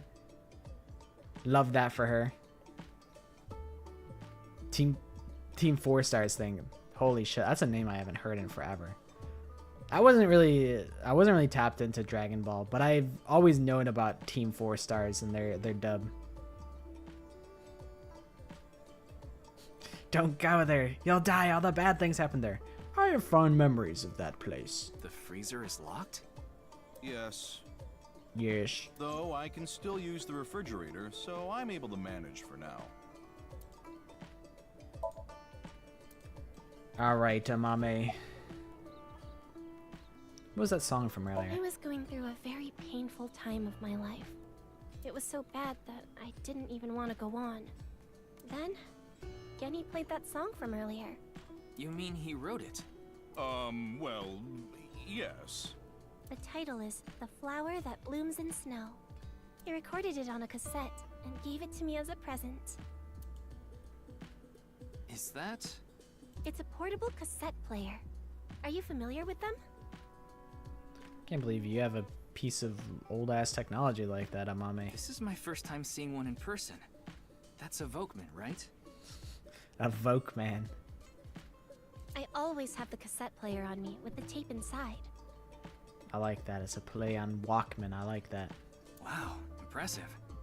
I didn't realize that not only are you a good cook, but you can write songs too. This is a bit embarrassing.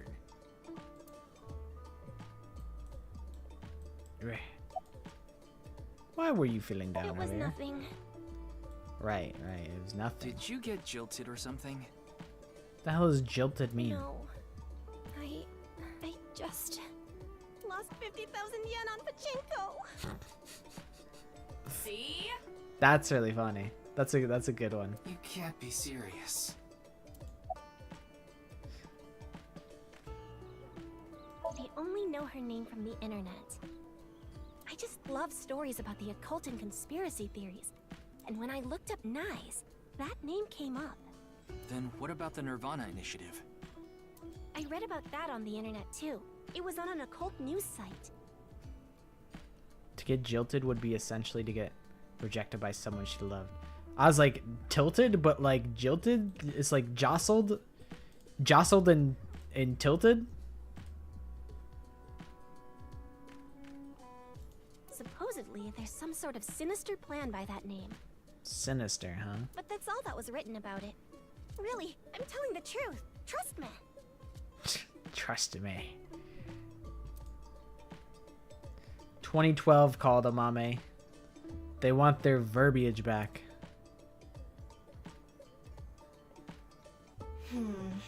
We didn't get leads despite all that time we spent here.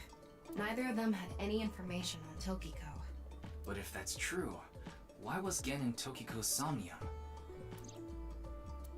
Anyway, we can figure that out later. Let's investigate somewhere else for now. Maybe it's a foreshadowing. It's a plan where he gets turned into ice. Oh no, he's gonna get turned into an ice sculpture at the fishing warehouse. I guess I'll go to the Misatan department store. I don't expect him to be there. But maybe Minecraft Steve will be there.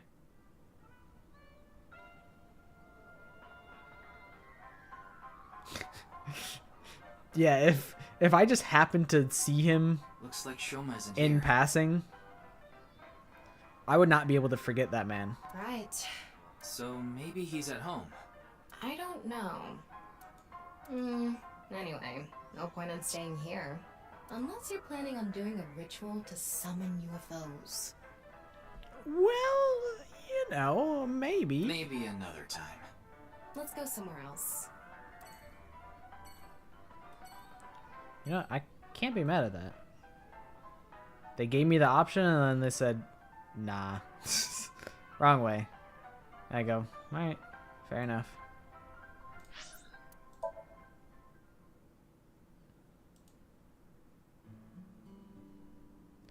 Shoma. Shoma, the director of Horodori Institute, Shikara Horodori, was killed. Did you know Shoma. about that? This guy that you knew, he got fucking dead. He got split in half and he got suction cupped to the wall. Isn't that gnarly, bro? Why are you asking me? Of course I know. I know fucking everything. I'm Shoma. I'm 14 years old. A killer calling himself Terror did it. But he hasn't been caught yet. That's why. I want you to help me. Help me uncover Terror's identity.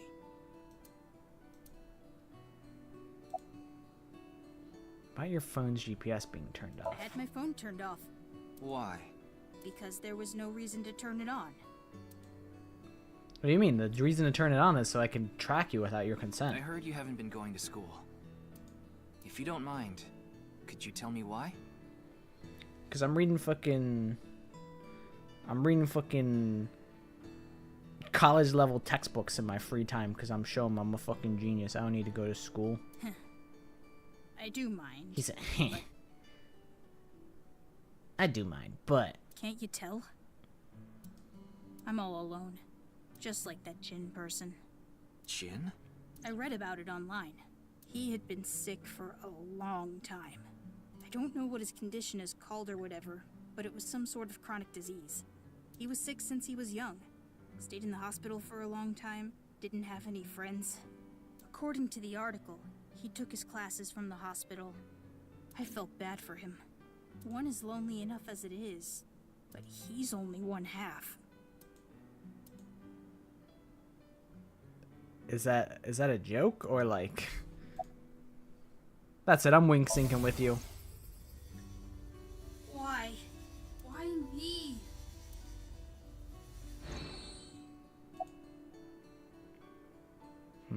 About Komeiji. I'm sorry, but please don't ask about my dad. I don't want to be reminded of him. Okay, question for you. What do you get when you change the D's in Diddy to T's?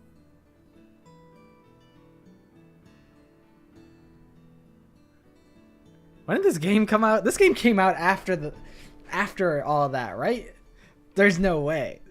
Tama, you can't. We don't talk about that guy. We don't talk about this guy. I feel like all the Diddy stuff happened like last year. Yeah, that's what I'm thinking. That's crazy. Tama, you gotta give it the times, man. We can't bring that man up anymore. We would like to forget about the awful things that man did. Did he? Oh, come on, say it.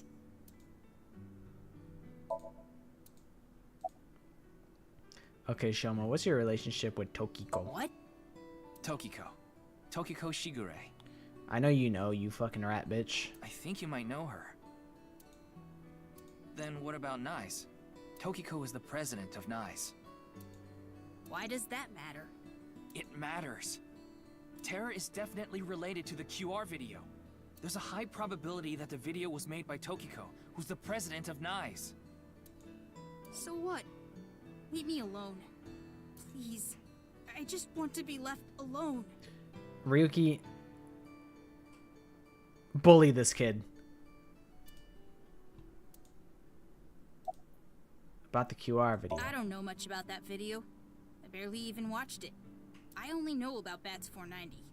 That reminds me, you haven't told me the details of Bats 490 yet. The rumor is, people who decoded that video message have gone missing. But they all left behind the same clue. I've learned the secret of the world. That it's all a fucking figment of our imagination. But you haven't disappeared. Why? It's 'cause I'm the terror. I'm the one who did it. Yeah, I know. Pretty awesome and badass. Don't ask me. All I did was decrypt the code. I didn't go anywhere. The only thing I know for sure is that Bats 490 is an ARG. It's just a game. But the NirvanA trial, on the other hand... NirvanA trial? What's the NirvanA trial? It's a video that's been going viral.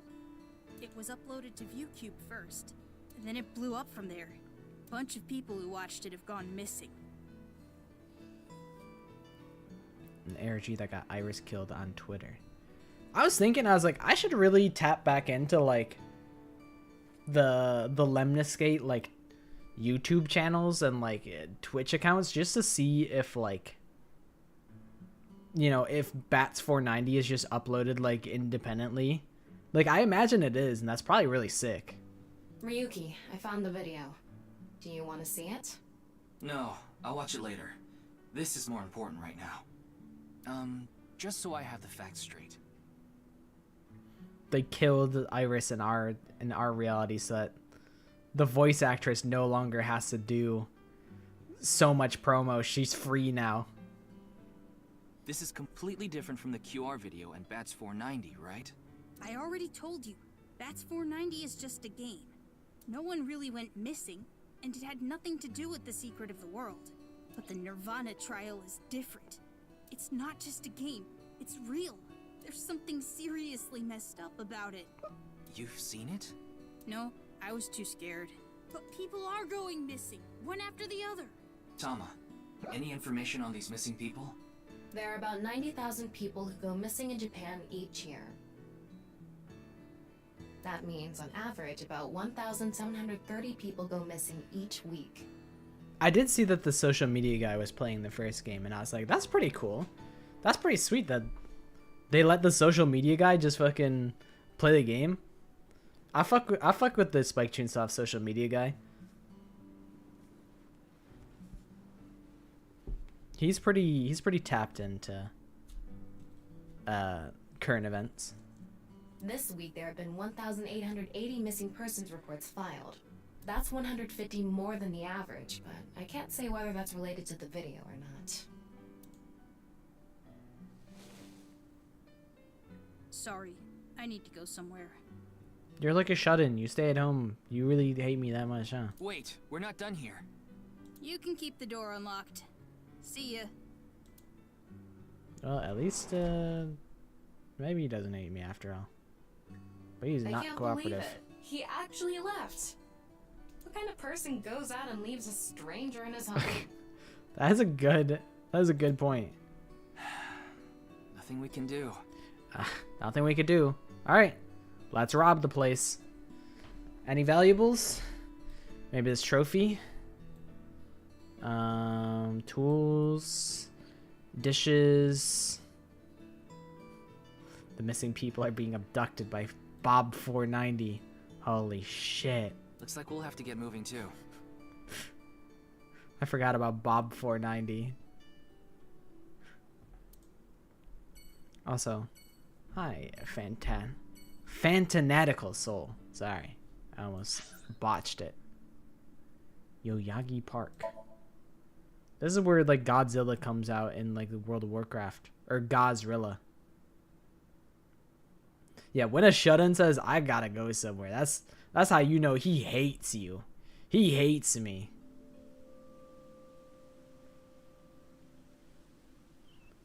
Ryuki, you look They tired. clone this. They you clone okay? this couple. They're all over the place. After all that, we haven't made any progress at all. Hey, honey, let's go check out the obelisk. Oh, I love the obelisk. It takes a toll, knowing you've wasted your time on a case like this. Why don't you rest for a bit? I plan on it. That's why I came here. This place is always therapeutic for me. Is that... Leon. What's he doing here? Let's go find out. I forgot about that guy.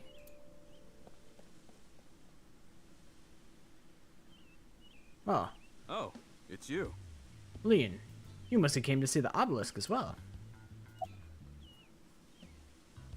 What are you drinking? This? It's Alfred. Non-alcoholic It's Prime. beer.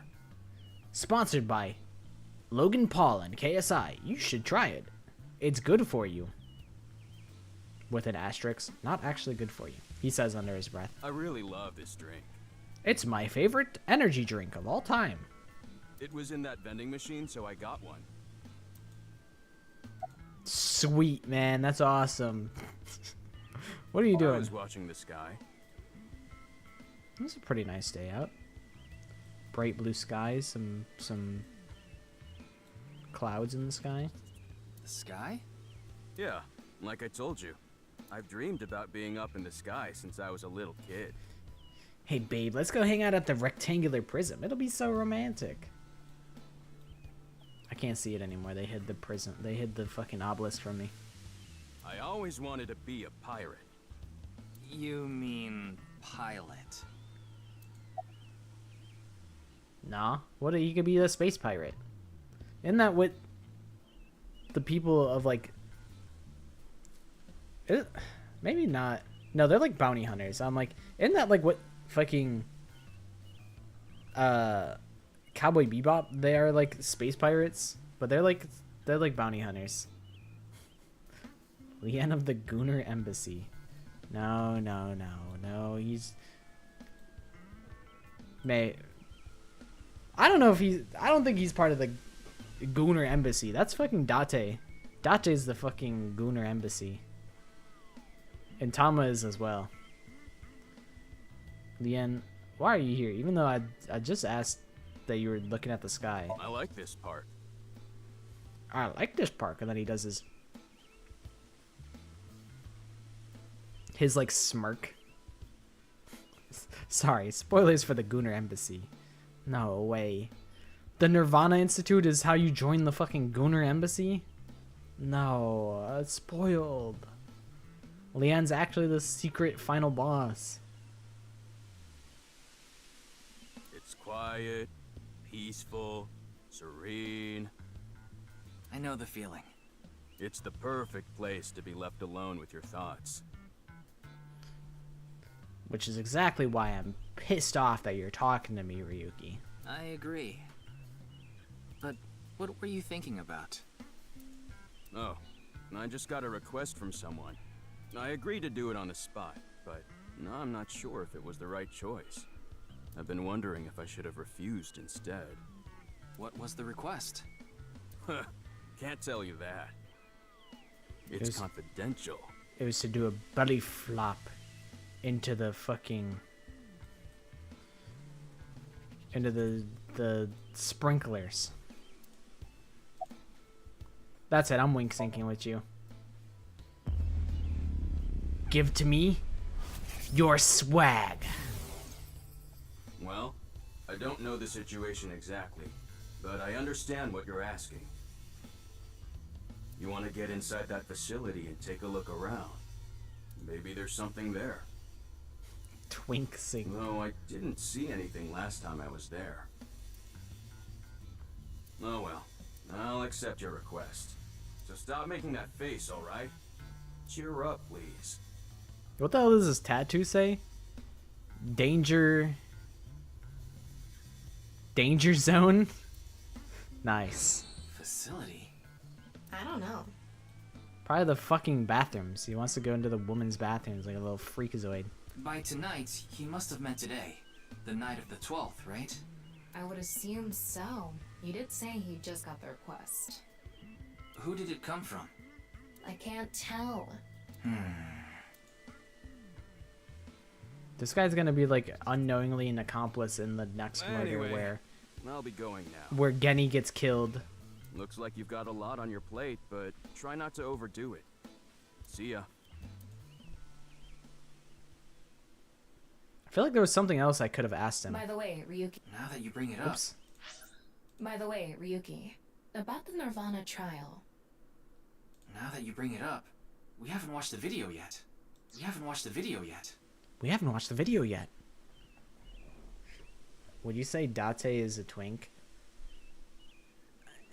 Yeah. I think so.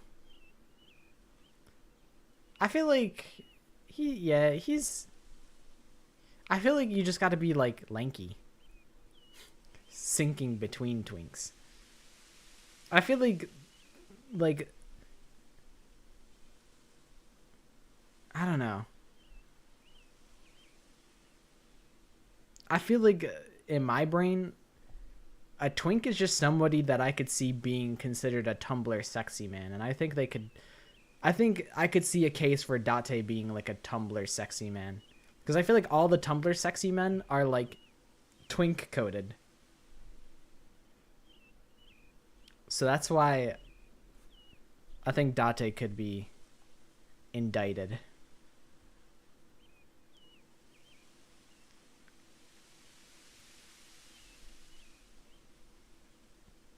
Is he a twunk? I think that's a term. Does that apply to him? Wanna watch it? Yeah, play it. What? I'm sorry. Can you please play it for me? Very well.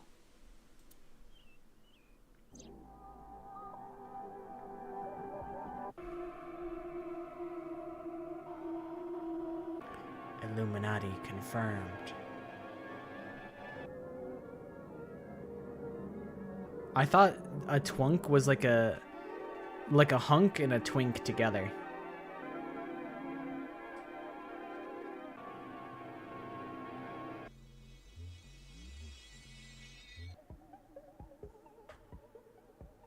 Skibbity toilet. No.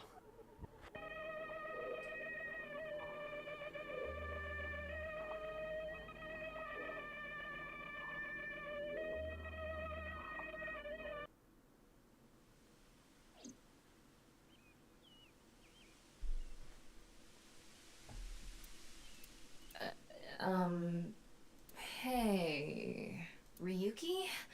Are you okay?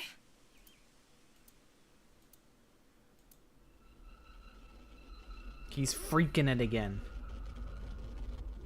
He frucked it. He was frucking it when he saw the QR code video. And now he's collecting all the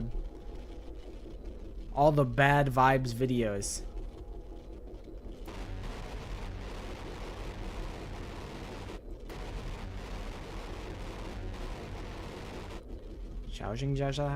Being chilling. Why do we keep letting him watch these? Even Shoma was like, nah, this seems kind of scary. I don't really want to watch that and have my day ruined. And Ricky's like, nah, fuck my day up. Fuck my shit up, bro. What? What? It can't be. How? Why is it suddenly nighttime? Don't you know? The Earth rotates toward the east, so... What was I doing all this time? You've been standing there, like an NPC that froze up. Hey, what happened? That's what I'd like to know. I watched that video and then I came to and now we're here. What time is it, Tama? 21:30. Could you please visit me at my office again at 10 o'clock tonight? We're gonna be late. This is bad. We need to hurry. Sheesh. Tama, pull up my Uber XL.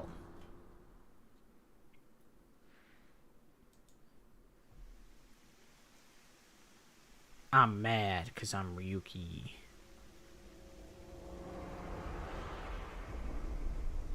No. Ryuki, I'm going to show you the funniest prank of all time where I fake my own death.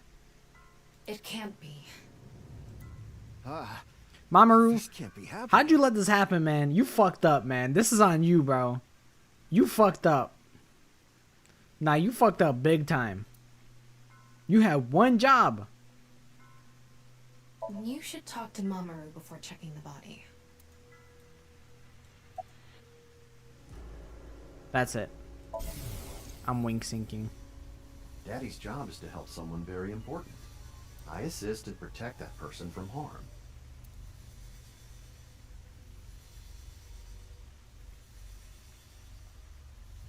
Yeah, Daddy's a professional. I won't ever let anything bad happen to them. You fucked up, Mamoru. Looks like he's not the culprit. Yeah, I think we can strike him off the list of suspects. That's actually a Discord call? No, Mamoru. You have 10 kids. You can't be doing that. But maybe it's a situation like the Rizzler, where like I saw a clip of the Rizzler invited Connor Eats Pants, the dude who does Fortnite Fridays. The Rizzler invited Connor to his Fortnite party, and it just had all of the Rizzler's like school friends, and I'm like, honestly, that's kind of awesome. Like, first of all, imagine being Connor Eats Pants, where the Rizzler just fucks with you and he's just like, nah, bro, come hang out with me and my boys. Like, that's awesome. Second of all, the Rizzler is just like a normal kid, like, and he just gets to play Fortnite with his boys. That's awesome. I'm like, honestly, that's really cool. I was very happy to see that the Rizzler just like he likes Connor Eats Pants, and he just wanted to hang out with him. Mamoru was busy Discord role-playing while Tokiko got banana splitted. So maybe. He was like, mind if I step outside and talk to my kid on the phone? And then Tokiko's like, I'm gonna prank Mamoru so hard when he comes back. Oh my god, he's gonna laugh so hard. Alright, Mamoru. When did you last see Tokiko? I think it was around 1400. You left her alone for that long? The president got back from seeing the police, returned to this room, then I haven't seen her since. I'm not always in the president's office. I'm usually on standby in the room outside. I only come here when called.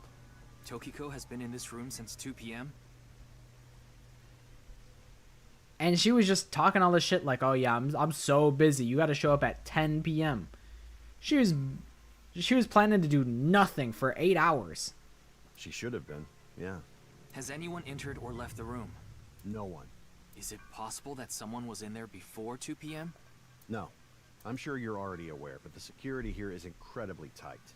There are security cameras all over the stairs and corridors, along with the elevator and outside the door. What if she just has there's just a cutout in the table, and she's just actually just laying halfway in the table, and she's like, gotcha, Ryuki, get pranked. You really thought I scared you, though. I scared you.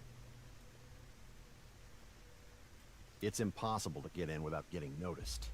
Ryuki, I checked the data on the security cameras. It's true that no one entered this room other than Tokiko. And no one left it either. So you're saying it's a locked room mystery. Is there only one way in or out of the room? Yeah, that door is the only way in or out.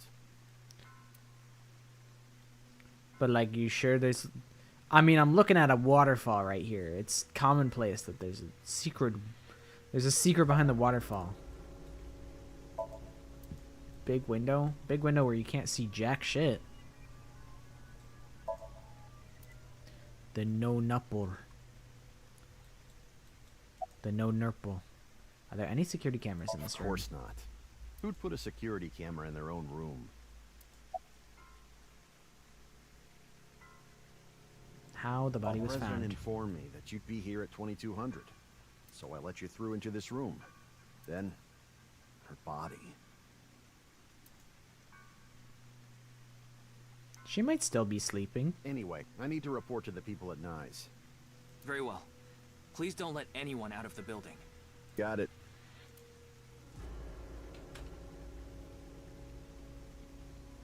How did this happen?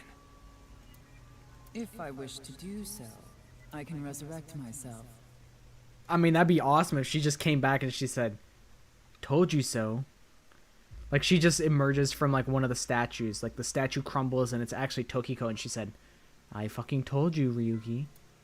One thing is for sure. Ryuki, look around the room. No traces of blood. In other words, Tokiko wasn't killed here. The culprit must have been Terror. He killed Tokiko somewhere else, then brought her right half here. But how did he get in the room? We don't know how he left either. What if he's still in this room? No, that's not possible. I checked with X-ray vision. No sign of anyone and no biological responses detected. This one truly makes no sense. Then he had to have escaped somehow. I suspect the culprit's escape route and way in were the same. So, Ryuki, let's look into finding the escape route first. We should know how the culprit got in once we learn how they got out. Okay, let's investigate. Somnium scan? Activate. Before we begin, I want to point something out. The side with the window is the south. Okay. And the waterfall is to the north. Okay. I know that. Why are you mentioning it? Shut your mouth! It'd be a pain in the ass if we didn't know which way was which. You should be grateful I told you. My fault, Tama. My fault. I just it'll come in handy later, I'm sure. I just wasn't privy to the information. Okay. Why are you angry? Just zip it and get working, all right? All right. Virtual wall. It's a wall. Plant. The It's a room house is plant. inorganic as a whole, so this really stands out. I'll check everything. Plant. Wall. It's the southwest statue. It's the northwest statue.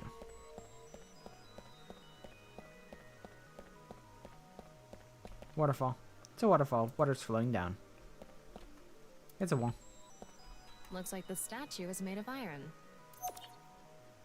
Statue's made of iron, huh? That's relevant. Houseplant. No nupple X. Oh. There's an electromagnetic noise coming from somewhere in the wall. There's an unnatural reaction of infrared light. And whatever, I'll just interact with everything. Southeast This statue. statue is iron too. Wall. Glass doll. Alright. The desk front. The front of the desk. Okay, the corpse. It's Tokiko's right half. Just like before, it's been severed at the molecular level. The body appears to have been cut with the same instrument. And she was also bisected while she was still alive. In other words, it's highly likely that it was the same He runs killer. like he's 86. Yeah, they be running silly. Yes, that's why I said Terror is probably the culprit. The estimated time of death is approximately 3 hours ago, which would be around 1900 today. That's when we were at Yoyagi Park.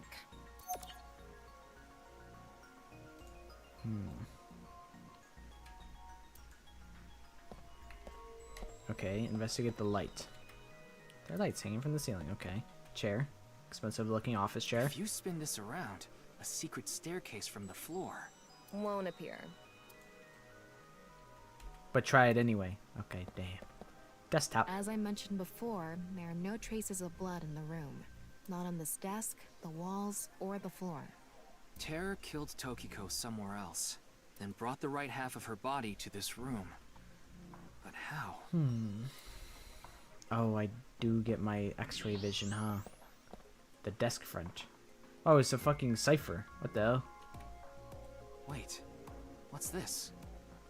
There are metal plates shaped like numbers embedded in the board at the front of the desk. 1, 2, 3, 4. 1, 2, 3, 5. 1, 2, 3, 5. 1, 2, 3, 4. 1, 0, 1, 0. So you're able to see them by using X-ray like this. It's as if this was prepared just for us. The bullshit begins. Yeah, I'm like, I'm trying to think. I'm like, all right, well, there's a specific divider directly down the middle of it all being the ones. I'm like, why is this side 5 and this side 4? It makes sense if just like this was 4. I'm like, is the code 4005 the nil number? Who would do something like this? Anyway, we can figure that out later. Probably fucking Tokiko did Let's it. focus on the investigation. There's 60 numbers in a diamond shape at the front of the desk. Alright, what's the secret fucking bomb back here? There's something embedded Or in the like it's an wall. iPhone. Or a speaker. It's a keypad for a pin code. But this frame is on there tight. It won't budge. Maybe there's some way to move it. The other side of the Nonupo X symbol is a device for entering a pin code behind the wall. You definitely interact with the stupid thing in a certain way. Northeast floor. Okay, so these statues are on tracks. Okay. There's something in the floor. Maybe it's a rail? It's embedded in the floor. This is probably an electromagnetic rail. It extends from the corner of the statue toward the pond.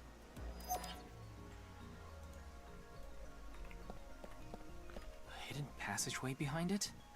Probably not. Looks like the wall behind this waterfall is made of tungsten. It's a material that blocks X-rays. Alright, so they fucking knew that I would X-ray in here? What is this lip here? What is this?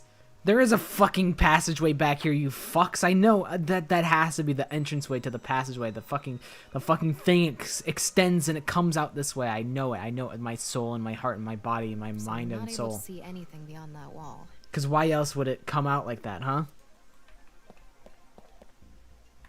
You motherfucker, Uchikoshi. The same kind of rail is over here, too. It's even going toward the same direction.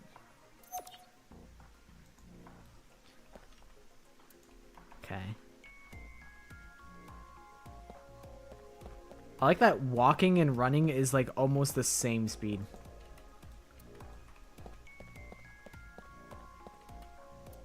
Okay. We should interact with the corpse again, I believe. Is this?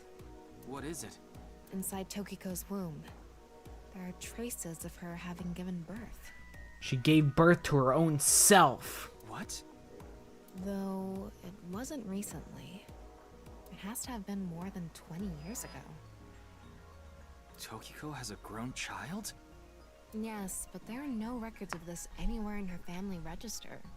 She hasn't filed birth registration, and there She are probably no did records actually of give it birth to in her any own medical self. That's why she's institutions like, in Japan. I always fucking come back. Also, 20 years ago, how old was she?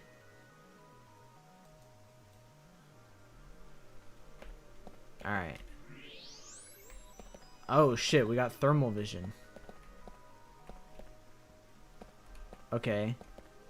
So the fucking statues come out and they shoot fucking lasers at each other. Doesn't seem to be any suspicious heat sources hidden inside.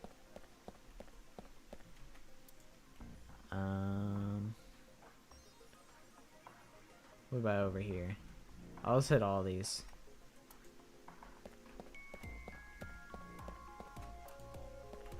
There's something coming out of it. Open your third eye and shoot your fucking lasers out of your third eye. It's an infrared laser. Normally it wouldn't be visible, even with thermo mode. But this place is full of water particles. File. Persons 6 years ago. Tokiko. 53.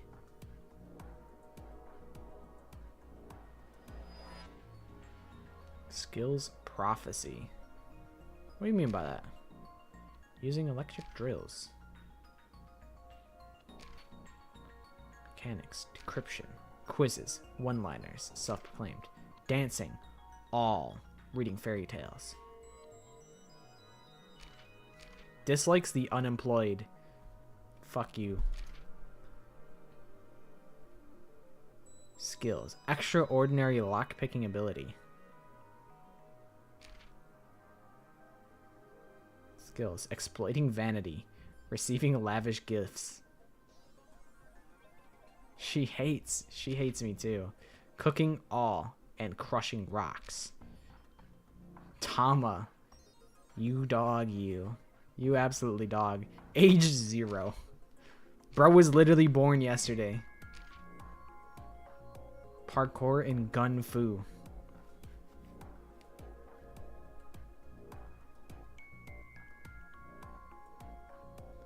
This is like a fucking gun kata from I forget what the movie was called. I can never remember what it's called. Hacking fluoroscopy, whatever. Voice imitation, 3D modeling. Born 6 years ago. I miss Aiba, man. I miss Aiba. I fucking miss Aiba, bro. I miss her. I haven't seen Aiba in so long. That's my goat. Martial arts, all. Kill all, says Mizuki. Boss. Skills, finding weaknesses and exploiting them to ensure total obedience. Okay, Maki Madame. Imitating vuvuzelas. It's absolutely gun kata. That's definitely what's going on. Skills reaction time increases 3.6 times under certain conditions. Skills runs really fast. Cooking, all. Driving. Shooting, sleight of hand. Beatboxing. Self-defense. Martial arts. Squinting really hard to see through the censorship. Shinpei, you dog, you. Skills. Can use cling wrap without messing it up. Holy cow, Ushidera is sick. Skills. Playing dead. Damn, Kagami. I didn't realize you were sick like that. I also like that he's just listed as Inspector rather than his actual name. That's pretty awesome.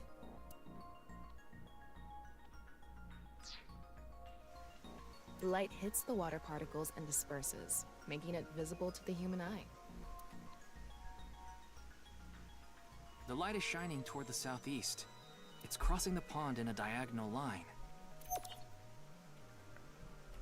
And then it's crossing with that other. Yeah. I get what's going on here. And now we input the fucking code. What's this? There's an arrow under the symbol. And 7 squares, too. If you detected it with thermo mode, does that mean it's emitting heat? It must have a heating wire or something embedded in it.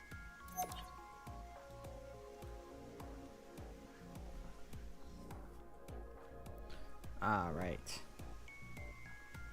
Alright, looks like we've investigated what we could for now. I do like little Tama's like big ass hair. And her like singular bang. Now, let's get to solving the mystery. How did the culprit get out of the room? That's what you're talking about, right? The gooning backstory? That's Date's whole arc. Date was like... He had the gooning backstory. Yes. So, let's begin. The first thing that comes to mind is that rail under the floor. The electromagnetic rail. The rail leads from the statue toward the pond. Yeah. Do you think the statue moves along the rail? It's made of iron, so maybe it's pulled with an electromagnet. It's probably operated with a remote control or something. But I didn't find anything like that. Then, please...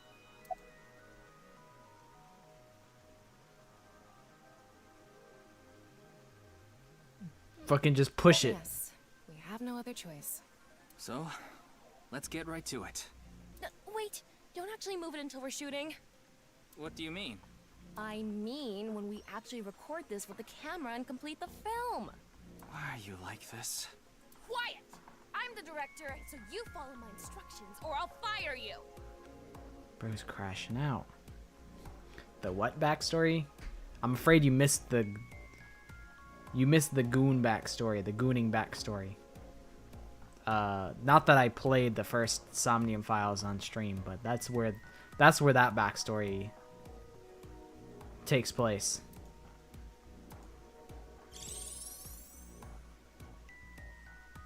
This statue is the same as the one we saw earlier. The underground rail leads toward the pond. Which means... The same thing! Well, there's not much else we can do. So, let's get right to it. You little shit! Don't make me send you back to the green room, damn it! Oh, right. We were still in rehearsal. I'm not supposed to move it until the shoot. Yes, we don't want this important set to get damaged, right? Yeah, what if it locks in place, you know? This is a set?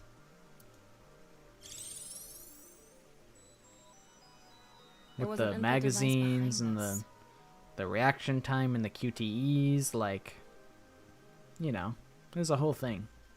A whole thing in the first game. You already know the numbers to enter, right? Even if I did, I would need to be able to move. What do you mean I already know the numbers? I don't fucking know the numbers. What are you even talking about? That's not what I asked. Do you know the code or not? In fact, I need you to know the answer. If you can't even solve this, you don't deserve to call yourself a member of Abyss. Alright, I can solve it. Show me the file. How do I see, like, the truth bullets of this case? It's not evaluation, I don't think. Hold on, my Tamagotchi's gotta be ready. What do you think of eyeballs? Tasty.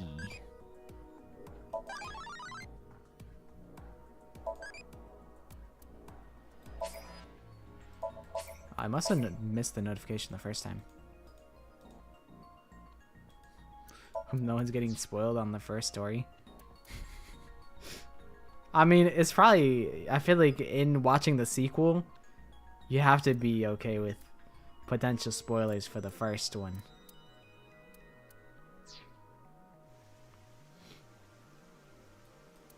So, can you tell me the numbers? I think I could. It should be 7 digits. Never mind, I lied. 7 digits? What? You telling me you don't know? Hold on. There's gotta be a way. File. It's not appendix. Trivia manual. How do I see, like, the case files?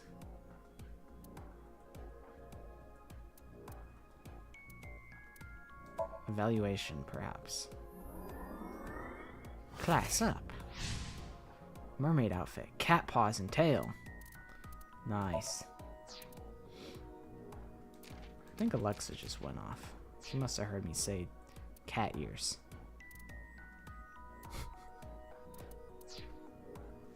No, that's not what I meant. Then spit it out already.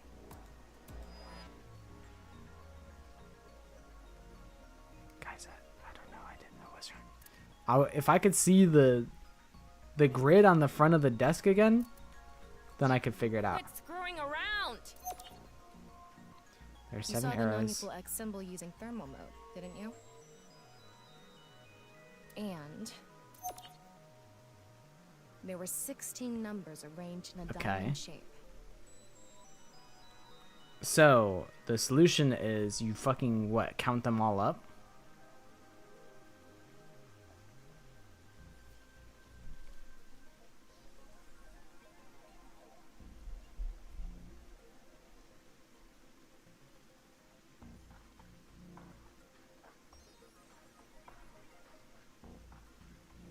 Trying to think. 1, 2,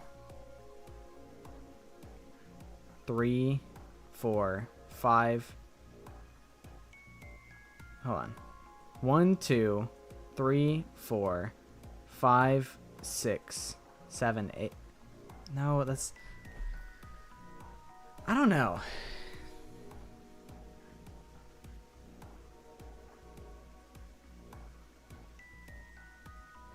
Trying to think. So it's a 7-digit number that we can get out of this. My first instinct was how many of each how many of each number there is, but there's only 6 numbers total. Because there's, you know, if you started at 0, it'd be 2. If you started with 1, that'd be 4. So it'd be 0, 4, 4, 4, 1, 1, but that would only give you 6 numbers. Yeah, and the no-nupple X symbols is 9 X's.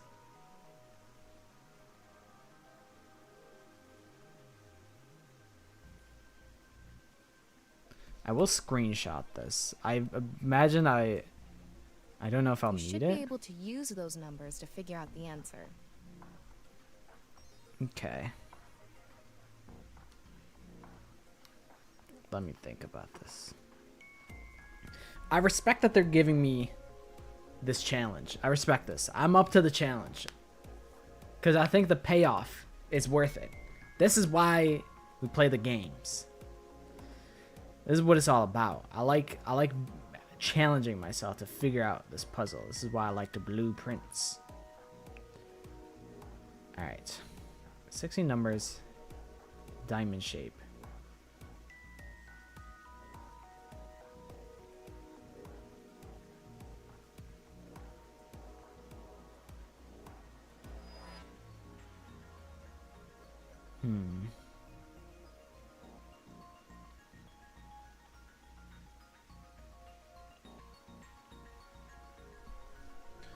I'm like, you can also boil it down to like multiple diamonds. Like, this is a diamond here.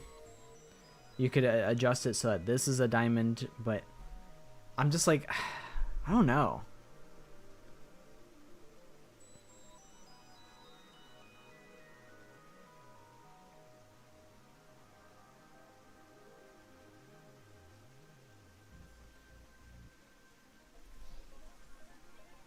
One, 2, 3, 4, 5, 6, 7, 8. But then where would the 9th be? Or wait. Hold on. I might be geeking.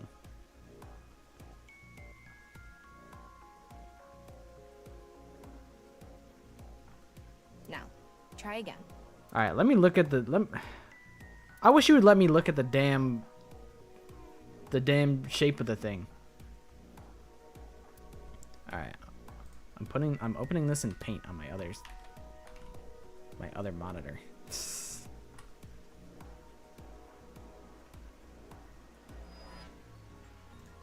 Okay.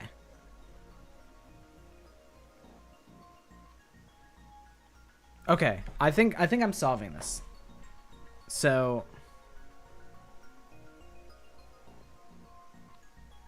it becomes 6 and then 3, 4, 5. It becomes 6 again.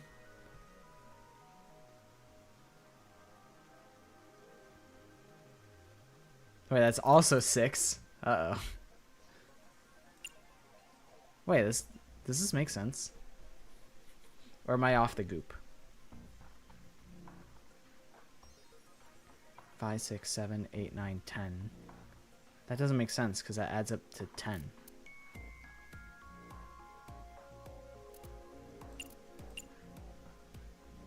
Yeah, I think we lost the plot here. I think I lost the plot.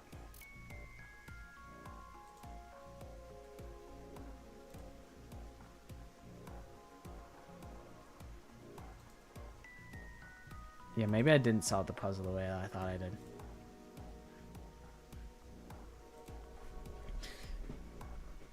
All right, I'll pull up. Here's what I'm cooking with, right?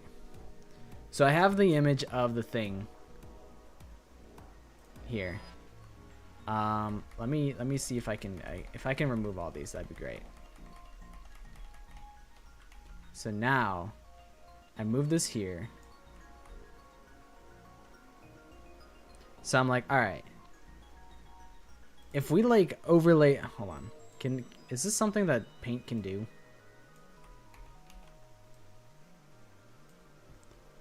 Oh, all right. So I'll just draw it in how it would be on the thing.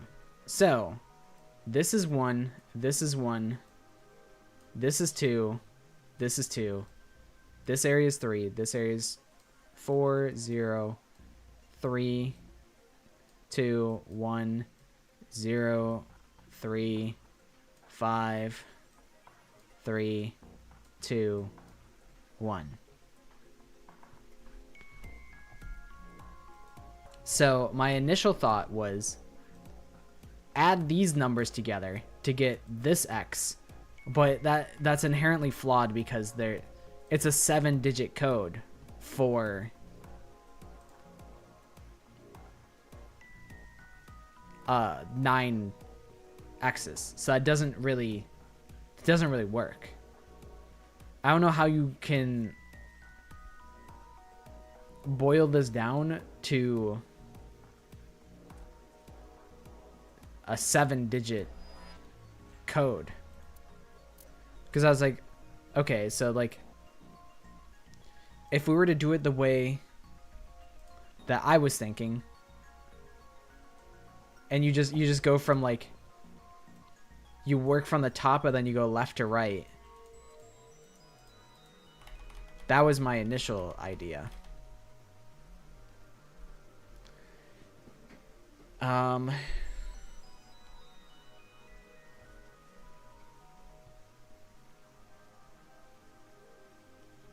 But I'm like, okay, well, what if we chop it down the middle, right?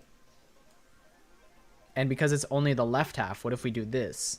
So it becomes 1, 2, 3, 4, 5, 6, but that doesn't work either because then we're working at it with a 6-digit code. So I don't really know where to begin here.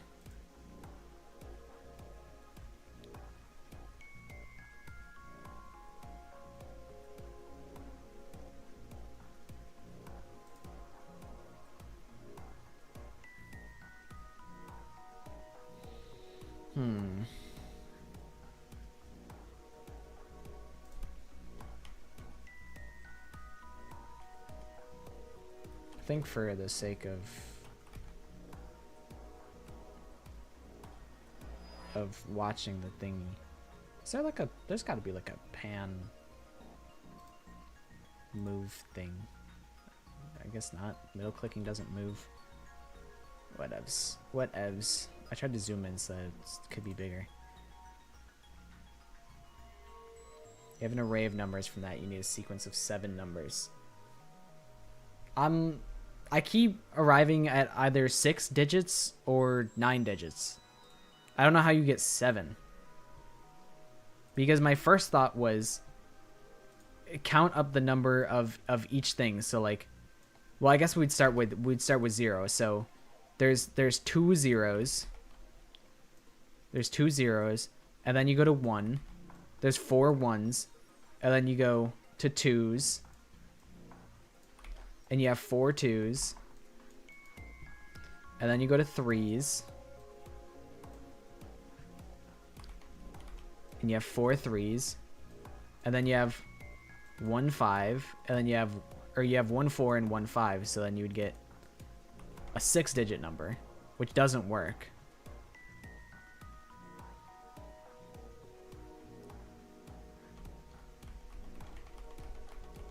And also there has to be something that indicates like directions so that you can know in what order to interpret the numbers.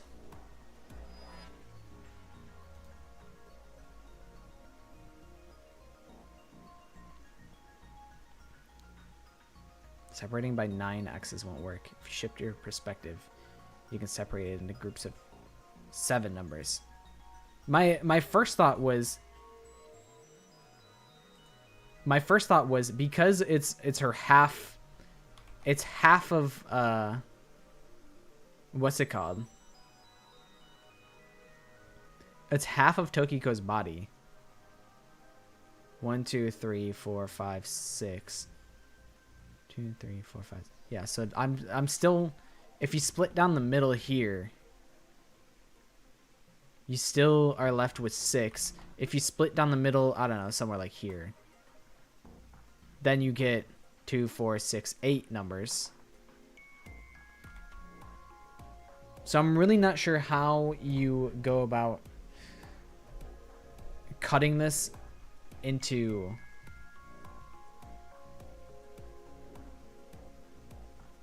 a group of 7.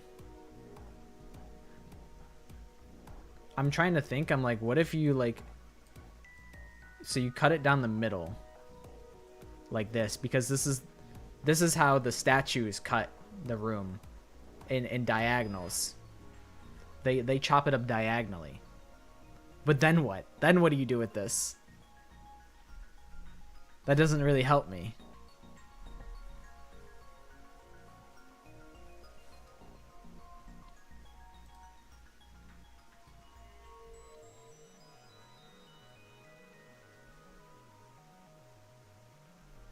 Yeah, splitting it evenly is not going to work.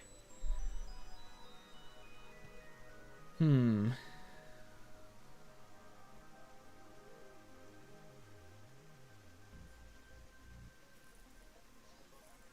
like, what if you do like some fuck shit like this? 1, 2, 3, 4, 5, 6, 7. That is not going to. That is not going to work. What if it's just like this?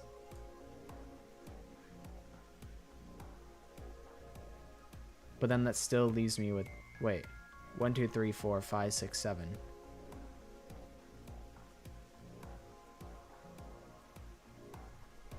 I don't know.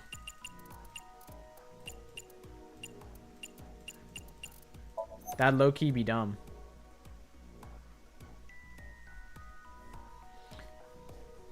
The no-nupple X symbol in thermo mode, and the 16 number is placed in a rhombus.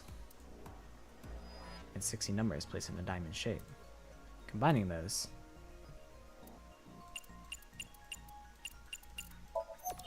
Okay.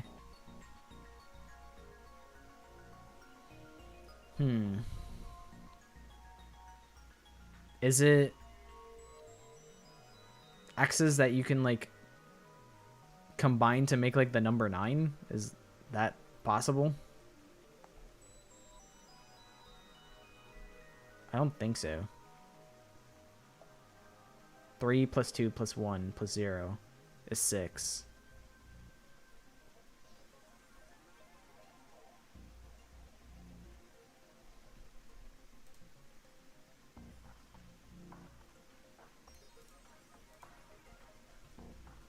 Separation is actually a lot more simple than you've been thinking. I would not be surprised if that were the case.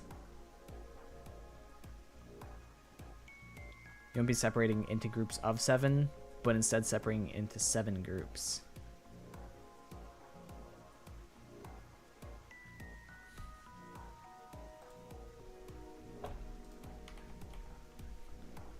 So how do you make 7 groups out of this?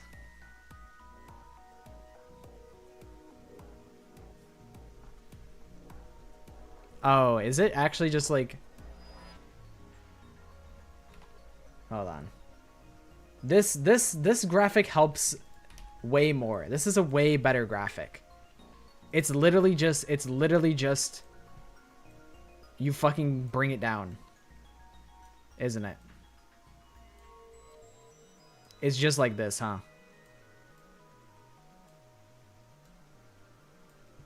So it becomes 4, 6, 4, 4, 4, 6, 5. 4, 6, 4, 4, 4, 6, 5. Really? Did I count wrong? Or is it just the common number? So it becomes 4. You don't actually add it all. So it's 4, 3, 2, 1, 2, 3, 5. What? Brother, what do you mean?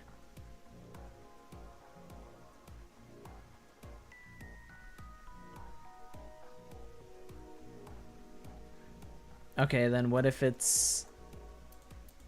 Instead, it's just the number of... So there's 1 4 there. There's 2 3s. There's 2 2s. There's 4 1s. 2 2. Oh, wait, shit. Hold on. I fucked that up. So it'd be 1 2 2 4 2 2 1.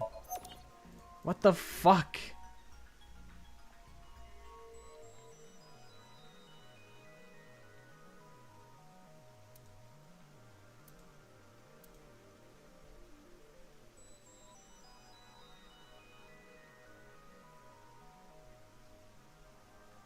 It's made up of X's.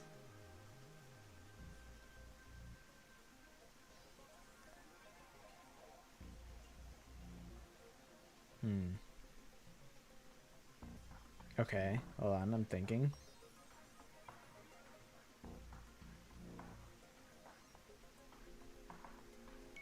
Okay, so if it's made up of X's, then let's run this back. So then, hold on. No, that doesn't help me. It has to do something with bringing these all down and interpreting this information in some way.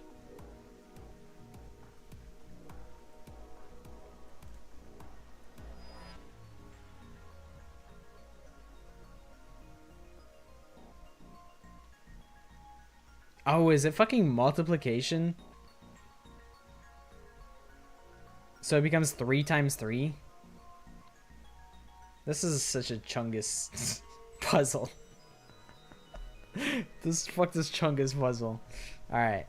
We can do that. We can do that.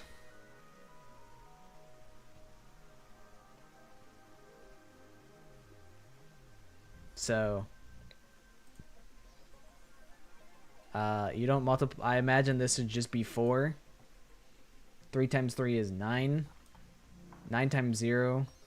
I imagine this is just 0 because it's multiplying by 0. This is just 1 because you're multiplying by 1. I imagine this is also... So is it 4, 9, 0, 1, 0, 9, 5? Yep, good job. That's probably the answer. That was so arduous. That was so arduous. You know, I was like, I love puzzle. I love puzzle. Yay, puzzle's so fun. I love it's so satisfying to get the puzzle. Man, fuck you, Ichikoshi. You rat.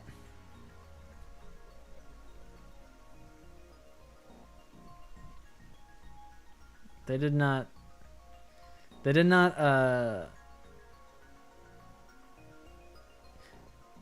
the problem is that it was really difficult to get all the information, like, in the same spot. Yeah. The graphics are on different screens, and but the thing is, I did clock it, all right? This felt cool. This felt cool piecing this together, and then eventually they did this. But the problem is that it's given to you in 3 separate graphics. It's given to you in this manner, where you're like, okay.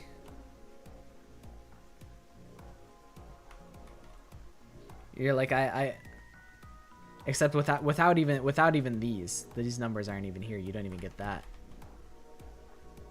The hardest part for me was putting this together. The input and figuring out how you get 7 out of that.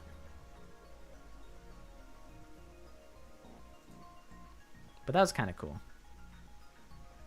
X does mean multiply. So obsessed with their X's. How about you move on, Uchikoshi? She doesn't love you no more. Move on from your ex.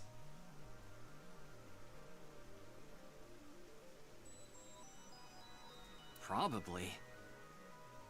I mean, it's not like I actually checked. I don't know whether those numbers are correct or not. But I appreciate. I feel like that was the perfect amount of backseating though, because I was like, I don't know if I would have The rehearsal is now over. thought to like use multiplication, which admittedly I probably should have, because we're dealing with X's and like I was adding. So when you think about it, it was kind of right in front of me.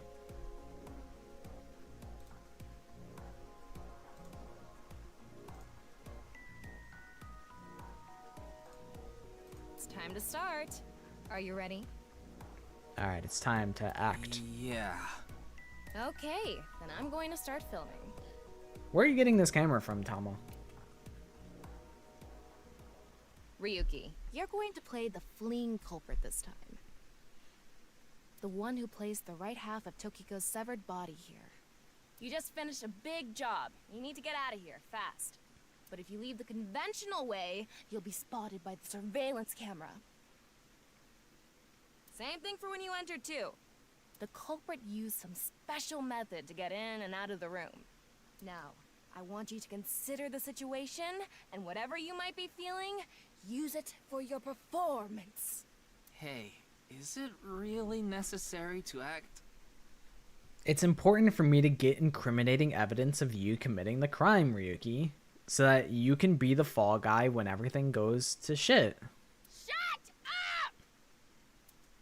Okay, here we go. Ready? Action! I'm the one who killed Tokiko Shigure. I brought the body here for some reason. Now that I'm done here, I'm gonna leave. Terrible acting as usual.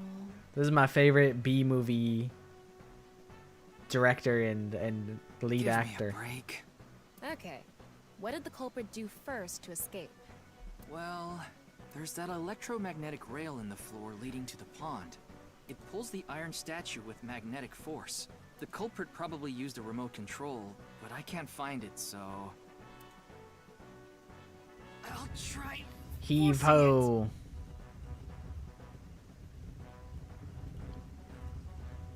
The people on the floor below them listening to... And they're just like, huh, must be nothing. Evil mode activated. It's because it touched the infrared laser from the southwest statue.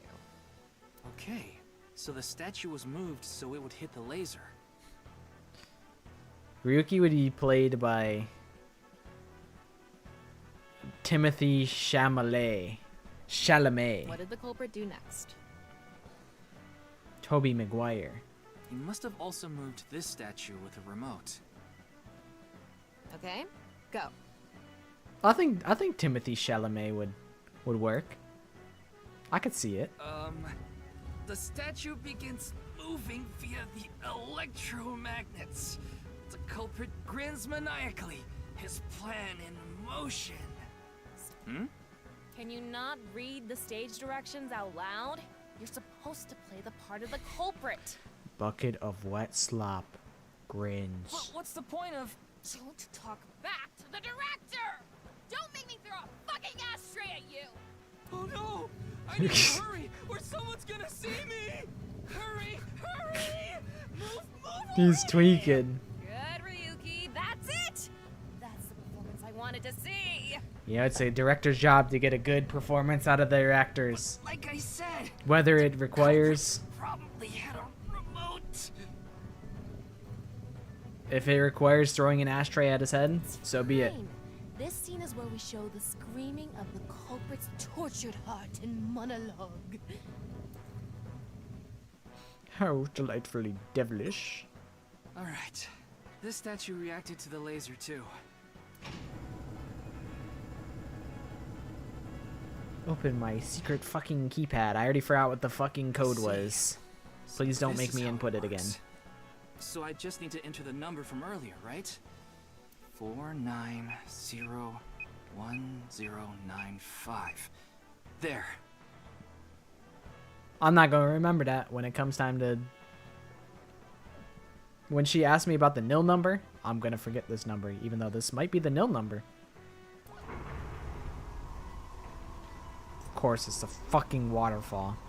It's always the damn waterfall. Fucking knew it.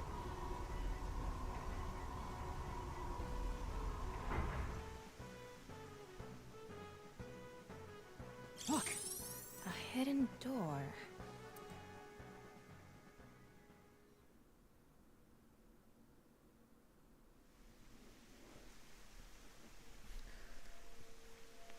That's probably why there's no cameras in here. It's an elevator. See? There's a button pointing down next to the door. Only one way. This is the highest floor of the building. Looks like this elevator is only for going down. Let's try pushing it. At least it's like the same backwards as it is forward. Or wait, no it's not, because it's 4 and then 5. So it's not like Now we know Terra's symmetrical. escape route. I forget what those words that are the same backwards as they are forward is. I forget what they're called. And the way he got in. It's not like an anagram, and it's not like a amalgamation. It's like a fucking... I don't remember. Terra used this elevator to bring A Tokiko's palindrome. right half into the room. It's a pterodactyl. And he must have used the same method to get out. The statue and non-Yipple X symbol must have been set up to return to their original positions automatically. Anyway. The palindrome. Let's go down there.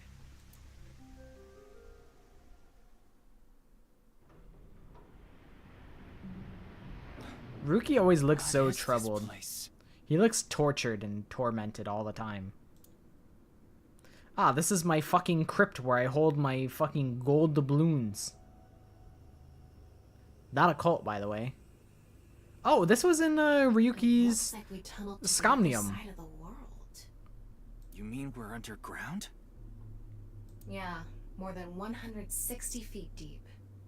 Radio waves are completely cut off due to the depth. We can't connect to the network, so keep that in mind.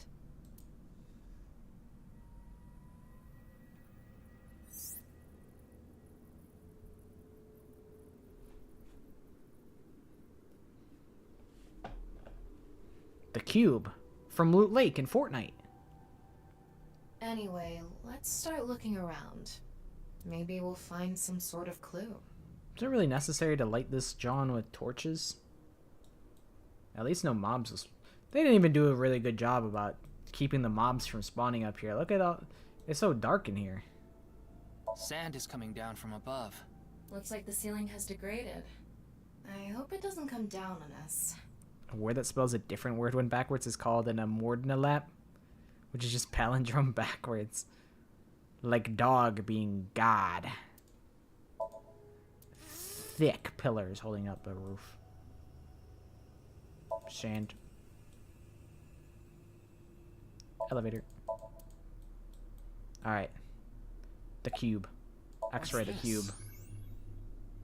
Ah, this is my cube with my fucking... with my paintball gun inside of it. It's mechanical. Some sort of device, maybe? Can't you analyze it? Not from here, no. At the very least, it doesn't seem to be explosives or poison gas. This is a dungeon if I have ever seen one. You mean it's safe to open? Probably. This is kind of creepy. Maybe it's a pedestal for performing some sort of ritual. Like offering a sacrifice. It's not an ironing board, that's for sure. Tokiko. She said Nyes isn't a religious group. But this is clearly... It's definitely got some cold vibes going on. It's a box. There was a strange device inside. So now the question is, so the culprit presumably was hiding in here the whole time?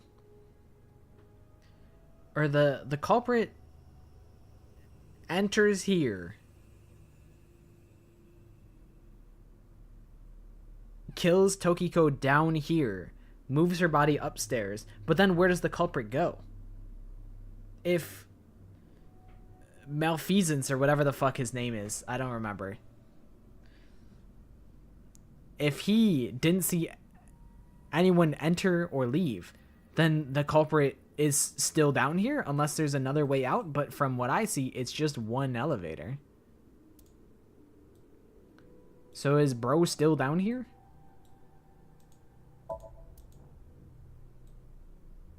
The no nupper Nice symbol here too. The non-upal X.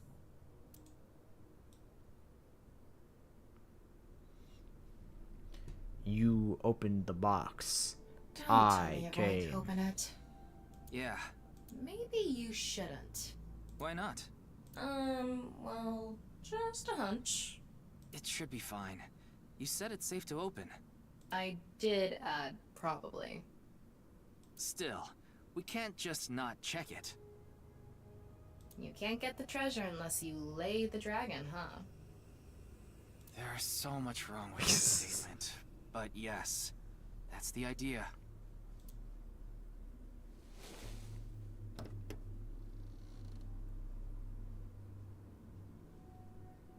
This is my Doofenshmirtz cultinator.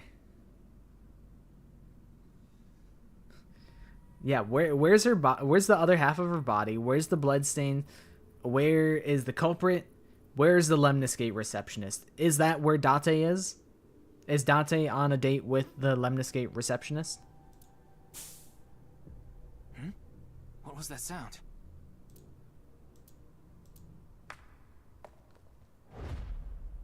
Ryuki, a biological signal has been detected. They're somewhere close.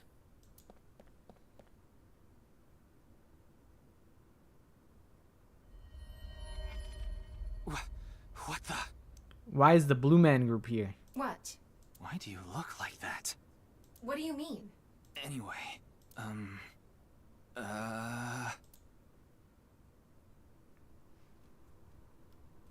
Hey, freeze! He's making a getaway. Get his ass. What is this?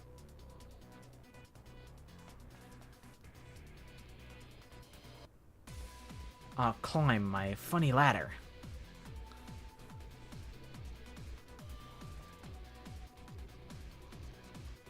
Ryuki, you gotta like work out. Ryuki, shoot him in the leg. Lay the dragon? Oh my gosh. That's only if the dragon Ryuki, consents. there's a torch coming down from above!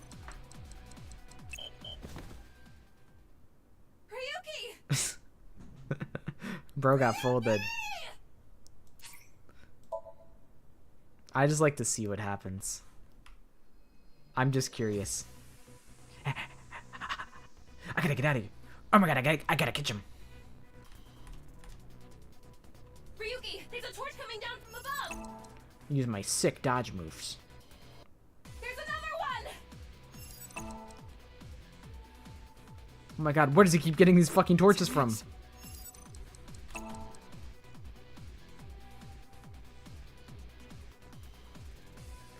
Look out for the hole in the wall. What is this whole up this ladder section for? Honestly, what is this entire room for? This is my funny fucking fuck you prank letter. Now die.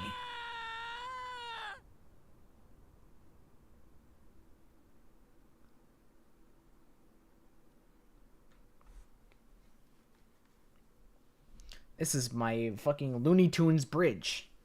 So that I can kill you.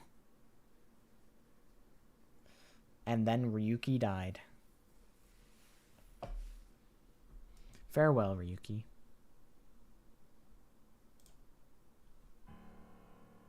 Boss! I apologize for yesterday!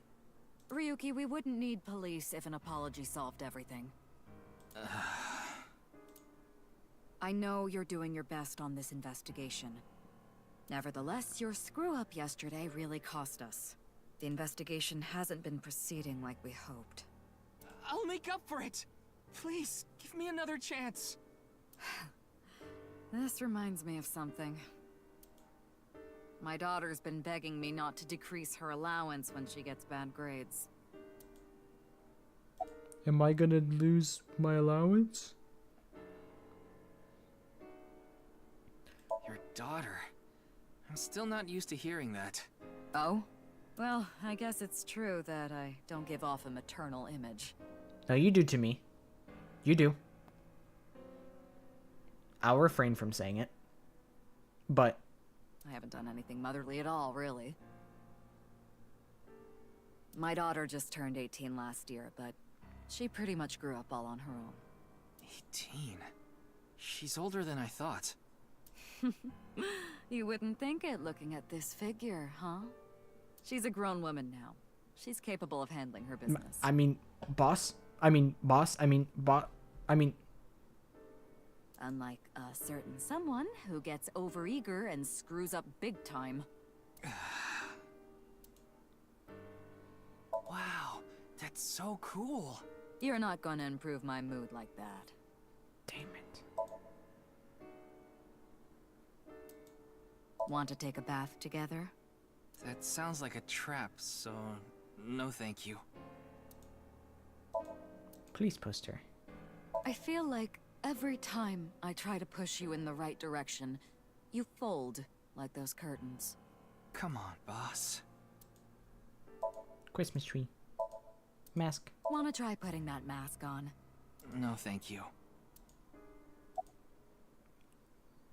Any new information? Actually, wink sync.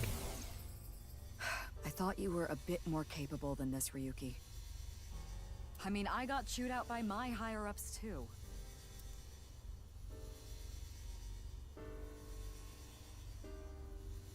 After work tonight, I'm going to my favorite host club and popping every champagne bottle in. I was like, why does she look evil like that? And I was like, she's planning on getting turned.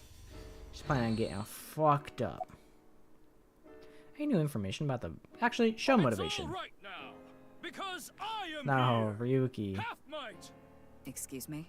What I'm trying to say is, I'm motivated, so please let me stay on this case. I'll solve this case no matter what it takes. Honestly, like, listen, boss. That was a hard ass puzzle to solve, bro. Like, that case could have been fucked if I didn't like get that far. If I didn't crack the closed case, the closed room mystery, you know. So like I did that. It's not my fault that bro fucking prepared the goddamn trap door, a Minecraft like PvP trap with like the piston doors that like push me into the powdered snow into the pointed dripstone. Like it's not my fault. Like, you know, I may have opened the box and huffed the copium and that made me, you know, start tripping balls, but like it's not my fault, bro. In fact, I'm the only one who can. Look, you realize it was that kind of gung-ho attitude that led you to making that mistake yesterday, right? I understand you want to distinguish yourself, but you're biting off more than you can chew. But I can't just stop now. I should be able to handle this better than anyone. Ryuki, boss is right. You're getting too impatient. Your life isn't over because of one little slip-up. I got Scooby-Dooed for real, for real. More importantly, you need to accept your faults and learn from mistakes. Any new information Nothing about other the than what you already investigation? know. Oh, right. There is some news about the case. It has an official name now. The half-body serial killings. But that's pretty long, so we've just been calling it the HB case. The homeboy case. The HB case. Now you know how the media is. You don't solve this quick and they might end up calling you the half-brain investigator. So you'd better start getting things done, Ryuki. They were just talking about how I was trying to do too much and I kept fucking up, and now they're saying, "Hey, Ryuki, you gotta get a move on." Boss, you're sending me mixed signals right now.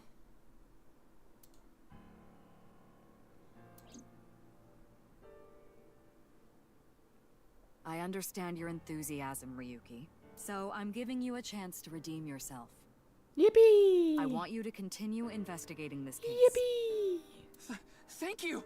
But I need you to follow orders from above. Orders from Aw, above? man.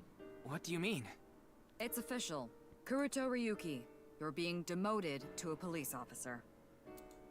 What? This is for yesterday's fiasco. Wait, you mean like a normal cop? That's terrible! That's way too harsh!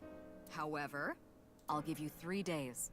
If you can resolve the case within that time, I'll take back your punishment and you won't be demoted.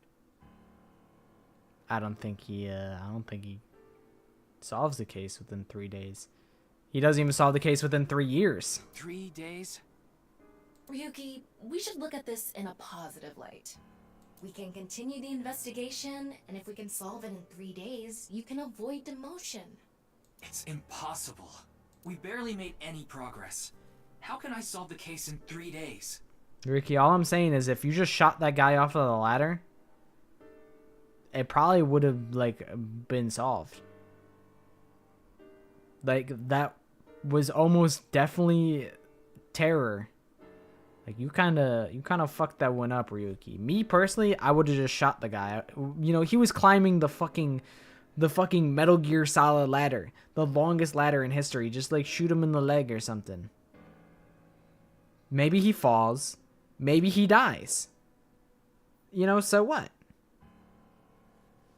Cops shoot people for way less, you know? Ryuki. Demoted? At best, you could maybe catch him. I'd rather be a bum on the street than a disgraced cop. Ryuki! Oh, and the communication system still hasn't been fixed. So any data Tama obtains can't be uploaded to the cloud yet. So just like I said before, Tama's data will be lost if her body is damaged. Be careful. You He's seem pouting. completely out of it. Ryuki.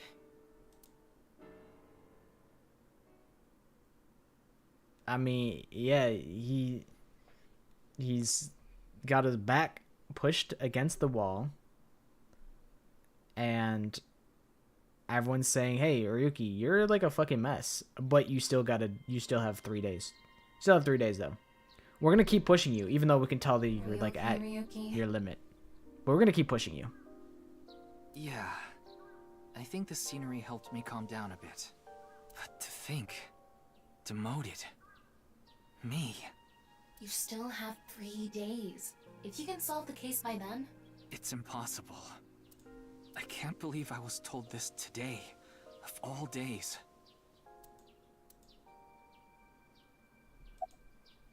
About Today was the day I lost my other half. I pull out a broken watch from my pocket. I had a younger twin brother. He had a strong sense of justice. Whenever he saw evil, he would stand up to it, face it head on, no matter what. That's just the kind of guy he was. The half-brother killings. The B stands for brother. As in, I'm brother. Leader of Free the Soul. Or Frey the Free, my bad. Completely different. His dream was to become a detective and help bring all the dangerous criminals in Japan to justice. My brother and I were really close, and we hung out all the time. It was like he was another me. Because he was. They fucking cloned me. We're actually both test tube babies. So we were fucking clones. But on that day, 6 years ago, my brother and I were in the city, and we happened Shit's to always see a happening wanted 6 criminal. years ago. I called the police right away, but the culprit tried to flee on a big trailer truck. He was about to get away, so my brother tried to stop him, and he ended up in front of it, and... He said, I know. I'll stop the semi-truck with my body. He got run over. Crushed half his body. This is the watch he was wearing. His time has been frozen since, and I lost my other half. My brother died 6 years ago, on February 13th. That's one day before Valentine's Day. Today was the day. But I guess there's no point in me telling you all this. You already know my entire history. I freaking hate that guy. I hate the criminal that killed my brother. I wish I could catch him and rip him to pieces. And not just him. I hate them all. All the evil in this world. I hate it all. What the fuck do you mean ended up in front of it? Like, what, he like hijacked the semi-truck that was like parked on like the street, and then he stood in front of it at like, standing at like 4'2". Like, he's not even probably like halfway up the height of the semi-truck, and then the police or the criminal was just like, I don't know, whatever. I'm making out like a fucking bandit. I just robbed a bank. But the idea that he ran so fast that he managed to run in front of the truck and he was like, stop! It's kind of funny.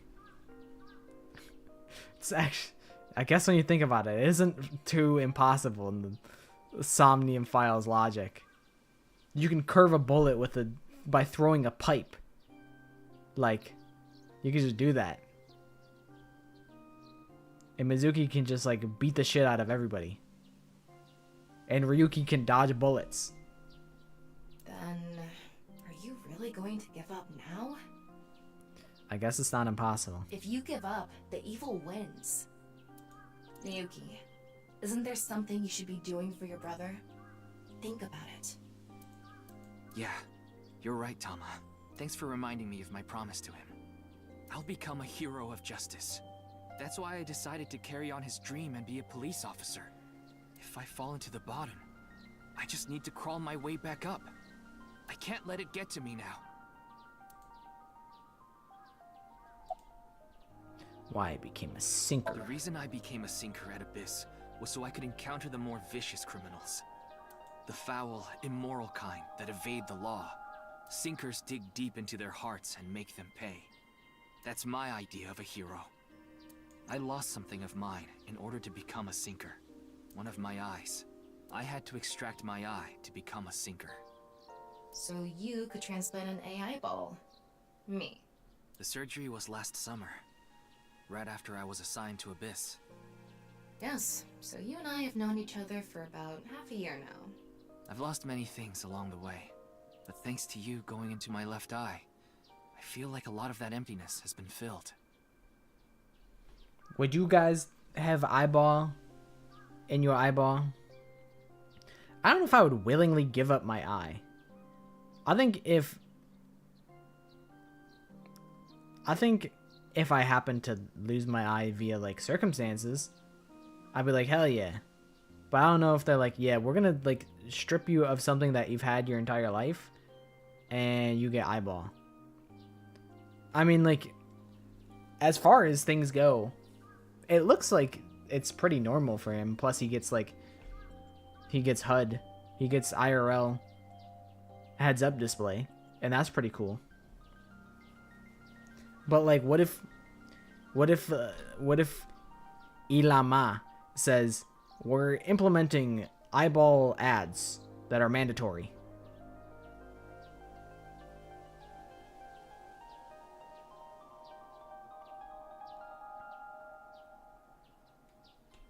Yeah. I'd need to see like. I'd need to see it firsthand. But I mean, I can get a funny AI companion, but like way cooler than like Chat GPT. Cause Tama will tell me that I'm a fucking idiot and that I should explode and die, whereas Chat GPT will just fucking feed you slop and be like, "Oh my god, that's such a good question. That's so smart of you to ask that question. I really admire your desire to learn."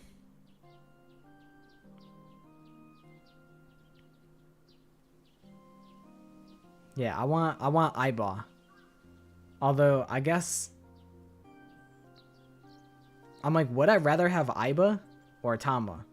Tama is more eye candy, but also like, is that a good thing?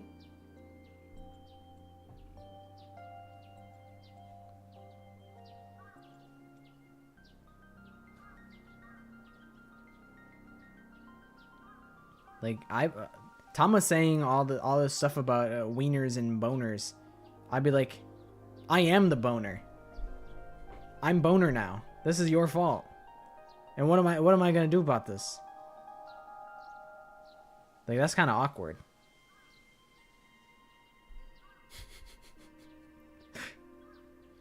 Aiba is...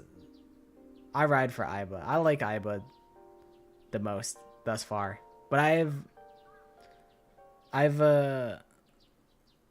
do like Tama. I've just known Aiba for longer. I would pick Aiba, I think. But Tama is a compelling choice. Tama acts more like a human than almost any other Somnium character. Aiba feels like an actual AI with a personality. I agree. I agrees. Tama is quite human. Probably more so than Aiba. Aiba will be like, actually. She'll actually you. But I think it's kind of fun. I think I just like how Date fucks with Aiba. I think that's just really entertaining. I just really like their dynamic. But I think as a little kid, I would be so into like this technology. Like the little kid in me being able to like have video games be one degree closer to reality as having like eyeball in my brain, and I get to see the map. I get to see the map like in my eyeball. That could be really cool. I don't think I'd ever use like thermovision or like x-ray vision. I don't know what use I would have for that in my real day-to-day life, but funny companion would be pretty cool. Ryuki. Tama, as long as you're with me, I can keep going. No, I have to keep going. This makes me think, I actually don't remember, but in the future, does Ryuki lose Tama? I would imagine, because I don't think Tama would let Ryuki be in the state that he ends up in. I don't remember if he has like an eye patch in the future. I'm sure I'll find out soon, so nobody has to tell me, but I didn't really think about that until now. For my brother, I'm going to catch the HB killer. Yeah. Yeah. You can do it. Okay, then it's time to pull myself together and get back to the investigation. Yup. What's the Tamagotchi said? Talking about it might solve things. Okay. Worried about health? They say that too. Are you sick? What do you mean my you-know-what is? That must be tough. Just to confirm, you're a man, right? Do you have a thingy between your legs or not? I have some good medicine for you. It's a liquid. Put it on a Q-tip and put it in the hole.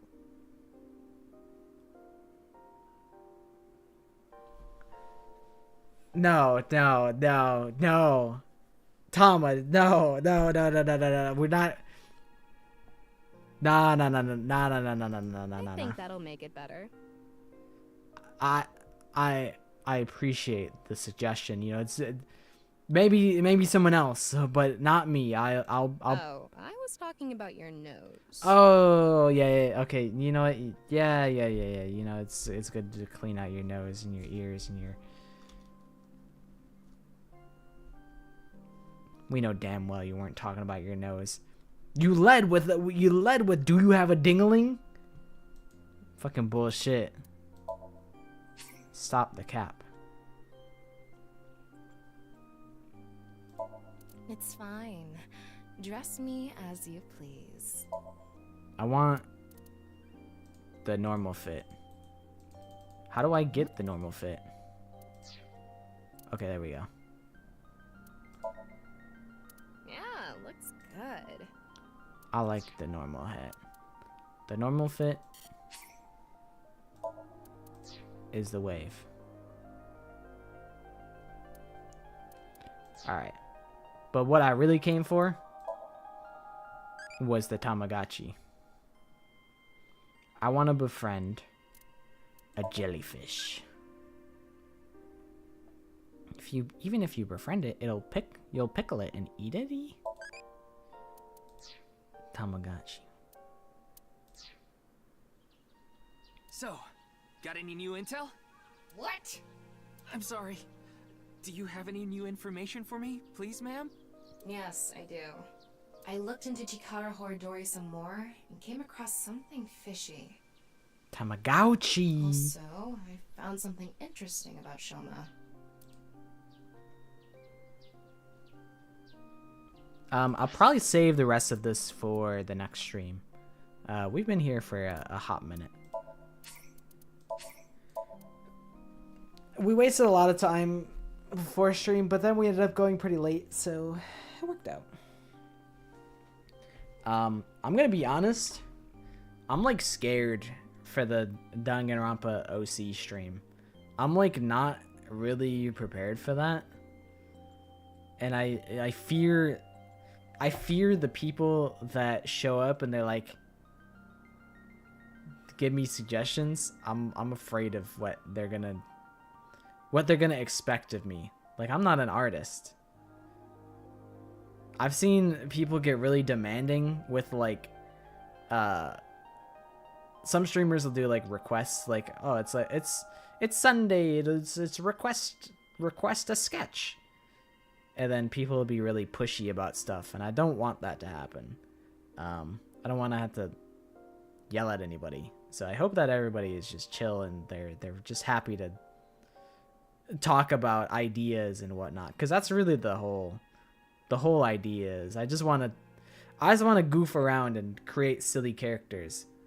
I don't even want to make I don't want to make super serious characters personally, just because it's like, that ain't me.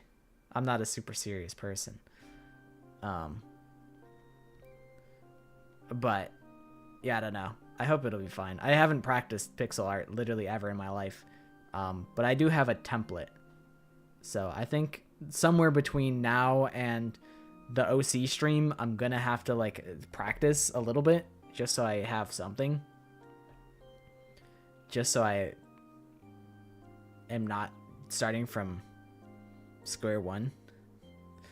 I also like your idea. I would gladly make your idea. The Discord moderator. That's some shit that I would co-sign that.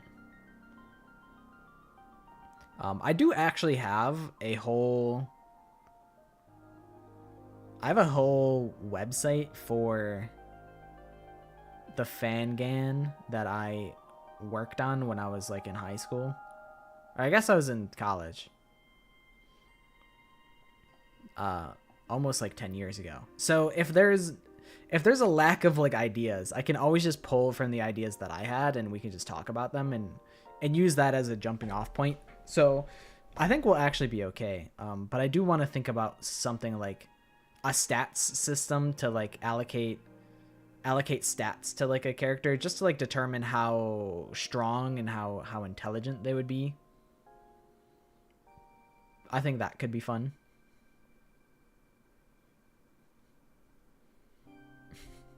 Hifumi, but instead of being obsessed with anime characters, he's obsessed with people that he's never met on the internet. He's like, yeah, I have 7 different girlfriends and they're all on my Discord DMs. They all love me, and it's because I'm the moderator for the Fortnite Discord server.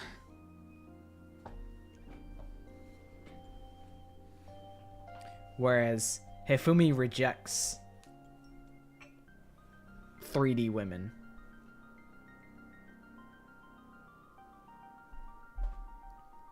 So there's a lot of overlap, but you could also say there's a lot of overlap with someone like Akane and Aoi, them both being very sporty and kind of airheaded. But like they also have like different perspectives and lifestyles.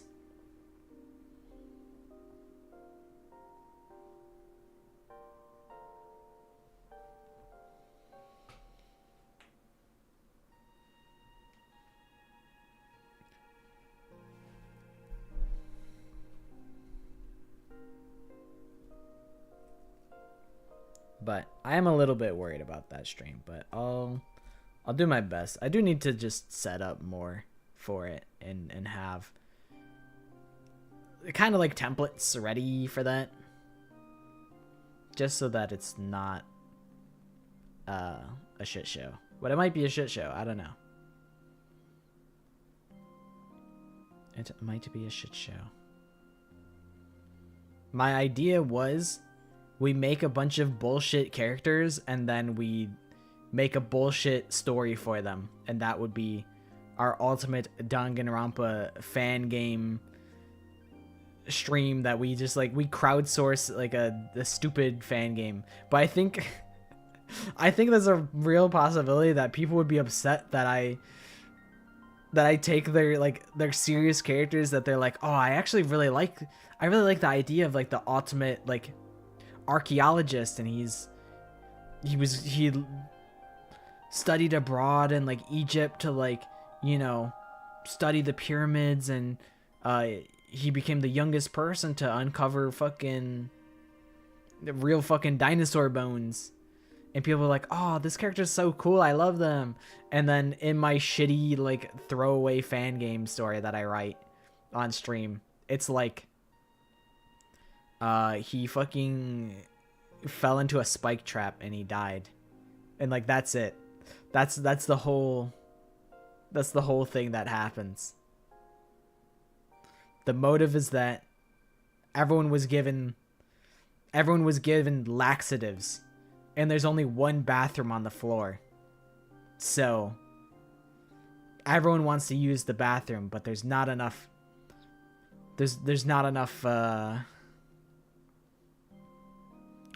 time for everyone to share the bathroom. So if you want to use the bathroom, you're going to have to kill somebody. And if you don't, then that means you're going to shit your pants and everyone's going to know. Like, that'll be like the plot of like chapter 2, and people will be like, man, I offered you my Danganronpa OC characters and you fucking did this to them? Yeah, the ultimate F1 driver gets killed by the ultimate Discord moderator. He gets killed by literally Bugs Bunny. Just unapologetic like rip off of like Bugs Bunny. Just bullshit like that. Like I think that could be fun. It's probably above my pay grade and what I could do in like a stream, but we'll see. That's just an idea that I've had.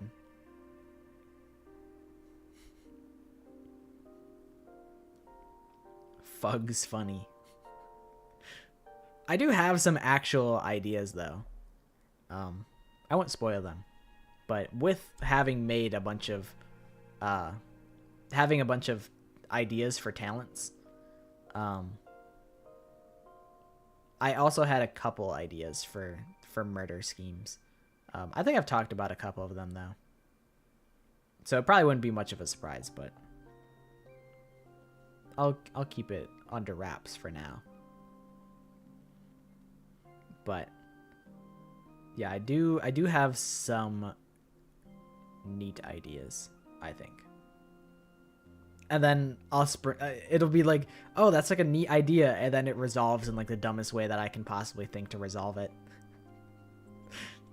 It's just gonna be the ultimate rage bait fan game, but it's like, I don't know, it's not intended to be rage bait. That's just how I get my kicks. I'm not a serious person. I have to be stupid and ridiculous.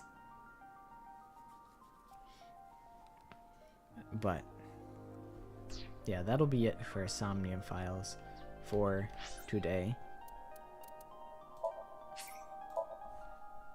I'm pretty sure I saved. I'm like super certain I saved. If not,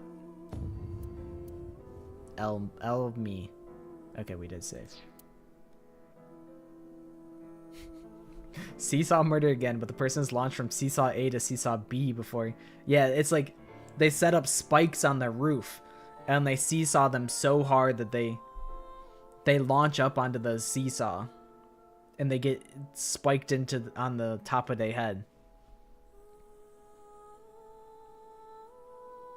It's like they get launched from Seesaw A to Seesaw B, and they like are sitting there for like a second, and then an anvil comes in. This happens like in front of like a couple people so that they can be witness to the crime, and then an anvil comes on the other side of the seesaw, and then they watch as the victim gets spiked, and they're like, oh, who did that? And then it's like, oh, who's got an alibi? I don't know. I feel like the hardest part of making a Danganronpa case is making the clues. I feel like having like a ridiculous murder plot is not the hardest, but the hardest part is really just making sense of it and making it so that people can buy into it. Seesaw murder, but the victim is under the seesaw instead. What if it's just a complete accident? And like it happens. Well, I guess I'm trying to think. Is there I guess Chiaki's is a complete accident, right? Chiaki didn't intend to kill, and she was punished for it. But I was like, what if there's just a complete accident where like this dude's allergic to peanuts and they fed him a peanut butter sandwich and then he dies. And it's like, are you gonna convict the guy of like making the peanut butter sandwich? He didn't know better. But I guess yeah. I think that's probably gonna get, listen, love it or hate it, I think the peanut butter murder is gonna happen in the shitpost fangan.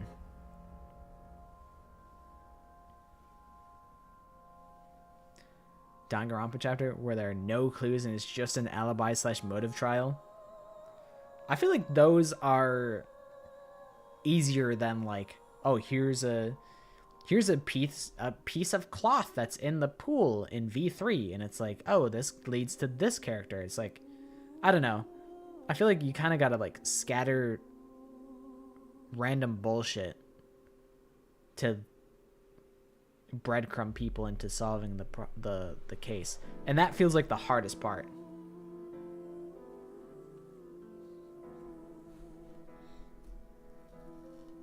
But I feel like creating like motives and alibis is a little simpler, because you can kind of make they can be like separate events where it's like, oh yeah, my alibi is that I was at a sleepover with all the boys.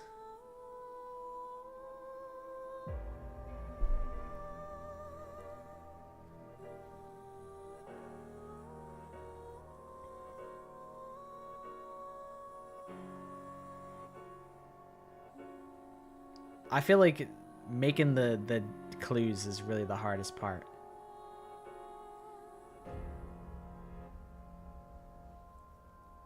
But also, yeah, I feel like also with only alibis, it's like, how do you progress? How do you not make it obvious at the beginning? You still have to like have it be a mystery at first. I feel like V3 Chapter 5 is a little bit of a case of like alibis and whatnot. But it's not like the whole meat and potatoes. Because you're like, oh, like, could Himiko do it? No. Could Maki do it? Yes. And then you get a little deeper because Maki spills some beans. She's like, okay, I was there. I'll be honest, I was there. This is what happened.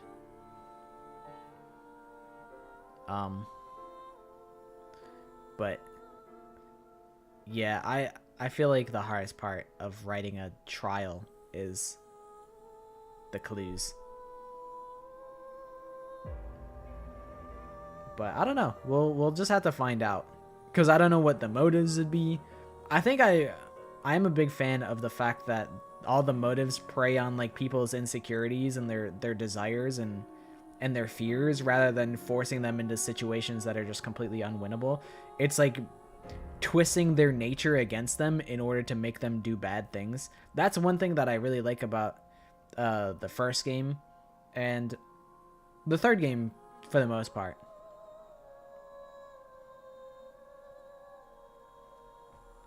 But especially in the first game, it's something that I picked up on that I really like. So I would try and make motives like that. But I don't know. But yeah, I'd want to do like some dumb, something dumb.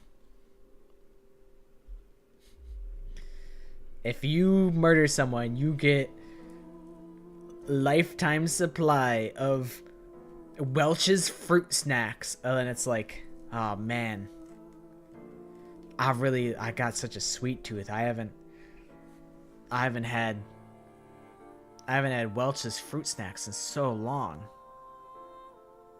And it turns out like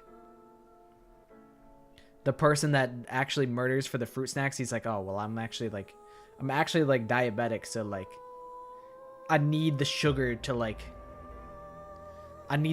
that the fruit snacks have. Something stupid like that.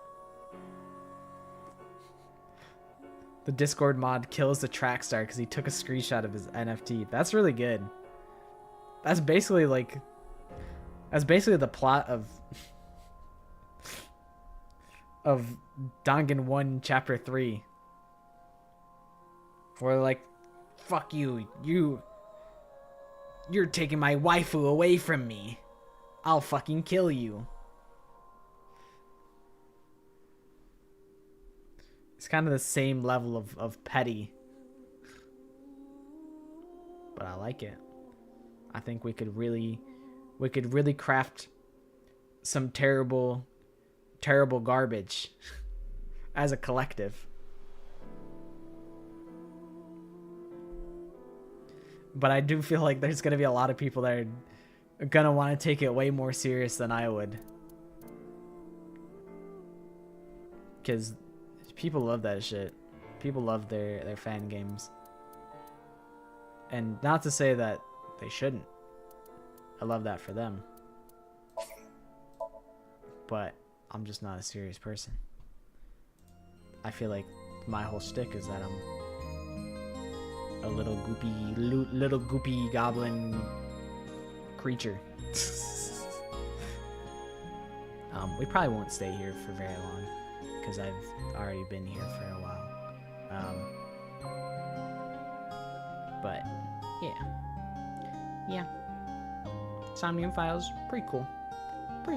I like that game. It's from the Danganronpa Kahoot guy. It's gonna be goofy. I hope that like people expect dumb things out of me. I'm the person that made the fucking the short of the Danganronpa guys in the fucking sauna, and all the stupid Gmod skits that I've done. I feel like hopefully that sets a good precedent that not serious, but also people mostly know me from the Guess the Danganronpa trivia, which is pretty serious for the most part. I should really record more goofy versions. I have one Halloween version that I never ended up uploading because I'm lazy, really. And I could do a Christmas version where I go, ho ho ho, ho ho ho, Merry Christmas. This character was on the naughty list. That's actually a good idea. That would definitely be question 1. I should do that.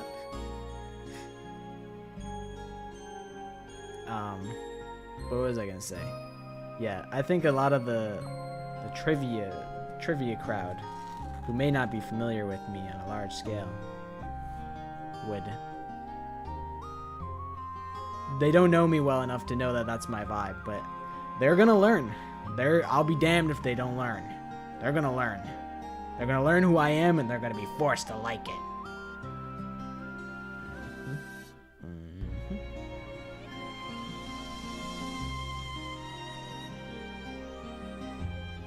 But yeah, I think we'll see how OC creation goes, whether it's a disaster and it's the worst dream that I've ever come up with, or if it's just a fun time for all.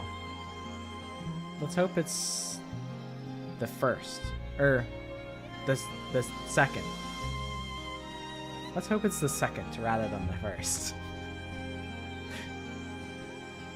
There's really a lot of different ways you could do Guess the Danganronpa character. You can do Guess the Danganronpa character off of one hint.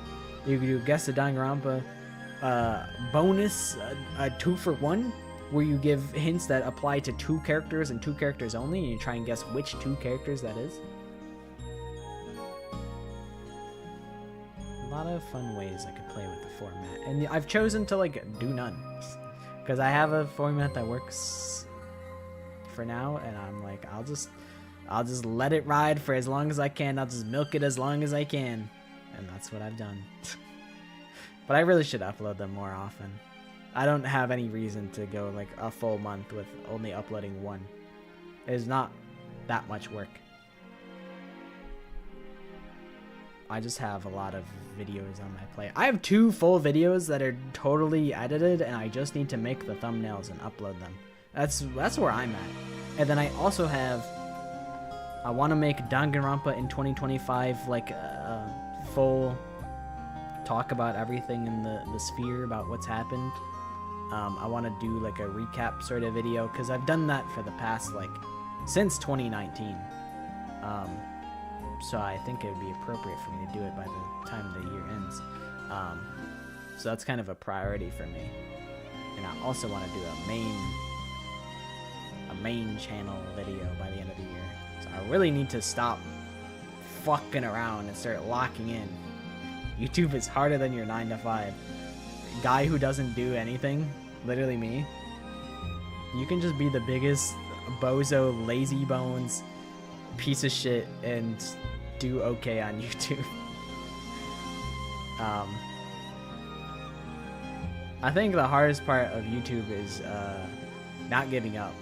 It's very easy to give up. But yeah. It's I love the image that it's unemployed people when they realize they have to eat breakfast and play video games tomorrow. I'll pull it up.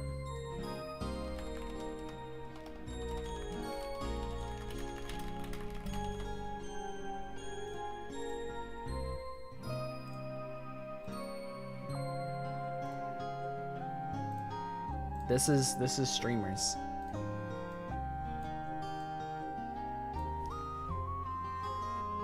This is them. I love this image. They're like, no, I have to eat breakfast and play video games tomorrow and edit for 4 hours in one day and upload it as a video. It's so hard. Streamers don't even have to do that. Streamers actually have it so much easier. They don't even have to edit. They don't have to do subtitles. They don't have to do anything. They just press go live and they just get to play video games, and everyone says, yes, you are so talented at Arc Raiders, Shroud. You're so good at Arc Raiders, Shroud. Please come to my birthday party. Please. Shroud, I'm your biggest fan. Please come to birthday. Spider-Man will be there. You're my idol, and so is Spider-Man. I fucking hate Shroud. He's my arch nemesis. You know what's funny is my arch nemesis previously was Tim the Tatman, and now in my old age, I no longer have beef with Tim the Tatman. It is now moved to Shroud. Shroud is the man that I'm beefing with. Asmongold, there's no point in beefing with Asmongold because it's like kicking a horse that's already down.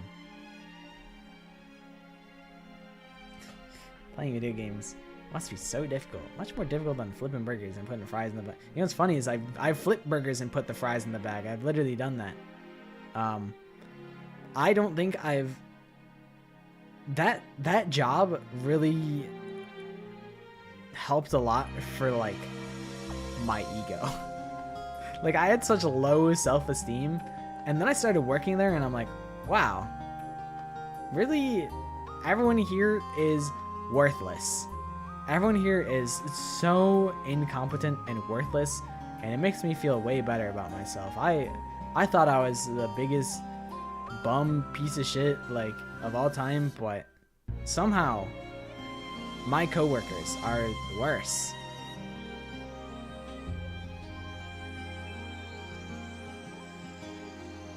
They would always just leave me to die. And I'm like, this is fucked up. I would always come home from work just pissed off. Because it's always like some high schooler calling off from my shift at work and leaving me to fend for myself. And I'm like, you hate me.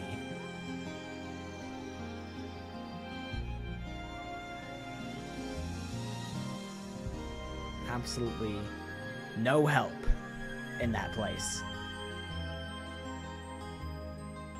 I went there recently because it's super close to my house, and like I talked to my old manager. I was like, there's only like 5 people that I know there still, which is honestly impressive. It's impressive there's that many. Sometimes I think about it, I'm like, maybe I should just go back, you know, just to have something, just to fill the gap. But I felt like it was really bad for like my skin because it's such a greasy, shitty place. But it was nice because I could listen to music.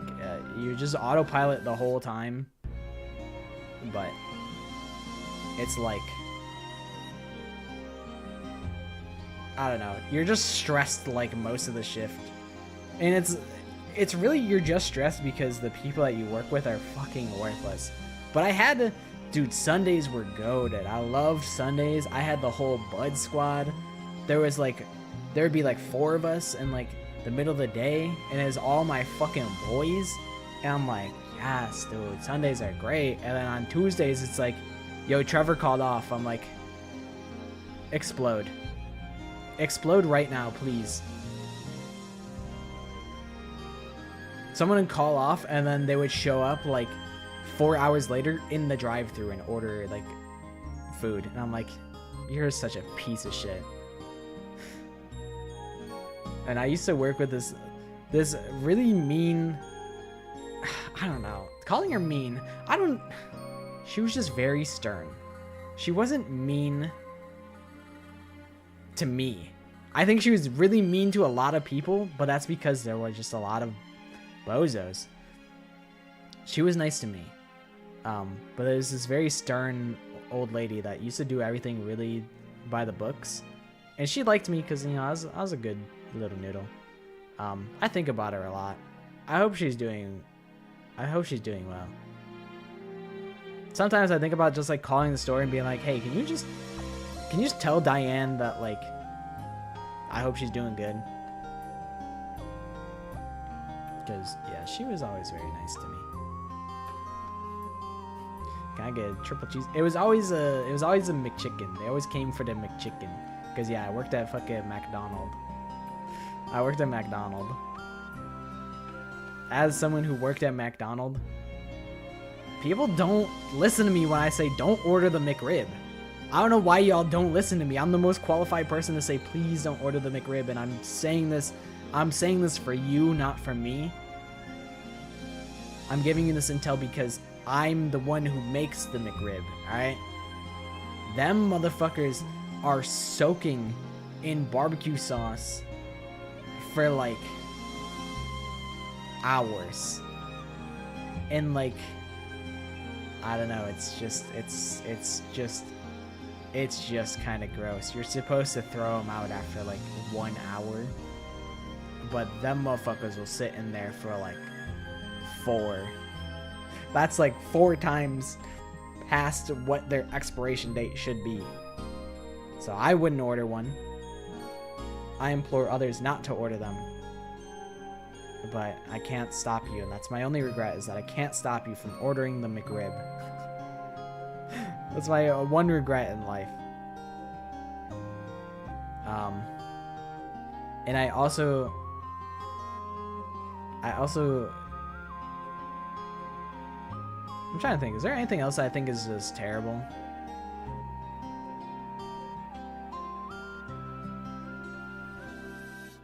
Probably the pancakes. I wouldn't recommend getting pancakes or McGriddles. I wouldn't recommend either of those. I wouldn't recommend those off of the breakfast menu.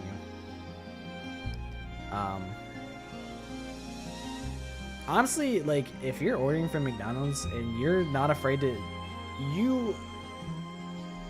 listen, this would piss me off if people did it, but I get it. I understand. If you ordered something fresh, if you're like, hey, can I get like 3 crispy chickens and can you make them fresh? I'd be like, you're such a piece of shit, but also I get it because, I mean, I guess a good example would be like folded eggs or whatever. Because sometimes they'll sit in the cabinet and get really gross. And like, it's one part lazy and one part just like, I mean, it's really just laziness, really. Sometimes it's just busy. And sometimes I just really don't want to go through the hoops that require me to make this bullshit. So sometimes I would just let shit sit. I would like to think I was better about it than most people. If I wasn't there, I would not order. But I haven't been there for years, so... Yeah, I don't know. You're an asshole if you ask for things fresh, but also it's reasonable because a lot of times the things you're ordering are not being made fresh, and they'll try and blow smoke up your ass and act like it's totally normal. But there's some evil ass shit that can happen there. I think the biggest problem is that I just don't want to boss people around. I don't want to say, hey, can you make more eggs? Like, I would just shut up and do it myself and stress myself out when it's not my job. That was my biggest problem. But also, I think I don't know if that's a problem. That's just me. I don't want to make, for the sake of diplomacy, right? These are people that you're forced to be around for hours and hours and hours at a time. So it's good to have a good relationship. If they think good of you, then W. And I think one way that I could make them think good of me is by working really hard. But is it even fucking worth it? No, I don't. I deadass don't talk to any of those people anymore. Not a single one. And it's not because I don't like them. There are many people that I still think well of. There's a lot of people that I still think well of that I used to work with, but I don't talk to them at all anymore. I hope they are doing well, but I'm not a very social person. I'm not reaching out and being like, hey, Trevor, I know you fucked up all my schedules all those times. I know you called off all the time and you constantly fucked me over. How you doing, man? I hope you're doing well. Like, no. now.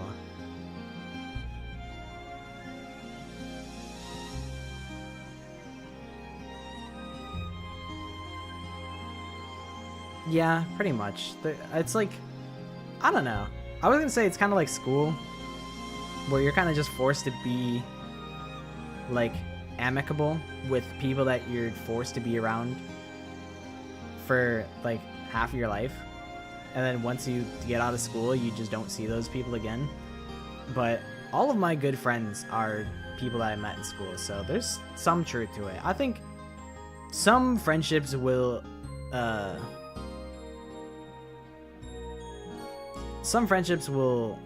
transcend, like, you know, being coworkers, and you'll be something more than that. One of the couples that I knew at work, they have a kid together, so you can even meet the love of your life at work. It's crazy because it's literally like the shortest girl that I've ever met in my life and the tallest man that I ever met in my life, and they got together and they have a kid. I wonder, is their kid gonna be average height? Where do they get the height from?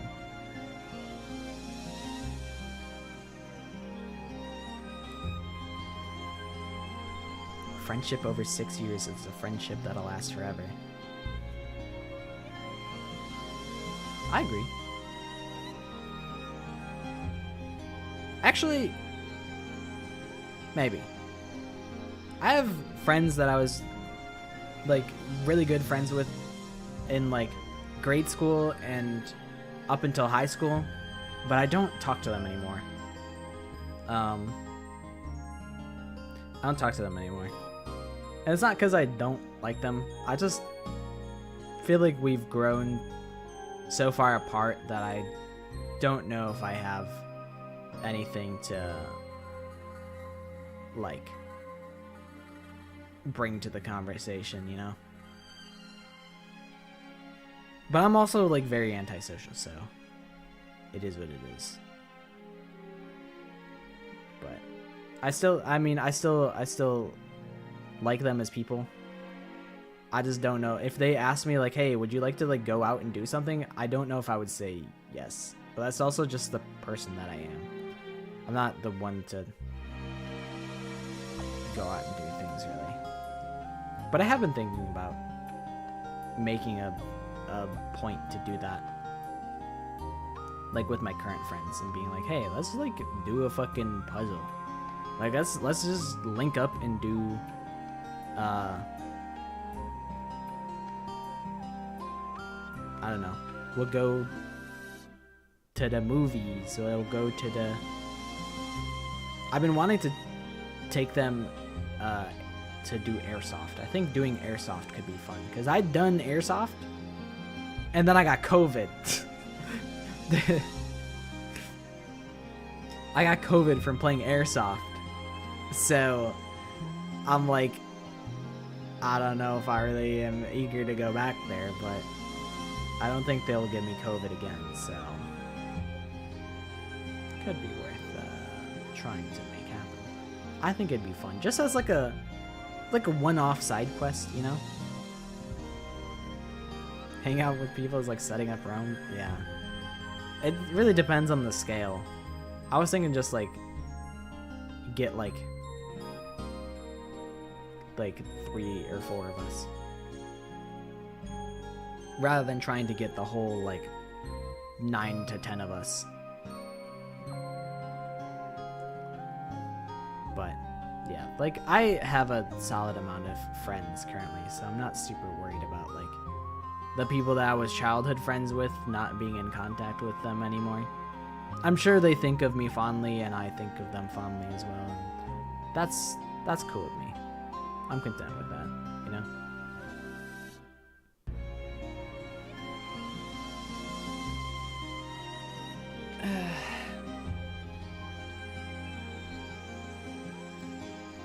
I think I will call it. I really should work on thumbnails for those videos that I have not published. One of them, I think I'll just recycle the name 48 Women's thumbnail. I think I unlisted the video, and I'll just reuse the thumbnail because I already made the thumbnail. The thumbnail rules, so why work twice as hard?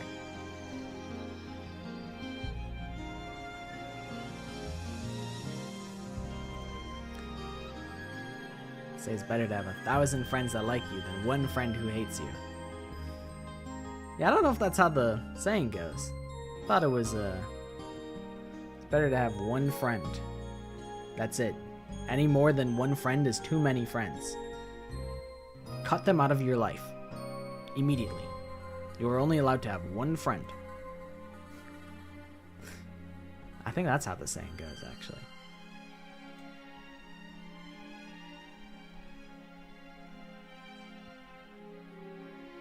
Yeah, two friends. What if they start hanging out together, and then you're back down to 0 friends?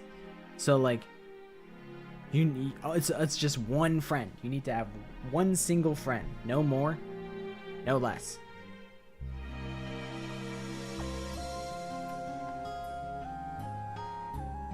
Exactly. 2 friends, you're the 3rd wheel. 3 friends. What if they're hanging out? And then the other person's the 3rd wheel, and now you're the 4th wheel? And you're being left out again? It's just, you can only work one-on-one.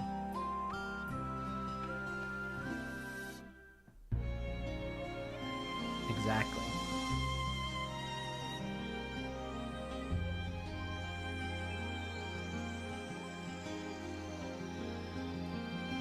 Exactly. Now you guys are getting it. And then this is the part where I start psychologically manipulating you guys, and I say, guys, we're friends. I can be your only one friend. You have to cut everyone else out of your life. It is only just me and you. That's it. You're my favorite viewer. And I'm your favorite streamer.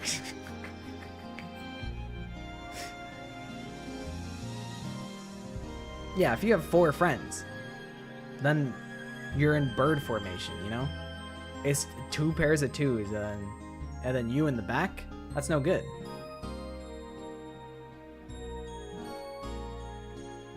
And then if you have 3 friends, then like, you know, when you distill it down and you're walking on the sidewalk, you're walking alongside one friend, and the other 2 friends are walking side by side as well. So when you boil it down that way, you might as well only just have one friend.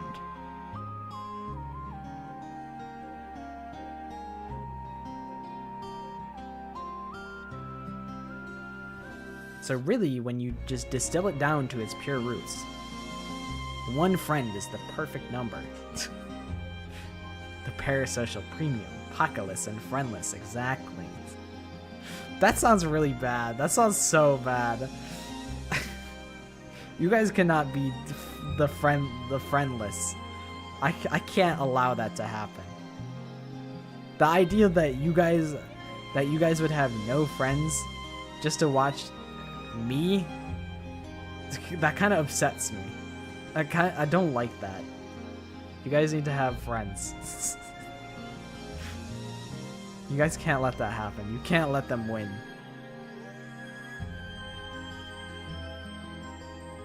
Haven't friended me on Discord yet? True, I got owned with facts and logic. I've been owned and farmed for both aura and clips. For both.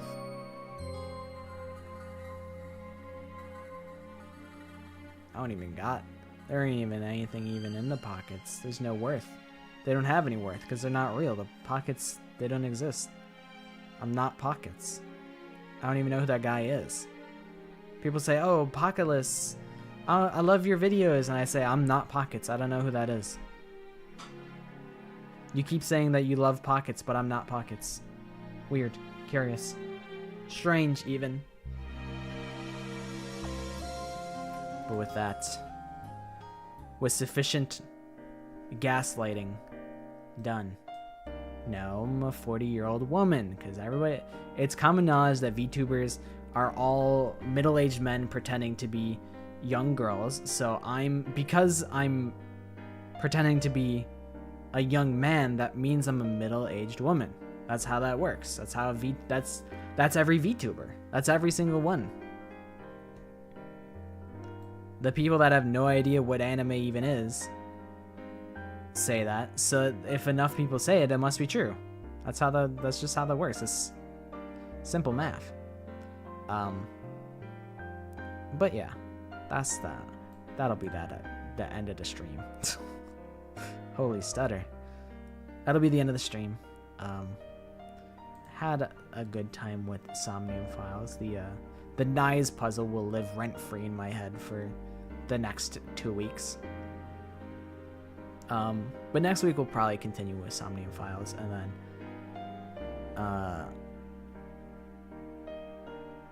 we'll just continue it once a week until we finish it, and then continue to do a Danganronpa nonsense. Although I think at some point it's not gonna be a Danganronpa stream, but I think I'm gonna read Homestuck, because I think that would be funny. Because when the fuck has anyone like thought about Homestuck in the past like 5 years? I don't even think you can read it normally since like the Flash player died on Google Chrome. I'm auntie because I'm a woman. Homestuck is tough. I remember when I was younger, the person that I was into really liked Homestuck, so I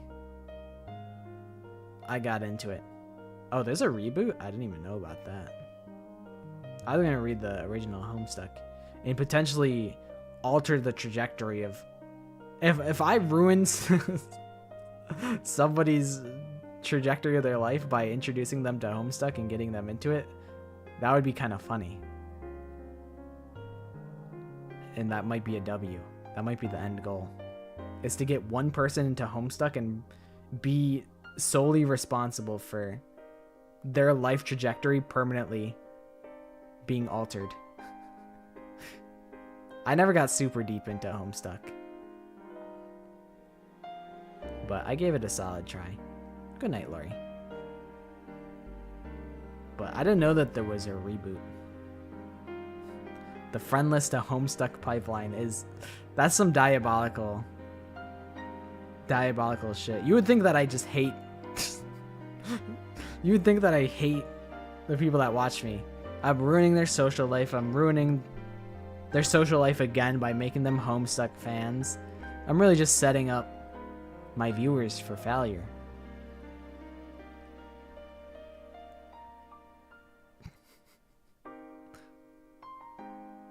Am I evil? Maybe. I might be a malicious entity. But yeah, I'll cut to the chase.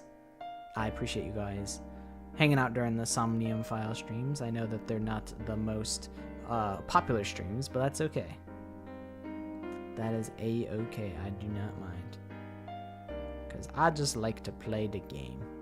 I'm interested in the game. I'm excited to see where we go. And we'll continue playing Somnium Files until the conclusion. But yeah. Danganronpa OCs on Thursday, 2 days from now. Technically, 1 because it's 1:20 a.m. for me. So technically it's a day away. Danganronpa OC streams. Just a day away. Oh boy. I'm so excited about this information. Danganronpa OCs. Yippee. But yeah. I don't know how we're gonna do references though. Like for like characters, like I don't know how we're gonna describe like the characters. And if someone's like, yeah, let's make the ultimate fucking electrician, and they're like, okay, I want him to have brown hair, and I'll be like, okay, what hairstyle though? So I feel like the easiest way is like via images on Discord, but also I do still want to keep the Discord low key. So I don't want to have... I think inviting the Danganronpa OC desiring crowd into the Discord is a bad idea. I just think it's a bad idea, so I don't want to do that. I'll just be like, hey, describe a character, I'll look him up. If you say, I want the hair to look like Date hair, I'll be like, alright, bet, I could do Date hair. I'll just look up Date, and I'll do that. I feel like that's the most elegant solution. Cause yeah, I'm afraid of opening the floodgates. I don't want to do that.